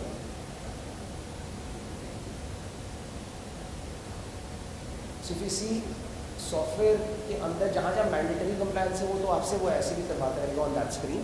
उसके अलावा अगर कोई चेकलिस्ट आपने भरना है, so it comes in this form. You simply see, ये कॉपी पेस्टेड नहीं होते हैं. It is in very simple language, even for the articles, even for somebody who has just recently, got into an audit also, can go through this, fill this information. There are guidance notes which are there, and those guidance notes will allow the team to eventually decide कि इसको कैसे भरना है. अगर कोई discrepancy note किया तो उसके लिए check box. If there is a response that is needed, then you put that response. And let me show you how the audit report eventually looks like. ये compliance करने के बाद जब एक्चुअल ऑडिट रिपोर्ट को आप finalise कर देते हो, तो इसका फॉर्मेट या तो आप अपना डाल सकते हो या ICAI से पिक कर सकते हैं, या फिर जो हमारा रेगुलर फॉर्मेट है वो इस तरीके से दिखता है.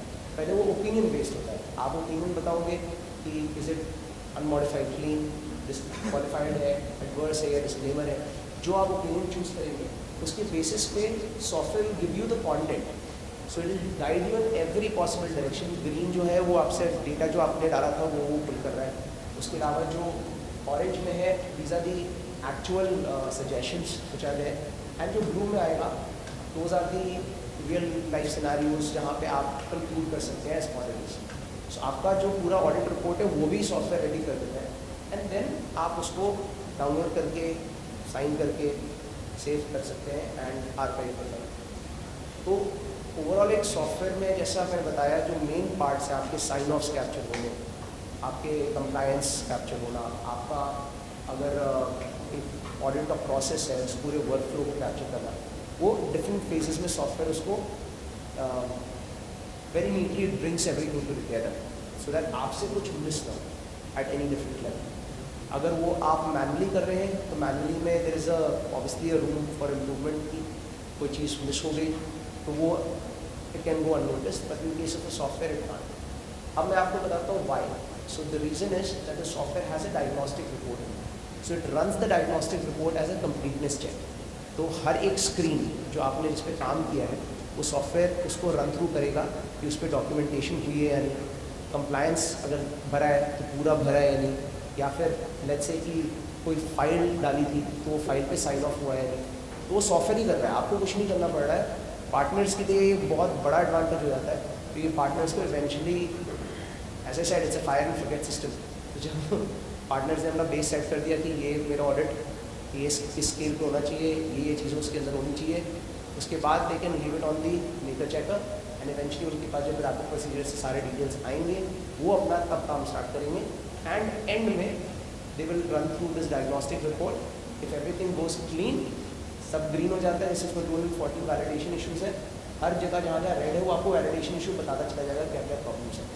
And once it turns all this turns green then the archival is possible. So completeness भी सॉफ्टवेयर ही चेक कर रहा है. So it's not leaving any room for any errors.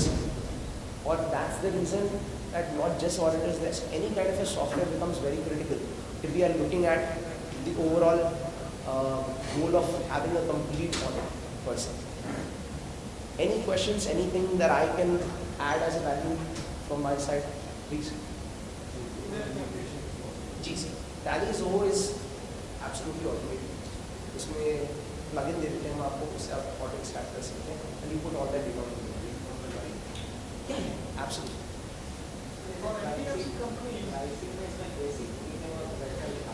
हाँ, देखते हैं. So see, in your case, अभी जो SMEs के लिए हम प्राइसिंग रख रहे हैं वो अलग है. So we give you a lighter version because आप लोग के ऑडिट का स्केल उतना ज़्यादा नहीं है कि आप एक प्रीमियम पैकेज यूज़ करें, because ultimately उसका फ़ायदा नहीं होगा. You will end up paying for something which will be absolutely useless. So for SMEs we give you a lighter version which will cost you only 500 per license per month. तो उसका cost per या पर person basically it's user based. अब हर बंदे का sign of तो capture कर लेंगे सर. अगर 10 लोगों की टीम है तो 10 लोगों को आईडीज देनी पड़ेगी ताकि हर बंदे का काम कैप्चर हो सके. एब्सोल्युटली. और जो आपको हमने डेटा एनालिटिक्स दिखाया, अगर लगता है कि आपको एक बड़ा ऑडिट करना है, मतलब डेटा एनालिटिक्स में तभी यूज़ करूँगा जब वो 500 करोड़ से ज़्यादा का प्रोडक्ट बेसिक, मतलब बेसिक उस केस में, क्योंकि मेरे पास डेटा बल्क में होगा. कम डेटा पे मैं अगर मुझे 100 मतलब सब लेजर में 100 आइटम्स हैं, मैं 100 खुद भी कर सकता हूँ. सो डेटा एनालिटिक्स के लिए हमने अलग से पैकेज होता है, 999 का पैकेज है for your JE testing and for data analytics. अगर उसमें आपने AI और जैसे GPT डालना है तब वो 1299 है. So but that's a separate package all together apart from the core tool. Core tool आपका बेसिक डॉक्यूमेंटेशन से लेके आपका पूरा ऑडिट कंप्लीट हो जाए. As far as a small scale audit is concerned in the audit. Sorry sir. जी, so it covers everything. आपका statutory audit अलग है. हाँ, क्योंकि उसके लिए आपको पहले NBFC सेलेक्ट करना पड़ेगा. तो जब आप क्लाइंट ऐड कर रहे हैं तो you have to tell the software कि ये मेरा banking, non banking, life insurance, non life insurance, कौन सा ऑडिट.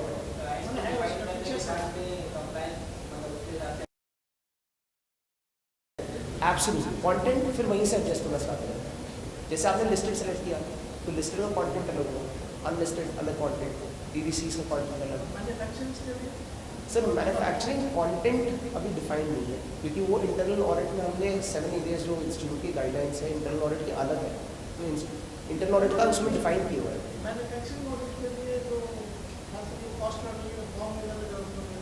जी, वो कंटेंट अलग से नहीं हुआ है. अभी हम उसको फ्यूचर में पॉसिबली करेंगे कि हम स्टैट ऑडिट को भी बहुत इंडस्ट्री स्पेसिफिक बना सकते हैं, लेकिन अभी तक हम वहाँ पे वेंचर नहीं किए. तो आपने जेई टेस्टिंग के बारे में मेंशन किया, can I ask on what criteria you filter the ledger? Sure, absolutely. मैंने बताया कि ये लेजर में 2500 एंट्रीज जी, आपने फिल्टर ऑन 250 एंट्रीज. जी, व्हाट क्राइटेरिया? वो क्राइटेरियाज आप डिफाइन कर सकते हैं. So JE testing, JE testing में so see the logic is scripted और अनस्क्रिप्टेड. सो जेई टेस्टिंग में स्क्रिप्टेड ही रह सकते हैं, it can't be unscripted. Unscripted is for your other data analytics, मतलब आपकी परचेज फाइल हो गई, आपका सेल्स डंप हो गया, customer vendor data, your payrolls, आपके सेल्स टैक्स, GST, so ये सारी चीज़ों का जो डंप आता है उसमें आप एनालिटिक्स रन करेंगे तो उसमें आपको दो ऑप्शन आ जाएंगे, एक AI बेस्ड और एक non AI based. Non AI में आपको बताने की जरूरत नहीं है, वो अपने आप ही एल्गोरिथम को रन करेगा and will tell you the anomalies, और वो नॉर्मलीज के साथ साथ आपको बताएगा भी कि वो नॉर्मली क्यों वो हाईलाइट कर रहा है।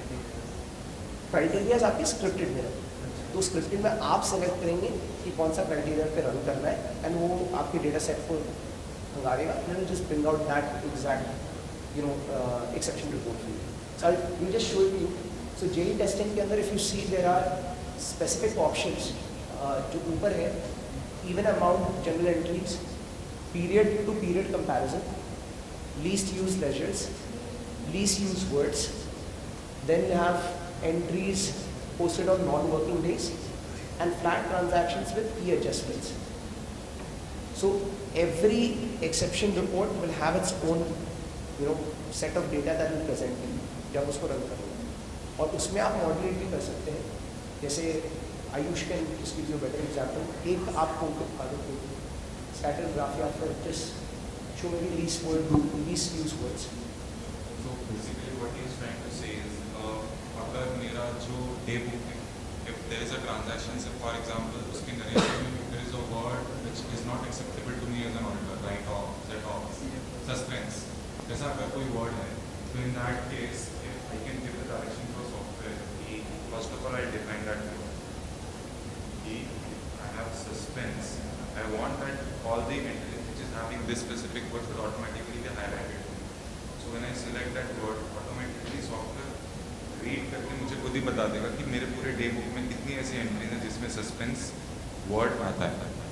So this is where I will define the words. Similarly मेरे entries which are posted on non-working days, now I can define the holidays, it may be state specific, maybe national holidays, mostly the national holidays are already pre-defined. If I go for India, you can see Good Friday, Mahavir Jayanti, Independence Day, Janmashtami, everything is already covered. Apart from that, if I want to add, I can do that, and at the same time I can also exclude Saturdays and Sundays.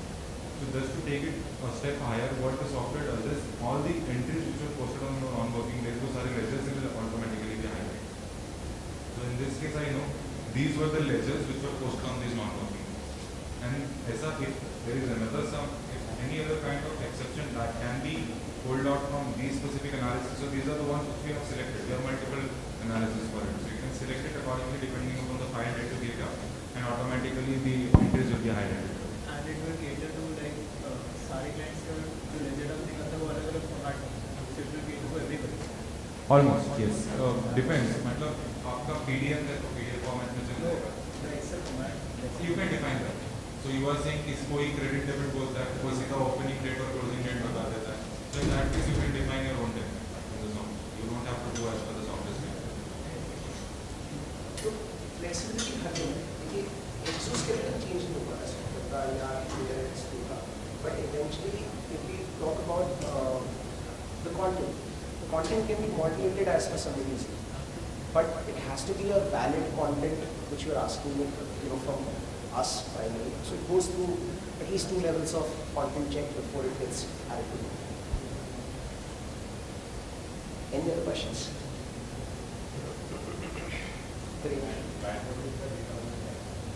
Sir concurrent audit नहीं कर पाएंगे क्योंकि bank आपको laptop भी नहीं देगा तो software हाँ डाल सकते हैं, बिल्कुल स्टार्ट ऑडिट करिए। बहुत सारे क्लाइंट्स हैं ऑलरेडी आर्काइव कर इतने फंडेड है, बीके करे, वो जॉइंट ऑडिटर्स हैं, बहुत सारे क्लाइंट्स हैं।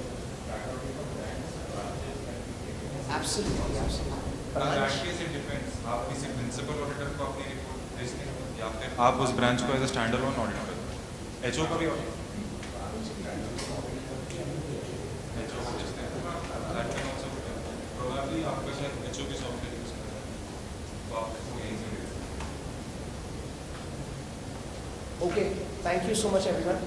We will see you mostly very soon. If in case there are any questions, आप ऑडिटर्स डेस्क की वेबसाइट पे directly log in and park your questions there. We will be happy to answer them. Do mention your phone numbers if you come back. Thank you. Have a good evening.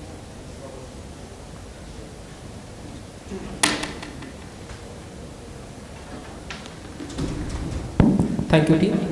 Now we have a short a tea break for 5 minutes, and then we assemble back for the session of Mohit sir.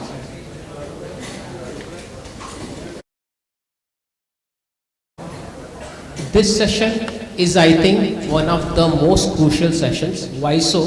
Because we need to understand the auditor's responsibility, as in is also related to the reporting requirements, or for that matter of fact, one of the key deliverables as an auditor. The audit report is there, as well as he need to see the sanity of the financial statements per se on which he is giving his opinion. Simple bhasha mein, financial statements, although it's prepared by the management, but we need to see whether the disclosures and all those are proper or not. So likewise over here, we are covering one part as regards the CARO reporting, that is one of the deliverables as may be applicable, and the financial statements and an overview कि क्या उसमें किस हिसाब से presentation disclosure requirement रहती है. This is, and for that matter we have a very renowned expert with us, Mohit sir. I welcome him. I'll request Vishwaranjan sir to offer an Uttorio and a memento from ICAI's website. And while we welcome Mohit, any friends whether the institute looks for in EIRC expert advisory committee or FRR? He's one of the first person we seek.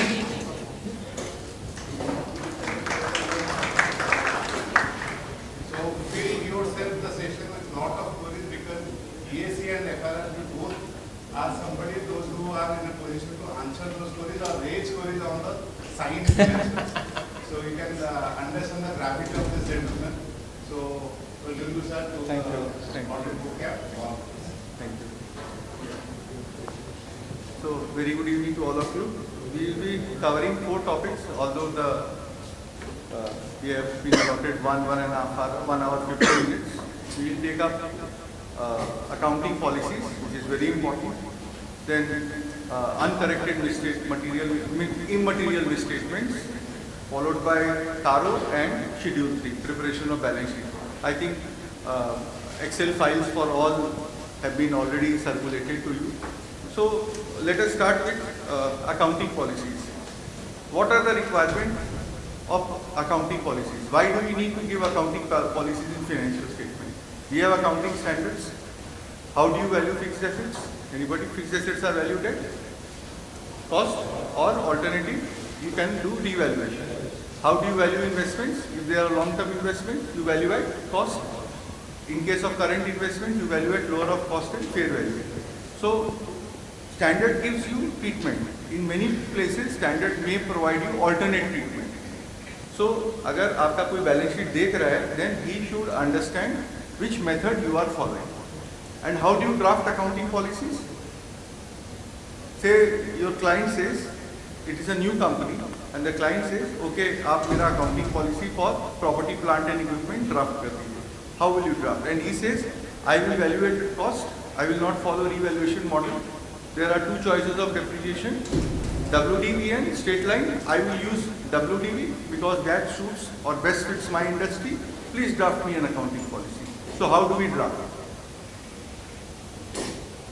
How do we draft? Anybody? This is the easiest thing to do. To draft an accounting policy of a company like Reliance Industries will not take you more than 10 minutes. So how do you draft this? You need accounting standards. अगर हम आपको बोले कि PPE का आपका accounting policy draft करना है, तो which standard will you go? AS10, correct? AS10 में PPE है, so it gives an option how property, plant and equipment should be stated. They use the language property, plant and equipment should be stated at cost. Cost comprises of purchase price, import duties, taxes, excluding those are subsequent recoverable, all those things. Then they will say about depreciation. Depreciation should be charged on WDV or straight line. 2 methods of depreciation are there. You can just take the funda, the policy or the statement from the relevant accounting standard. Copy that. That is in which tense? Investment should be stated at cost, or investments are value. In accounting policy, we will say fixed assets are stated at cost. They will say fixed assets should be stated at cost. So you have to just modify the tense. Take the standard, take the respective paragraph in which it is stated as to how accounting should be done. When it comes to long-term investments, the accounting standard AS 13 says long-term investments are stated at long-term investment should be valued at cost. Provision should be made to recognize a decline other than temporary in the value of investments. This is all about. And then they say cost comprises of purchase price, all taxes and duties attributable to investments. You can copy this paragraph, just change the tense, and there is your accounting policy. So for framing of accounting policy, it is the easiest thing to do. You just need to go to the respective standards. So for inventory, we have AS2. What it says? Inventories are measured at lower of cost and net realizable value. Cost comprises of all cost, cost of purchase, all other costs. This is for making ready the inventory in the present state and condition. So you can just copy the respective what you call the accounting treatment which is given there in the standard AS2 for the purpose of preparing your own accounting policy. Cash flow, you go to AS3, you have cash and cash equivalents. You have AS9, revenue recognition, it gives how sales should be recognized, how interest should be recognized, how rental should be recognized. You go to AS10, property, plant and equipment, AS11, foreign exchange, AS12, grants, so on and so forth. You just go to the standard, see the relevant paragraph, copy that paragraph and just modify the tense, and that is your accounting policy. In many places you have two choices, in many places you do not have a choice. For deferred tax you do not have a choice, because deferred tax liability has to be measured and they will give you how it should be measured. And again, to be very sure, you can take in hand some of the annual reports of the listed companies which match the size of the company, or even if they do not match, just to have an idea that whatever you have drafted, that is fine or not. Now, in a particular case, how do you determine for which items do I put the accounting policy? आपके पास एक balance sheet है, आप client का balance sheet बना रहे हैं, तो कौन कौन सा अकाउंटिंग पॉलिसी होना चाहिए? How do you decide that? Letter से आपने पहले बैलेंस शीट बना दिया, उल्टा में आ जाते हैं, आपने बैलेंस शीट बना दिया, डेप्रिसिएशन चार्ज कर दिया, इन्वेंट्री वैल्यूएशन कर लिया, अक्रूवल से लेजर स्क्रूटनी करके बैलेंस शीट सब हो गया. अब आप देखिए लाइन आइटम मिल जाएगी. What is the first line item? Property plant. तो अगर प्रॉपर्टी प्लांट है तो उसका पॉलिसी चाहिए, येस और no? Yes. Then comes capital work in progress, उसका पॉलिसी चाहिए, yes. Then comes investment, investment में भी लॉन्ग टर्म, इन्वेस्टमेंट में भी करंट, तो उसका पॉलिसी चाहिए, यस. देन कम्स इन्वेंट्रीज, उसका पॉलिसी चाहिए. देन कम्स ट्रेड रिसीवर, इसका पॉलिसी चाहिए. ट्रेड रिसीवर्स, इसका क्या पॉलिसी हो सकता है? Because trade receiver arise due to sales, तो हमको ट्रेड रिसीवर का पॉलिसी नहीं, सेल्स का पॉलिसी चाहिए. Investment comes per se, property plant equipment पर से, inventories per se, but sales is as a result of revenue recognition, तो उसका हमको पॉलिसी नहीं चाहिए. So on and so forth. Then you may have deferred tax, तो उसका policy चाहिए. ट्रेड पेबल का पॉलिसी चाहिए नहीं, तो पॉलिसी किसका चाहिए? एक्सपेंसेस का. तो इन्वेंट्री से परचेजेज आ जाता है, इसलिए हमको परचेज का पॉलिसी नहीं चाहिए. So all significant items which are there in the financial statement. Again material, आपका बैलेंस शीट साइज 100 करोड़ है, आपका इन्वेस्टमेंट 1 लाख है, पॉलिसी चाहिए, मटीरियल चाहिए. So many times we adopt a very conservative approach, जो भी बैलेंस शीट में लाइन आइटम है सबका दे दो, कोई प्रॉब्लम नहीं है. इस साल मटीरियल नहीं है, नेक्स्ट ईयर मटीरियल हो गया तो छूट जाएगा. And generally what happens, this is one area which has the least attention. आपका 1 साल का पॉलिसी बन गया, तभी किसी ने अकाउंटिंग पॉलिसी चेंज किया. आप लोग बैलेंस शीट बनाए हैं, सब ईयर ऑन ईयर बनाए हैं, तो फर्स्ट ईयर का अकाउंटिंग पॉलिसी है, पहले उसको देख के कभी चेंज किया है, फिर सेकेंड ईयर में जाके फिर कभी चेंज करने का मौका आया है.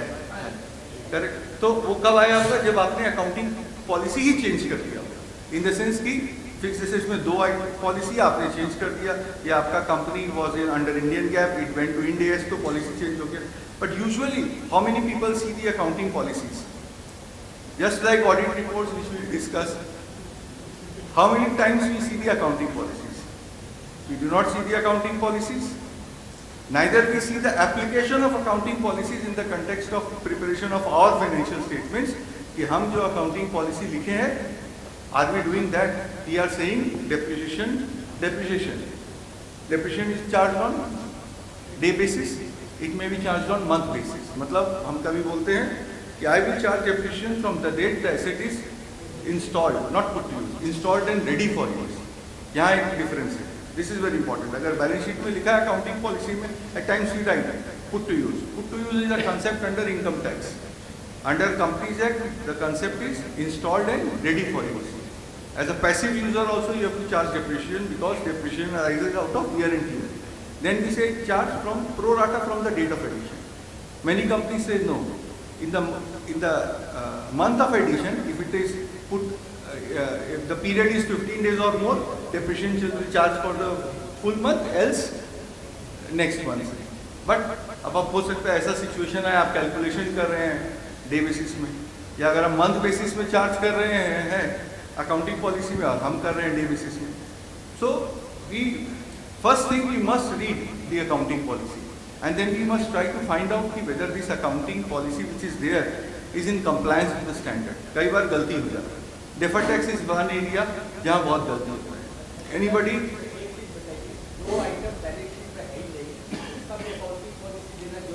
नहीं, जरूरी नहीं है. ना. इंड में अलाउड नहीं है क्योंकि इंड में आप सिर्फ मटीरियल अकाउंटिंग पॉलिसी दे सकते हैं. एएस में ऐसे कोई बात नहीं है. In days में there is a bar, explicit bar. You can give only material accounting policies, but AS में there is a concept of significant accounting policies. And when they say these are adopted in preparation and presentation, so if there is no item at all, I would not say AS has been violated. आज के दिन नहीं है. It is not that AS1 has been violated. तो आपको कोई ये charge नहीं करेगा that you have violated accounting standard. So अब रहा deferred tax. I am providing for deferred tax asset. I am a company in profits. But फिर भी deferred tax asset आ रहा है and there is a reasonable certainty. हम deferred tax कर रहे हैं. 2 साल में ऐसा हुआ कि company started doing losses. I have a negative net worth. Now also I have to. The question arises: do I create deferred tax asset? So there is a difference when the company is in profit and when the company is not in profit. The company is a history of losses. Deferred tax का अगर policy कब change होगा? When we if there is no history of losses, we are in profit, but still we are required to create deferred tax asset, then we will recognize deferred tax asset only if there is a reasonable certainty. But if we have a history of losses, we will recognize deferred tax asset when there is a virtual certainty, supported by tangible evidence to support your recognition of deferred tax asset. Why? Because deferred tax asset results in increase or decrease in profit. Deferred tax asset increase in profit. तो idea is कि आपके पास 100 करोड़ का loss है, income tax में है, आप उस loss को यूज नहीं कर पाएंगे. उसके बावजूद भी आपने 25% का उस पर एज्यूमिंग टैक्स रेट इज 25%, आपने 25 करोड़ का डेफर्ड टैक्स एसेट किया. To that extent your profit is overstated, loss is understated. That is why standard says if you have a history of losses, recognise deferred tax only when there is a virtual certainty. So this is in summary about accounting policies.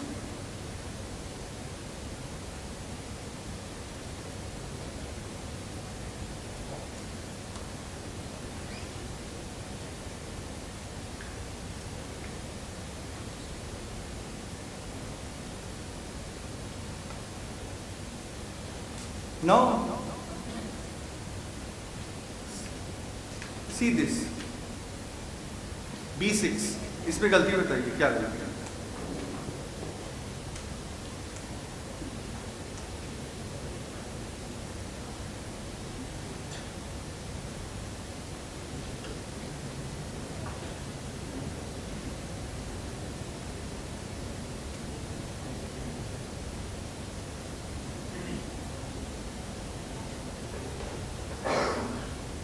जितना भी accounting policy drafted है, if anybody can find out any mistake in any accounting policy.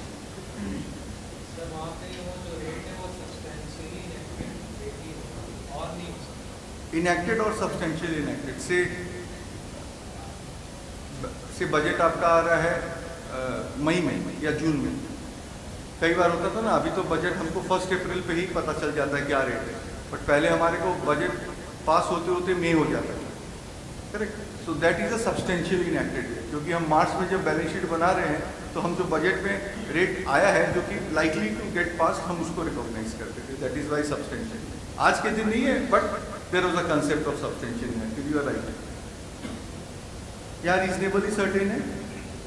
Deferred tax asset is recognized where management is reasonably certain that realization is more likely than not. So read the standard. Standard का language कुछ और है. The standard says the deferred tax asset should be recognized only if there is a reasonable certainty for recognition. And in case of history of losses, deferred tax asset should be recognized where there is a virtual certainty. So in case your company is midway, कि अभी profit भी कर रहा है, loss भी कर रहा है, बुक्स में प्रॉफिट है बट इनकम टैक्स में लॉस है, so you have to have both situation captured in your balance sheet. Got it? कोई question? Any question on accounting policy drafting? Do you think drafting has become a little simpler after our discussion or not? कोई भी accounting standard है? आप कोई भी एक accounting standard खोल लीजिए. It will not take you more than 2-3 minutes, assuming you know the accounting standard, to draft any accounting policy. So always for drafting, first open the standard, look where the policy for recognition and measurement of any particular item is given, and then you can draft the policy. Sir, ये अगर deferred tax में there is no virtual certainty, so that we cannot recognize, we should not recognize. You cannot recognize. You can recognize deferred tax asset only to the extent of deferred tax liabilities. In that case, we can add a note there that it will not be recognized. Yeah, in absence of virtual certainty, deferred tax liability asset has been recognized only to the extent of deferred tax liability. Say for example, you have a deferred tax asset of 100 crores. Say for example, and you have a deferred tax liability of 60 crores. So 60 crore liability तो must है हमको recognize करना ही पड़ेगा. I presume asset and liability is both under income tax law, which can be set off. So I will recognize deferred tax liability of 60, that is must, asset also 60. So that in net it is 0. 40 crores I will not recognize because of absence of virtual certainty. Next we come to, so these are the policies. One interesting policy. You write inventories are measured at cost or net realizable value. Whichever is lower, correct? Anybody, what is net realizable value?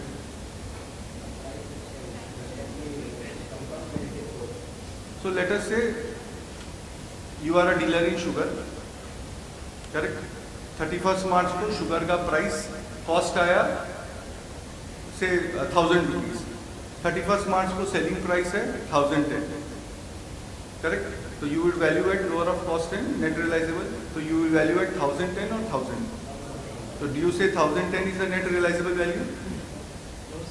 Then? नहीं, से 31st March का selling price 1010 है और cost आपका आया 1000 rupees based on cost formula. तो you will value at 1000 और 1010. तो you say 1010 is your net realisable value. How do you calculate net realisable value? चलिए, आपके पास 1 लाख बोरी था चीनी का, आपने 10,000 बोरी बेचा अप्रैल में, 1010 में, 90,000 बोरी बेचा मई में 800 रुपये में. Now in the month of June you finalise your balance sheet. Now what is your net realisable value? Average. You have to take the average rate. So 10,000 weighted average rate or simple average rate? Weighted average. So therefore net realizable value is the price which you have actually realized or the price prevailing as on 31st March. Plus, is it correct to say that this is the net realizable value? Or something else is required to be deducted? So the definition of net realizable value is estimated selling price. That is why we took the average. Estimated selling price in the ordinary course of business, less cost necessarily to be incurred to make the sale. So what is that cost? That also you have to deduct. तो कल को हमको बेचने के लिए mandatorily वो cost incur करना पड़ेगा. से हमारा काम है, I have to give goods to the retailers at their shop and that is mandatory condition of sale. Say for example 1010 का सेलिंग प्राइस उसी के बेसिस पे और हमारे को 100 रुपया लगता है transport. So would it be reduced from 1010 or not? So therefore, तीन चीज, it's not the selling price as on 31st March, it is your estimated realizable price till the date of balance sheet, and you have to also deduct the cost. Whatever that net realizable value is there, that has to be compared with cost. Institute में एक cost they have to keep the basics, say FIFO method or LIFO method. LIFO is not acceptable. FIFO method, weighted average method, specific identification method in some cases, and standard costing also in some cases where it approximates with the actual cost. So cost formula is must. Specific identification method, अगर आपका कुछ वैसा है which are not interchangeable, जैसे आज diamonds मान लीजिए वो 1 कैरेट का, 2 कैरेट का, 10 कैरेट का, you cannot have a what you call a uniform base. वहाँ पे FIFO application will not be correct. There we use specific identification. अब मान लीजिए you know what is the penalty. आपने लिखा inventories are valued at lower of cost and net realizable value. There is also a requirement कि what is the cost formula. आपने cost formula नहीं लिखा. What is the penalty for that? ये नहीं लिखने के कारण. Say there is a company, there are 3 directors. आपने नहीं लिखा balance sheet में the cost formula. What do you think would be the liability on the company for just not writing the cost formula? That the cost formula used is FIFO or weighted average. क्या penalty होना चाहिए?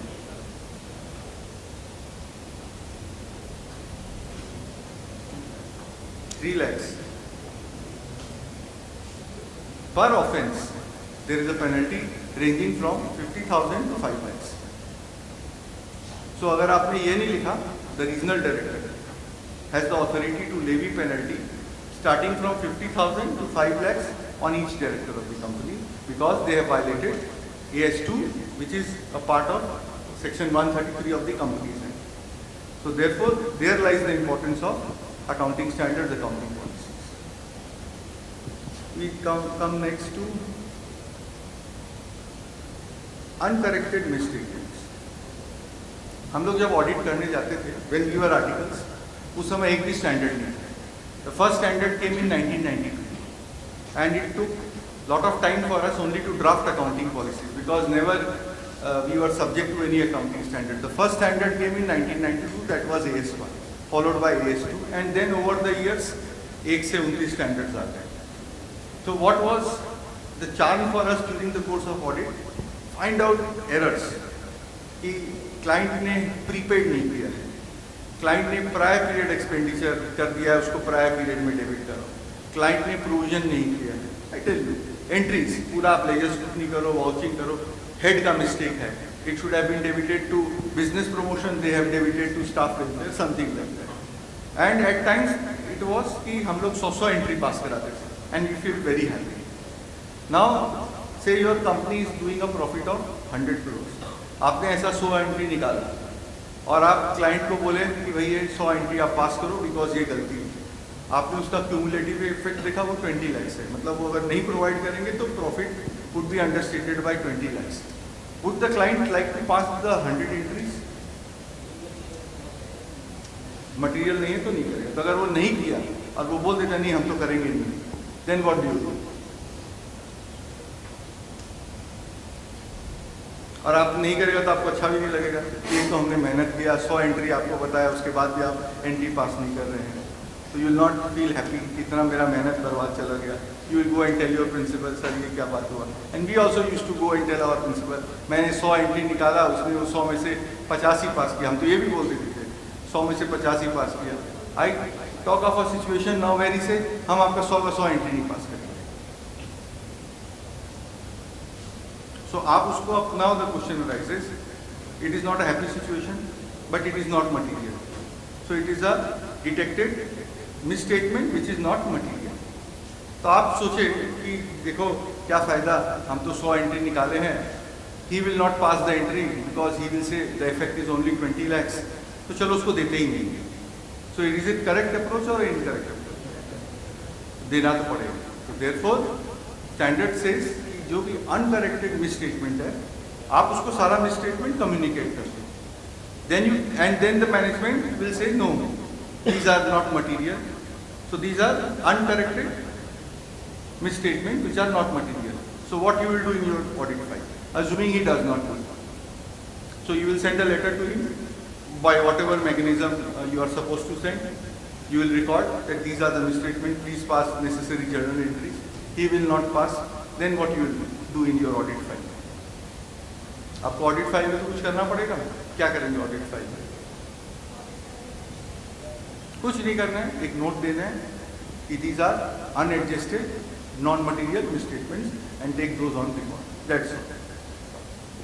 Now, अब ये अच्छा तो नहीं लगेगा, but now let us understand, having done this, are we adding any value to the company, to the client, or are we adding value to our knowledge also?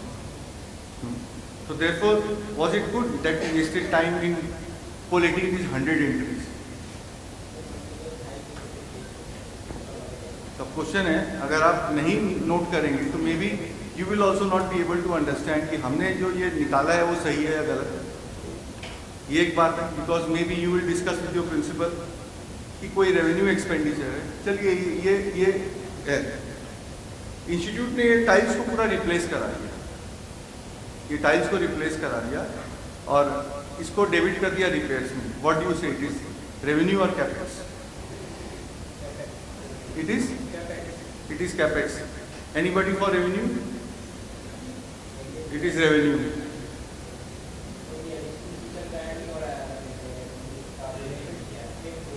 So what is the difference between capex and revenue? Capex हम कब बोलेंगे? Which increases the value add करता है, efficiency of the asset or the profit earning capacity. So अगर ये 10 साल में, हर 10 साल में अगर टाइल्स को चेंज करेगा, हर 10 साल में कलर कराएगा, तो is it increasing the life of the asset, profit earning capacity of the asset? No, it is just cost for maintenance the asset. तो ये भी ऐसा भी हो सकता था, इंस्टेड ऑफ 10 को पूरा एक बार में चेंज कराने के. नाउ सी द साइकोलॉजी, वो जब जैसे वियर टीयर होता तब चेंज करा देता. Then would have and possibly may be instead of 10 years, 5 years में पूरा टाइल्स चेंज हो जाता है. Then would you have said it is a capital nature or a revenue nature? क्योंकि उस समय आपको लगता कि ये तो एवरी ईयर ही चेंज हो रहा है. ये एक स्लैब चेंज हुआ ईयर 1 में, इसको पूरा तोड़ के नया बनवा दिया. ईयर 3 में ये चेंज हुआ, इसको पूरा तोड़ के कर दिया. And result is same. Instead of 5 or 10 years वो एवरी ईयर कर रहा है. सो व्हेन एवरी ईयर कर रहा है तो हमको लगता है it is revenue. Why? Because amount is small. But जब एक साथ करता है and we see a 25 lakh sum is debited, तो हमको लगता है ये तो वो तो नहीं हो सकता. इंस्टीट्यूट के बाहर एक रोड है, ठीक है, वो रोड आप लोग आते हैं, this road belongs to government. Institute ने उस रोड को रिपेयर करवा दिया क्योंकि आने जाने में दिक्कत हो रहा था. सो इज इट कैपेक्स और रेवेन्यू? Why revenue? क्योंकि वहां पे अगर 2 करोड़ रुपए खर्च हुआ तो हम क्या बोलेंगे, नहीं ये तो कैपेक्स हो. But why it is important even to note down this to clear our understanding with the principal कि हम जो कर रहे हैं, जो अकाउंटिंग ट्रीटमेंट हम सोच रहे हैं, वेदर इट इज करेक्ट और not. So misstatements, don't spend your time much on trivial accounting entries. अगर वो गलत है तो या तो आप उसको वहीं पे देन एंड देयर उसको अकाउंटेंट को बोल के छोड़ दीजिए. आपको नोट करना है तो वेरी गुड, नोट भी कीजिए, नोट करके सब दे दीजिए. Don't press hard the client to pass all the entries if it is very very material. अगर 100 करोड़ में 1 करोड़ है तो obviously it may be material. Again आपको अपना मटीरियलिटी देखना पड़ेगा, आप क्या मटीरियलिटी ले रहे हैं, एसेट ले रहे हैं, इनकम ले रहे हैं, रेवेन्यू ले रहे हैं. If it is not, then don't waste time, but try and clear your understanding with the principal, because I can see many art students. Try and clear your understanding with the principal that whether my understanding of the standard of the application is correct or not. So this is all about. और ये इस तरह से record करते हैं हम लोग. जब करते भी इस तरह से रिकॉर्ड करते हैं एंड देन वी राइट. जब आपका जब फॉर्म का इंस्पेक्शन होता है, which may be conducted by say there is 2 mechanisms. Quality review होता है, many of the firms would have been subjected to quality review. तो वहाँ पे आपका कोई चार्ट अकाउंटेंट आएगा appointed by government who will review all your files. वो ये सब देखेगा. It may be again subject to National Financial Reporting Authority. अभी तो सबको मालूम होगा नाफ्रा. I think this word is well known to all of you here. NFRA है, and NFRA will ask for the files.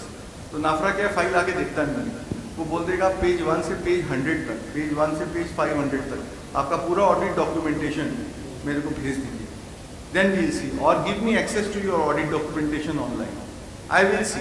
तो सब चीज़ वहाँ पे प्लेस में होना चाहिए। तो ये इसका भी एक फाइल होना चाहिए, it may be a nil file or it may be a file with entries where you give a note that these are unadjusted mistakes. Next we come to Caro. If I tell you that this is the entire client premises office and you have to report on Caro 2020 on property, plant and equipment, so what assets can you see here? यही office है client का, इतना ही assets है, client यहीं से काम करता है, इसके बाहर से नहीं जाता है, और आपको पहला क्लॉज में रिपोर्ट करना है property plant and equipment. So what are the property plant equipment you can see here, चाहे इंस्टीट्यूट का हो चाहे आपका हो। और लैपटॉप क्या है, लैपटॉप प्लांट मशीनरी है कि कंप्यूटर है, कंप्यूटर्स है, और प्रोजेक्टर्स है, इलेक्ट्रिकल इक्विपमेंट्स है, करेक्ट ये है। अब मैं ना आपका क्लॉज में क्या बोला जाता है, whether the company is maintaining proper records including showing full particulars including quantitative details and situation. तो आपको क्या रिकॉर्ड देखना पड़ता है ऑडिट में, फिक्स एसेट रजिस्टर। उस रजिस्टर में क्या होना चाहिए, let us say there are 100 chairs, there are 100 tables and let us say they have been purchased at one go. So what you would like the fixed asset register to have?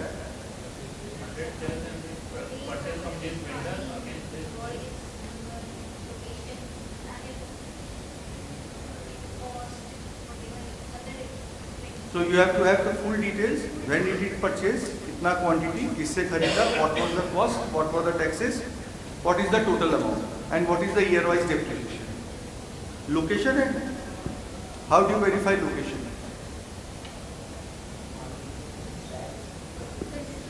There has to be a tag, there has to be a location.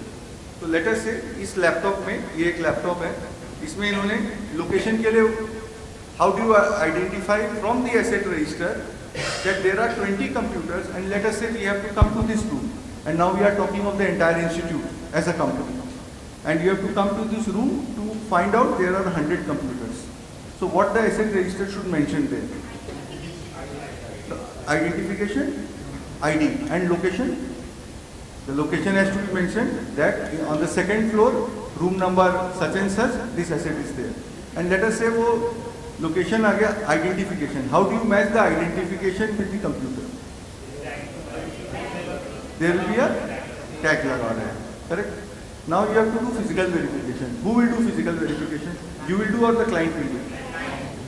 आप नहीं करेंगे तो client तो आपको लिख देगा 200 share लिख देगा, 300 शेयर लिख देगा, है भले ही 100 शेयर नहीं हो, कंप्यूटर भी लिख देगा और सर्टिफिकेट दे देगा, तो वेरी इजी क्लाइंट को तो।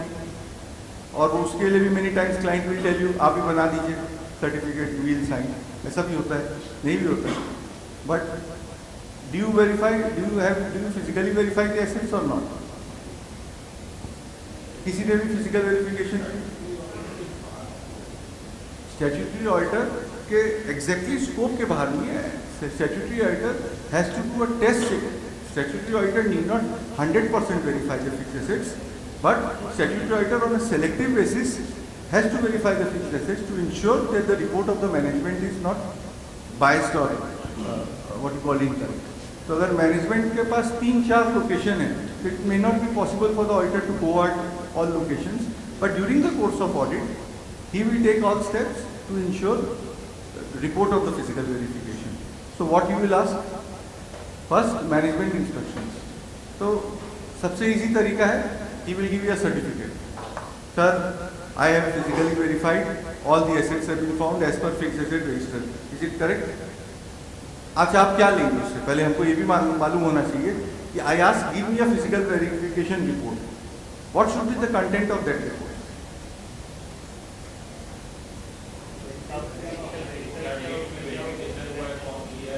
Correct. How frequently So do you want him to tabulate all the assets? Physical count? Yes. So the physical verification sheets are important. आपने कभी कोई physical verification inventory का किया है? किया है? तो आप क्या करते हैं? बुक इन्वेंट्री लेते हैं, लेके चले जाते हैं. अगर कोई फार्मास्यूटिकल है तो फार्मास्यूटिकल का पूरा स्टॉक का लिस्ट लिया, लेके अपने साथ, because we may not be able to identify Crocin कहाँ है, डिस्प्रिन कहाँ है, तो पता नहीं चलेगा. उसका एक बंदा को लेंगे, बोलेंगे भैया तुम्हारा 50 क्रोसिन है, दिखाओ कहाँ है 50. वो दिखाएगा, हम मेजर करेंगे, राइट. तो वैसे ही फिक्स एसेट्स में भी he will have a sheet where all list of physical items are there, book items are there. उसके बगल में वो फिजिकल लिख देगा. Then there may be discrepancy, may not be discrepancy. So the first thing first is who has given the instruction. First, somebody competent in the organization will give the instruction. Say she is the boss, she is the managing director. ठीक है? You are the in charge of the fixed asset division. तो ये आपको instruction देगी कि you carry out a physical verification of the entire factory premises. तो आप हो सकता है अपना subordinate को instruction they. And then what he will carry the book list. कि मेरे पास इन्वेंट्री क्या है fix assets. Then somebody on the shop floor along with somebody in the shop floor, वो वहाँ पे जाके फिजिकली वेरीफाई करेगा, कोई डिस्क्रिपेंसी है उसको नोट करेगा. Then he will give this to the auditors duly certified. So that is how you check all these things. How do you see the date when the asset has been put to use, date of available for use. Asset आया, computer आ जाएगा, what is the date of available for use? Provided all softwares are ready, provided operating system is ready. आज के दिन तो सब ये operating system के साथ ही आते हैं. Let us say ये टीवी आया, टीवी नहीं है, सब सोचते हैं एसी मशीन आया जो यहाँ पे इंस्टॉल होना है. Then so how do you know installation का? So there should be some evidence. If it is assets are not material, then we perhaps rely on management representations. But if the asset is material, we have to find alternative ways to determine when the asset has been put to use. So what is the ideal working papers for all these, and how do you put replies to these? There are around 21 or 22 clauses, but हम सब clause को जोड़ देंगे तो it is more than 40. So how do you document what you have all audited for the purpose of CARVA? How do you document that?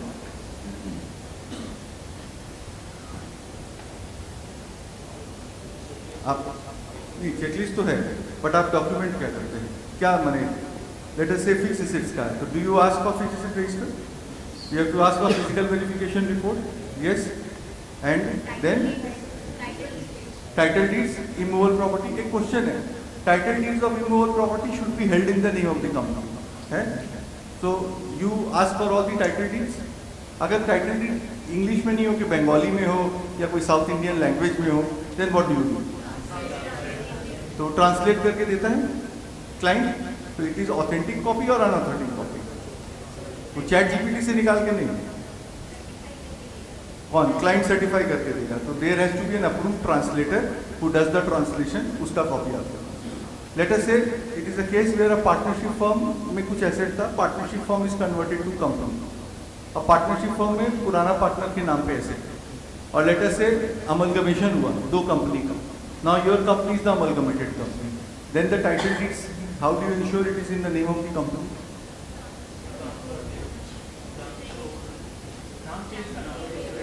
नाम change तो registry office करती थी, म्यूटेशन करना. सो म्यूनिसिपल रिकॉर्ड में नाम चेंज हो जाना चाहिए, और अगर रजिस्ट्रेशन रिक्वायर्ड है तो उसको रजिस्ट्रेशन भी कराना पड़ेगा. So there is again a question whether all title deeds. So do you take copies of all title deeds from the client? अगर title deed बैंक में है तो कैसे लेंगे आप? बैंक से certified copy, certificate from, that is important.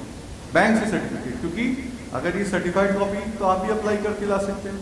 आपका property है, आपने मुझे कहा I can get a certified copy from the register of your deed also, correct. वो तो आपको ऑनलाइन भी मिलता है, बट आपका प्रॉपर्टी है, आपके नाम पे है, वो बैंक के पास है. So it is important as on 31st March it is still in your name. तो how do I verify that? So I have to write to the banker and ask for a certificate, correct?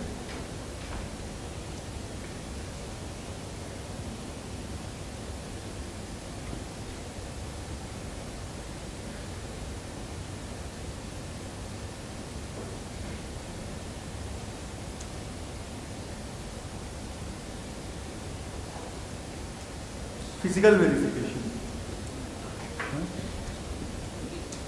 Physical verification, आपने कभी physical verification किया है?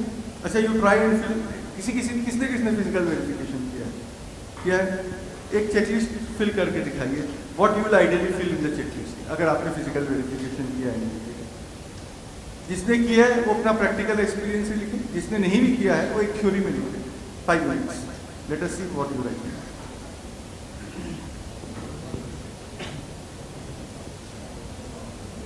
कुछ भी लिखो, imaginary लिखो कि हाँ यस फिजिकल वेरिफिकेशन हुआ था, so what did I check.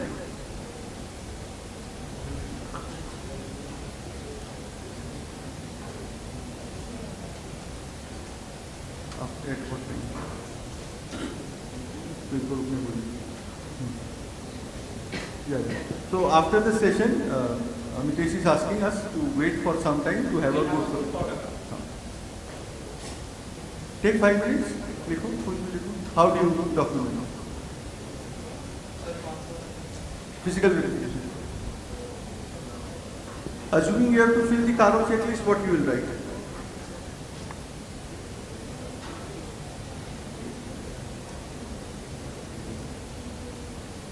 आप सब में yes भी लिख सकते हैं, but will that serve the purpose?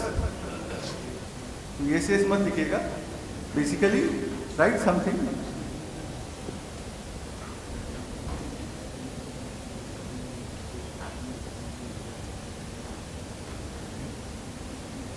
And it need not be कि हर क्लाइंट, हर कंपनी में everything would be the right fit. So let us take a company जहाँ पे आप 31 मार्च को चले जाते हैं, and you say I do the physical verification myself, correct? Then what you will do, you will ask for the book sheets, आप एक आदमी को लेंगे मैंने, then you will do the physical verification, then you will prepare the variance list, then you will ask them to trace the variance. You have to ask them to trace the variance, ये नहीं कि ठीक है इसमें 500 access निकला, इसमें 300 shortage निकला, adjust, no no no, तो ये निकला है, may be we were not able to trace that time, possible, और हो सकता है एक्चुअल भी हो।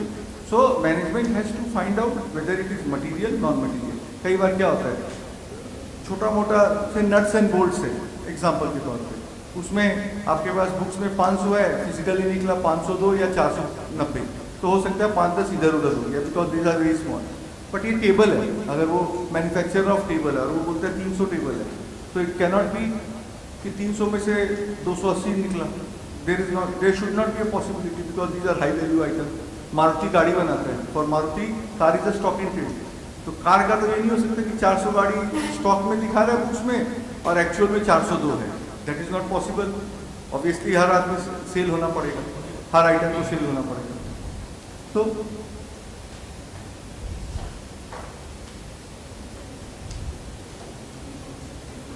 So we can have different situations.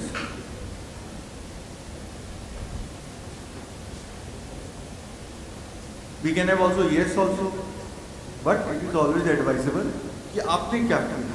It is very simple, plain vanilla English। आप एक मेडिसिन स्टोर में गए या आप एक से यू वेंट टू, आपका आपने कोई प्रैक्टिकली फिजिकल वेरिफिकेशन की, कोई भी, किसका, पाइप्स का फिजिकल वेरिफिकेशन, तो what did you do first? Stock report means book stock report, या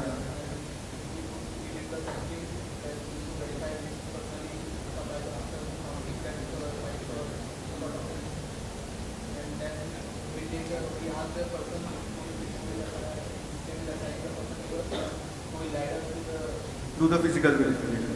So basically you did the physical verification yourself of items on test basis. What about the items which you did not do? Management has to. Institute ने बहुत पहले guidance निकाला है that physical verification of all items of inventory should be done at least once a year. Auditor may be a party to the physical verification. You have done selectively, very good. But rest items should be verified by the management. आपको उसका report देना पड़ेगा, and then accordingly you have to document.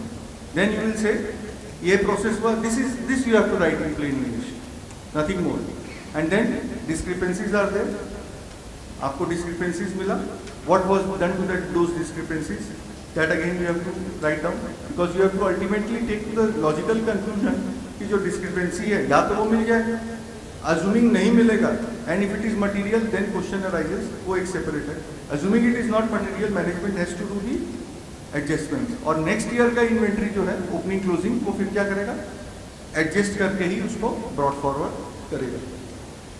Correct. तो things are simple, but होता क्या है, हम इतना बड़ा चेकलिस्ट देखते हैं तो हम सोचने लगते हैं, अरे बाप रे बाप. अब मान लीजिए कोई का कैलकाटा, बॉम्बे, दिल्ली, मद्रास है. आप कैलकाटा में बैठे हैं, बॉम्बे, दिल्ली, मद्रास का फिजिकल वेरिफिकेशन कैसे होगा? So either you go there, you have to send the team there to Bombay, Delhi, Madras. Alternatively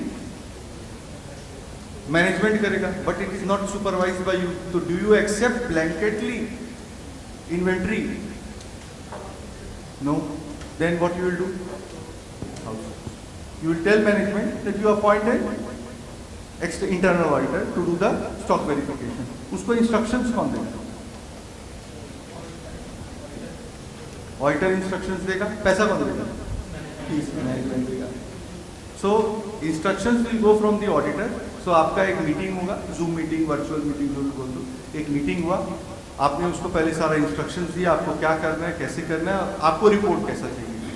तो पहले जो काम आप कैलकाटा में किए, सेम का सेम काम वो बॉम्बे में करके आपको रिपोर्ट करें. And what you call there is standard reliance on a work of a third party. तो वो स्टैंडर्ड में जो प्रिकॉशंस है उसको भी आपको लेना पड़ेगा, that whether that gentleman is competent और मैनेजमेंट अपना फीस बचाने, सबको पता है फीस तो मैनेजमेंट देगा, तो मैनेजमेंट अपना फीस बचाने के लिए ऐसा कोई को दिया who was not well equipped, और वो आगे 5 मिनट में इसका पूरा ऑडिट करके चला के रिपोर्ट दे दिया. Would you accept that? No. At times हम लोग कोविड में कैसे वेरिफिकेशन किए? Video. So may be you will say आप जब वहाँ पे वेरिफिकेशन कर रहे हैं उस समय go live, send me a video, या हमको वीडियो से दिखाओ आपका कितना टीम साइज है और आप क्या कैसे कर रहे हैं. So parallelly you have to do everything and you have to write down. ये जो चेकलिस्ट है, दीज आर इलस्ट्रेटिव चेकलिस्ट. ये नहीं है कि यही चेकलिस्ट है तो इसमें हर आंसर ही आपको लिखना पड़ेगा. So basically what is the purpose of CARO and what is the purpose of checklist? Whatever you have done which is required by law to be done, that you have to write. आप English में लिखिए, हिंदी में लिखिए, बंगाली में लिखिए, उसमें कोई issue नहीं है. हमारा नफरा या इंस्टीट्यूट ये भी नहीं बोलता कि आप हिंदी में मत बोलो, any language whatever you are comfortable with, but you must document what you have done. Audit का सबसे बड़ा डिफिकल्टी क्या है? Auditors know everything but they document the least. But government says, institute says audit is not done till it is documented. तो आप document सब कुछ कर लो. So this is, can we take one more clause of Carlo? बहुत client के sanction limits होता है, cash credit which is secured by hypothecation of stock. Correct. तो बैंक को हम लोग क्वार्टरली स्टेटमेंट देते हैं and our question is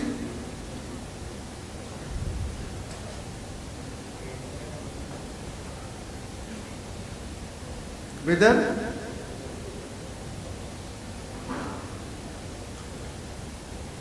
the company files returns with banks of the financial institutions. तो जो बैंक से लोन लेगा उसको रिटर्न्स फाइल करना पड़ेगा स्टॉक का, बुक डेट का, and those should be in agreement with books of accounts. How do you check this? पहले तो ये बताइए कि आपको बैंक से जो उसने स्टेटमेंट फाइल किया आपको क्या कॉपी देता है? What copy does the company give to you? Hard sign copy देता है? अगर वो बोलता है मैं ऑनलाइन फाइल कर देता हूँ तो क्या देता है? रिसीट निकलता है, फाइल्ड कॉपी नहीं निकलता है. तो रिसीट निकलेगा. तो पोर्टल से तो वेरिफिकेशन का स्कोप नहीं है, क्योंकि पोर्टल में तो बस अपलोड हो गया. नहीं, वो उसका लॉगिन करेगा, लॉगिन करके उसके पोर्टल में सब फीड कर देगा. फीड करने के बाद वहाँ दिखाएगा कि ये सबमिटेड, बट क्या फीड किया ये नहीं है. Then what do you do? First situation. Second, physical दे दिया. फिजिकल में तो चलो एक्नॉलेजमेंट है, बट वो कवरिंग लेटर है खाली, जो अटैचमेंट है उस पर तो एक्नॉलेजमेंट नहीं है.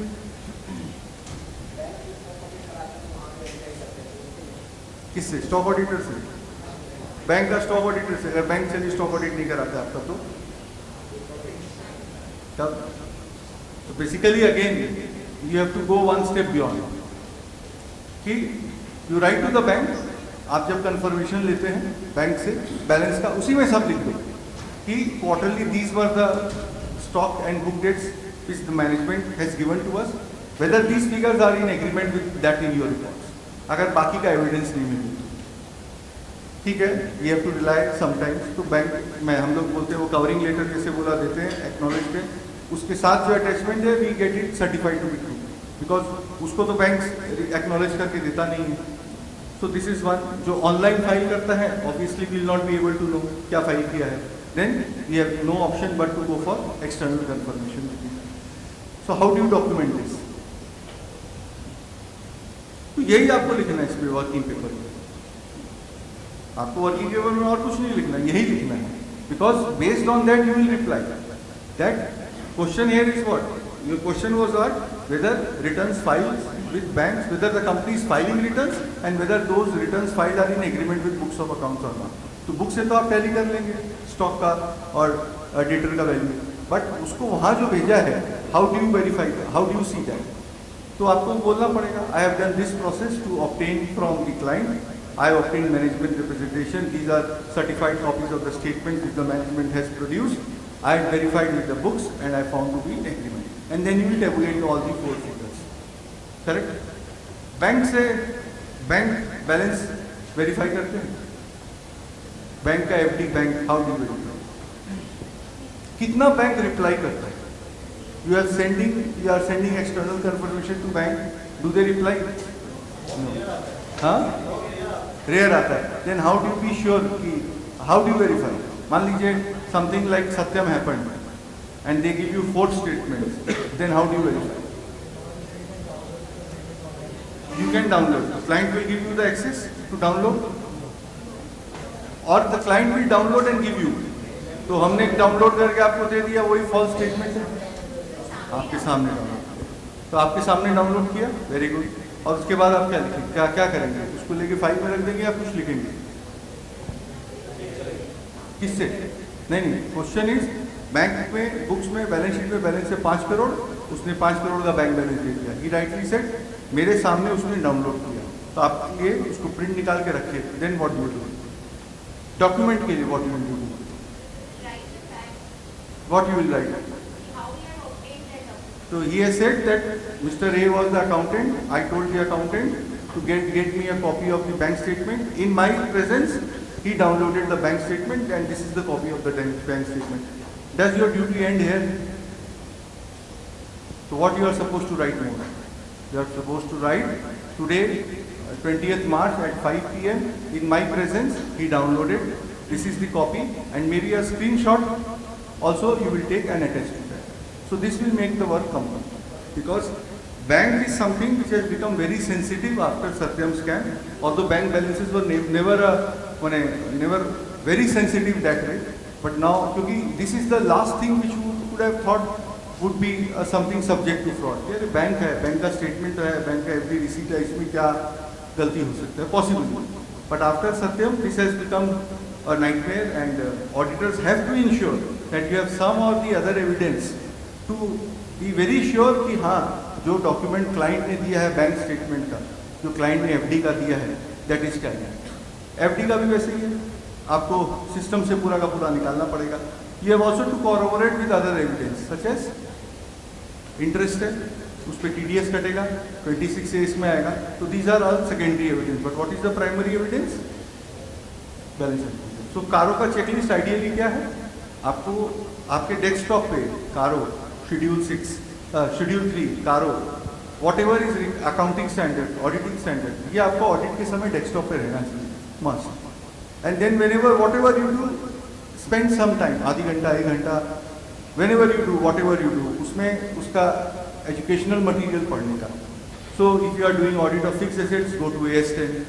If you are doing any analytical scrutiny, go to that standard. If you are preparing engagement or audit report, go to SA 700, 795. तो आप जो भी कर रहे हैं, at least once you have to devote some time to read those.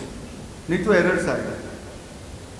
आपको error रहेगा, आपको पता भी नहीं चलेगा. You should be in a position that if a balance sheet is given to you If you are well versed with accounting standards and schedule 3, balance sheet में तो वही है, then you should be well versed that within 5 minutes you can say, I will find out 25 errors in any balance sheet. For that you need to have a thorough knowledge of schedule 3 and accounting standards. क्योंकि balance sheet का face पे तो पूरा balance sheet पे तो हमारा यही है, other laws का implication बहुत कम रहता है, 95/5, 90/10 hardly, तो ये है. And each mistake costs you too much. एक गलती, the penalty is, the fine is from 1 lakh to 5 lakh. तो अगर 10 स्टैंडर्ड का 10 गलती कर दी है, तो you see, imagine how much fine the client would be required to pay.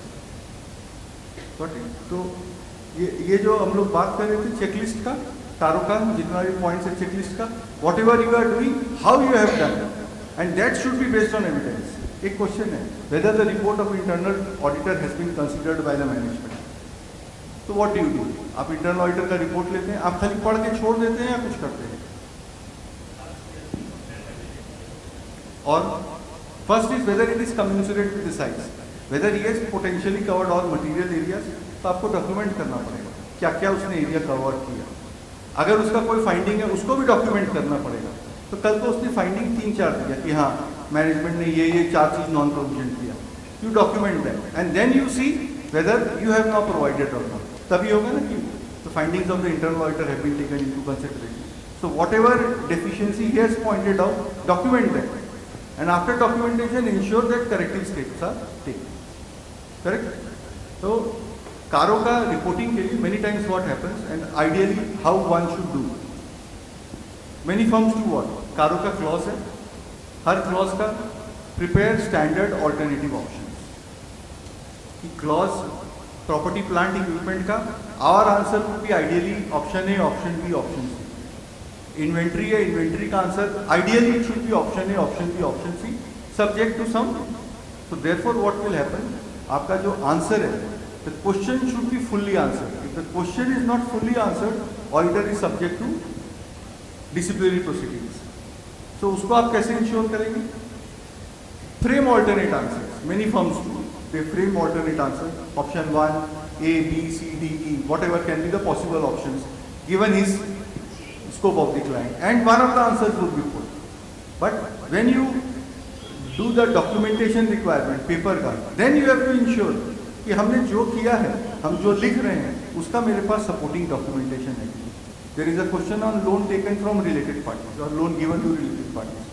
What is the primary document first we need to take from client? Who are the related parties? उसके लिए हम क्या लेते हैं क्लाइंट से? Other than management representation there is a form MBB1. हर company, हर director देता है जिसमें वो अपना इंटरेस्ट डायरेक्टरशिप का प्लस कौन कौन रिलेटेड पार्टीज है इसका लिस्ट देता है. तो you have to take those documentation because आप कुछ भी लिख रहे हैं तो you must have in mind how I have written this. खाली क्लाइंट के बोलने से नहीं, there should be some document supporting what I am writing. Correct? We come to last, schedule 3.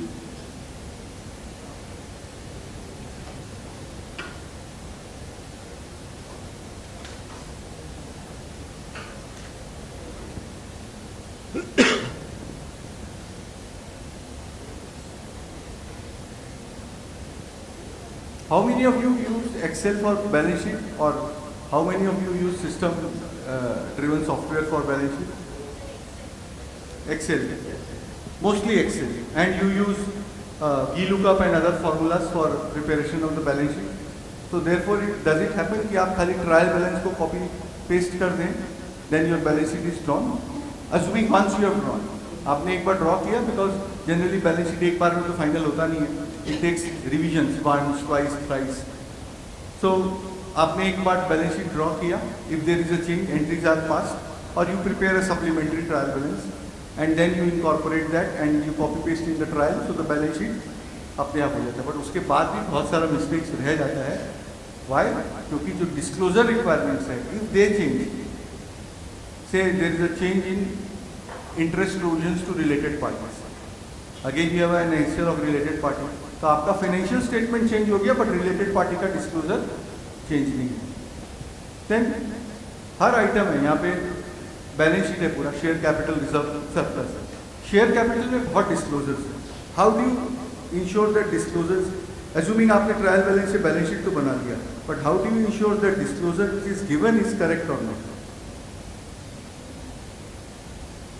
There is a requirement to give authorized capital. How do you verify authorized capital? Master? But ROC master data is the correct evidence? Assuming he is a continuing client, perhaps yes, but first time है तो आप master data लेंगे या फिर आप बोलेंगे SH7 and money receipt का copy दो. तो master data is a secondary evidence, primary evidence is SH7, authorized capital. Paid up capital again, PAS is there, capital है, board resolution is there. So if there is an increase in capital, company का capital 10 lakh से 50 लाख हो गया, ideally what you will take? Board resolution, बिना resolution की capital हो सकता है, बिना पैसा आए allotment हो सकता है, तो bank statement, copy of resolution and form PAS 3 and money receipt. तो ये allotment cover हो गया. Now आपका paid up capital हो गया. Then you have to write shares held by promoters. Who are promoters? एक है more than 5%. So there is a concept of how do you see these 5%? आप management से एक letter ले लेते हैं या go and see the register of members. Register of members. And from that, nowadays the most companies are in demat mode. तो आपको demat का Ben boss मिल जाएगा. From that you can get the shareholders and percentage. How do you identify who are the promoters? And अगर first time है तो, और अगर management ने गलत लिख दिया एनुअल रिटर्न में तो, management many times does not know who are the promoters. Management at times does not know who are the promoters. बताते हैं कैसे? एक 4 दोस्त मिलके कंपनी बनाए, करेक्ट? 2 बोला हम ऑपरेशनली संभालेंगे, 2 बोला हम इन्वेस्टर हैं. हम सिर्फ इन्वेस्टर हैं, हम बोर्ड सीट भी नहीं लेंगे. तुमने कंपनी बनाई है, तुम्हारी ये कंपनी है, तो 2 दोस्त ने मिलके बनाया. 2 दोस्त बोले ठीक है चलो हम भी तुम्हारे साथ आ जाते हैं और हम इन्वेस्टर है तुम्हारे लिए खाली. हमको ना बोर्ड सीट चाहिए, या बोर्ड सीट है भी तो I am an independent director और I am an non executive director. Are those person promoters? उसने एनुअल रिटर्न में प्रोमोटर दिखा दिया. इस साल हम लोग फिर देखेंगे वापस सब प्रोमोटर लोग नॉन प्रोमोटर्स हो रहे हैं. क्यों हो रहे हैं? क्योंकि बायबैक का रूल्स में चेंज आ गया है, तो वहाँ पे प्रोमोटर को ज़्यादा टैक्स लग रहा है, नॉन प्रोमोटर को कम टैक्स लगेगा. तो इस साल सब लोग प्रोमोटर से नॉन प्रोमोटर बन जाएंगे. जो प्रोमोटर है वो भी आ रहा है. मेरे को किसी तरह बताओ कि मैं कैसे नॉन प्रोमोटर बन जाऊँ?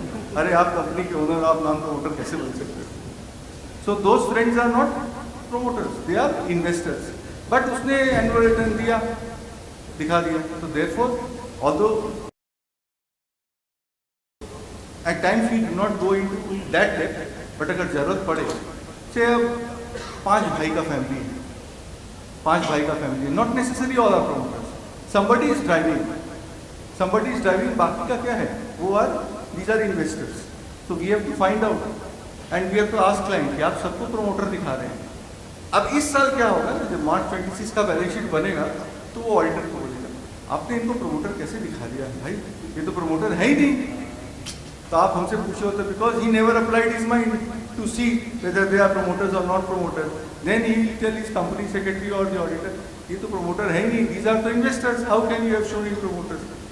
तो जब इकोनॉमिक इंटरेस्ट जगता है मैनेजमेंट का तब वो सब देखता है. जब तक इकोनॉमिक इंटरेस्ट नहीं है तो वो नहीं देखना चाहता है. There are many companies. Larsen Toubro is one example. No promoter, professionally run. HDFC Bank is another company. No promoter. ITC में back promoter है क्या? नहीं. तो there are many companies which are professionally driven, no promoters. ये क्या है? Last 5 minutes.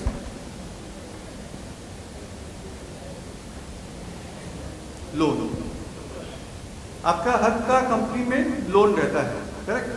Promoter loan रहता है, बॉडी कॉर्पोरेट लोन रहता है, correct? How do you classify a loan as a short-term borrowing or a long-term borrowing? Management ने बोला these are all loans from my group companies. These are loan given by directors. First, आप whether it is a loan or not, what document do you see? A loan confirmation, an interest and TDS provision, or what? Loan agreement. Unsecured loan तो मिलता है, honestly से honestly होना चाहिए, correct. तो आपको मांगना चाहिए कि भाई आप लोन एग्रीमेंट दो। अगर लोन एग्रीमेंट नहीं है तो आपको पता चलेगा वो शॉर्ट टर्म या लॉन्ग टर्म पता चलेगा। तो देयरफॉर अगर क्लाइंट बोलते हैं नहीं सिर्फ हम लोन कन्फर्मेशन है, तो आप तो उसको शॉर्ट टर्म में भी नहीं क्लासीफाई कर सकते, लॉन्ग टर्म में भी नहीं कर सकते हैं, तो कहाँ क्लासीफाई करेंगे? तो आप पहले क्लाइंट को बोलेंगे भाई एग्रीमेंट ही नहीं है, then how do I classify, how do I know what is the rate of interest, what are the terms and condition, whether it is short term, whether it is long term. तो हमको पता नहीं चलेगा, और क्या नहीं पता चलेगा। There is a clause in TARO whether the company has defaulted in repayment of any loan or any obligation to any lender. So therefore, if I have taken loan from a director or even my group company and say I do not know whether interest is to be serviced quarterly, monthly, annually or not to be serviced at all, वो बोला अभी नहीं देंगे, जब हम 10 साल बाद आप रिपेमेंट करेंगे तब आप उनको इंटरेस्ट देंगे, then how do you comment on TARO? So therefore, loan agreement is must, which should have the rate of interest, terms, security नहीं है obviously then it is unsecured. So banks का आपको सारा डॉक्यूमेंट मिल जाएगा। Banks में कभी ऐसा देखा है कि किसी ने बोला नहीं बैंक का लोन का हमारा डॉक्यूमेंट नहीं है, वो तो नहीं मिलेगा, उसका तो डॉक्यूमेंट भी मिलेगा, चार्ज भी मिलेगा, करेक्ट। अनसिक्योर्ड लोन का नहीं मिलेगा। और एक कहाँ गलती होती है, गाड़ी के केस में लोग लोन लेते हैं, चार्ज क्रिएट होता है, तो क्रिएशन के समय तो क्रिएट हो जाता है, जब सेटिस्फेक्शन का टाइम आता है, जब रिपेमेंट हो गया तो क्या है, मिलता है आपको वापस, वो आपको चार्ज सेटिस्फाई कराना होता है। तो ओनर का क्या इंटरेस्ट है, लोन रिपेमेंट हो गया, मेरा भाई आरसी कार्ड या जो भी व्हीकल का कार्ड है वो ला दो, मैटर खत्म। वो देखता नहीं है, charge can not be satisfied beyond 30 और 60 डेज एज पर लॉ, वो सेटिस्फाई नहीं हो सकता। देन व्हाट हैपेंस, आपका एक बैलेंस शीट में पॉइंट है whether all charges have been satisfied or not, then you have to give this and it appears in perpetuity, correct। तो again ये भी देखना पड़ेगा, कल को चार्ज कोई है, बैंक एफडी है, एफडी के अगेंस्ट में उसने ओडी किया, whether a charge is required to be created, नहीं तो whether a charge is required to be created, yes or no, no। Section क्या बोलता है, whenever an asset is a lien is created on any asset, whenever a lien is created on any asset, a charge needs to be filed. So when you have taken OD from against FD, और अगर आप pledge shares करके bank से loan लिए हैं, is charge required to be created? Yes. तो अगर वो नहीं क्रिएट किया है तो, अगर वो नहीं क्रिएट किया है तो there is a violation that you have to report. तो इवन FD के, अच्छा आप बताइए, बैंक सीसी के अगेंस्ट में तो चार्ज क्रिएट करवाता है, कभी ऐसा देखें कि सीसी ओडी मिल गया है, टर्म लोन मिल गया बिना चार्ज के, rarely you will find. Why? Because it is in the interest of the bank. Without charge bank will not be able to enforce the security, इसलिए एफडी के against में bank क्यों नहीं करवाते? Yes, pledge of shares के against में क्यों नहीं करवाते? शेयर्स डीमेट में किसका रहता है? प्लेज लगा रहता है, तो उसमें जब चाहे इन्वोक कर सकता है। तो आपका डीपी अकाउंट है, उसमें शेयर्स है, आपने मुझे लोन दिया, इनके फेवर में प्लेज मार्क हो गया, he is not interested in charge, इसलिए ये नहीं बोलता है, क्योंकि अगर if I default he can immediately invoke the pledge and sell the shares. So that is why we say अगर नहीं है, take steps. Nowadays banks have started doing this. Initial years when this Companies Act 2013 had come, bank did not used to do this. Last point. There is a property in the name of your father. On that security, the company has taken the loan, whether it is a secured loan or unsecured loan. How many for secured? How many for unsecured? Secured, unsecured. Unsecured. But property के against में loan है. तो कई बार क्या होता है कि प्रॉपर्टी हमने लिया है against the security which belongs to a director, promoter, third party. We classify it as secured loan. It is not a secured loan. It is a case of unsecured loan. Charge create करना पड़ेगा इसके? Charge create करना पड़ेगा? नहीं, क्योंकि property तो मेरा है ही नहीं, तो जिसका है वो करे। तो अगर डायरेक्टर इंडिविजुअल है तो उसका तो चार्ज क्रिएट होगा नहीं, करेक्ट? उसका होगा एक अलग पोर्टल है, बट एमसीए में क्रिएट नहीं होगा। एक सरसाई बोल के पोर्टल है, बैंक वहाँ करेगा, बट इस कंपनी को लेना देना नहीं है। Is it a related party transaction? Yes. Where will you report this related party transaction? But आप उस डायरेक्टर को कुछ पैसा नहीं दे रहे। डायरेक्टर ने अपना प्रॉपर्टी दिया, डायरेक्टर ने अपना प्रॉपर्टी दिया that you are using for the purpose of loan, तो where will you report in related party transaction and how will you report? Corporate guarantee नहीं है, डायरेक्टर का प्रॉपर्टी है, उसने दिया है। पर्सनल गारंटी नहीं है, पर्सनल गारंटी दिया है।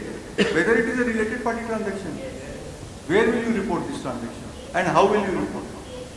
What will you show in AIRC? आप रिपोर्ट करते हैं AIRC में that the company has taken loan from a director, loan from a bank against the security of property belonging to the director, outstanding balance is such and such. ये हम लोग देते हैं? Mostly नहीं देते। डायरेक्टर का premises है, उसने कंपनी को फ्री में रेंट पे दे दिया, तो is it a related party transaction? Yes. तो related party transaction means a transaction where there is a transfer of control or transfer of resources or obligation, whether a price is charged or not.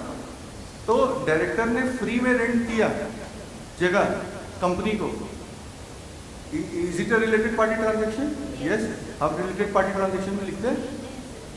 नहीं लिखते। क्यों नहीं लिखते? क्योंकि amount नहीं है। But whether it should be return or not?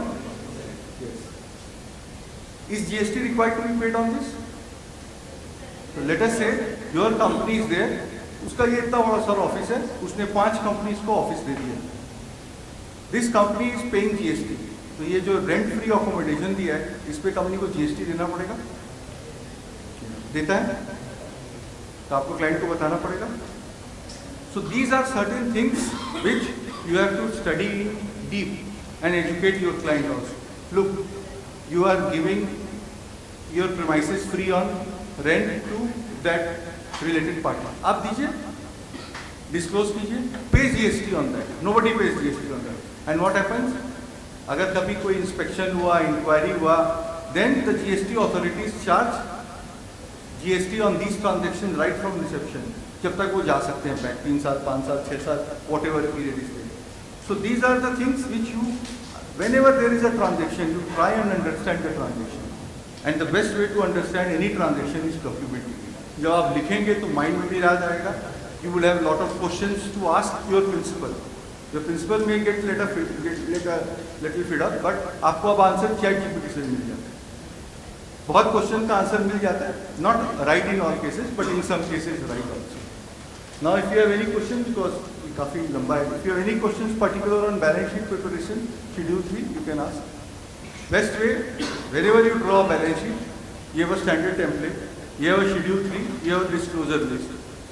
Whenever you draw the balance sheet, you must keep that schedule 3 hand in hand. You have a guidance note also if you want to understand the meaning of certain terms.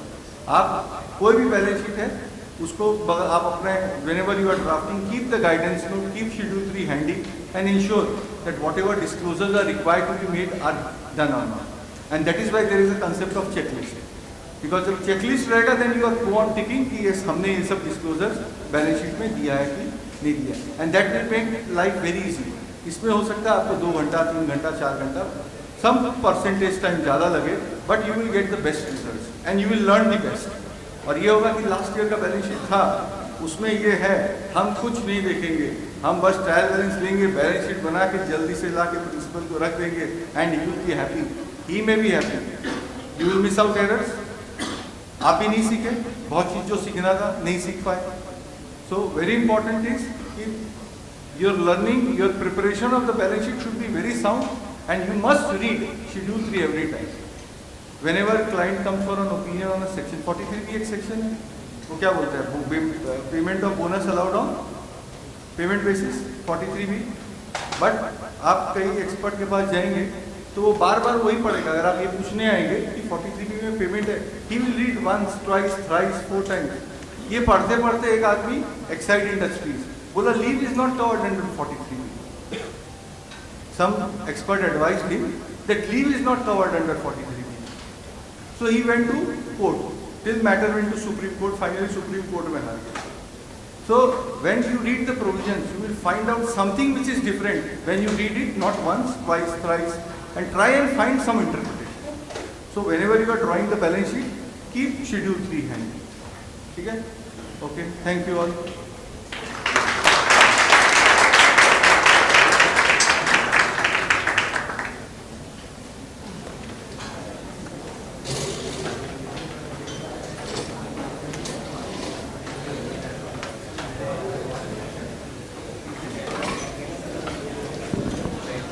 Thank you, sir. Thank you for your valuable insights and a practical aspect there too. I think the delegates must have enjoyed a lot. I could see that the level of interaction they were having, they were able to correlate to that. So thank you very much. And I'll request everyone that we'll have a group photo session after this. So kindly, I will have it downstairs if I'm not, sir, over here. Ground floor, we'll have it on the ground floor. So be with us and we'll have it shortly. Thank you so very much, sir. And tomorrow again we assemble at 10:30 sharp, we'll start the session.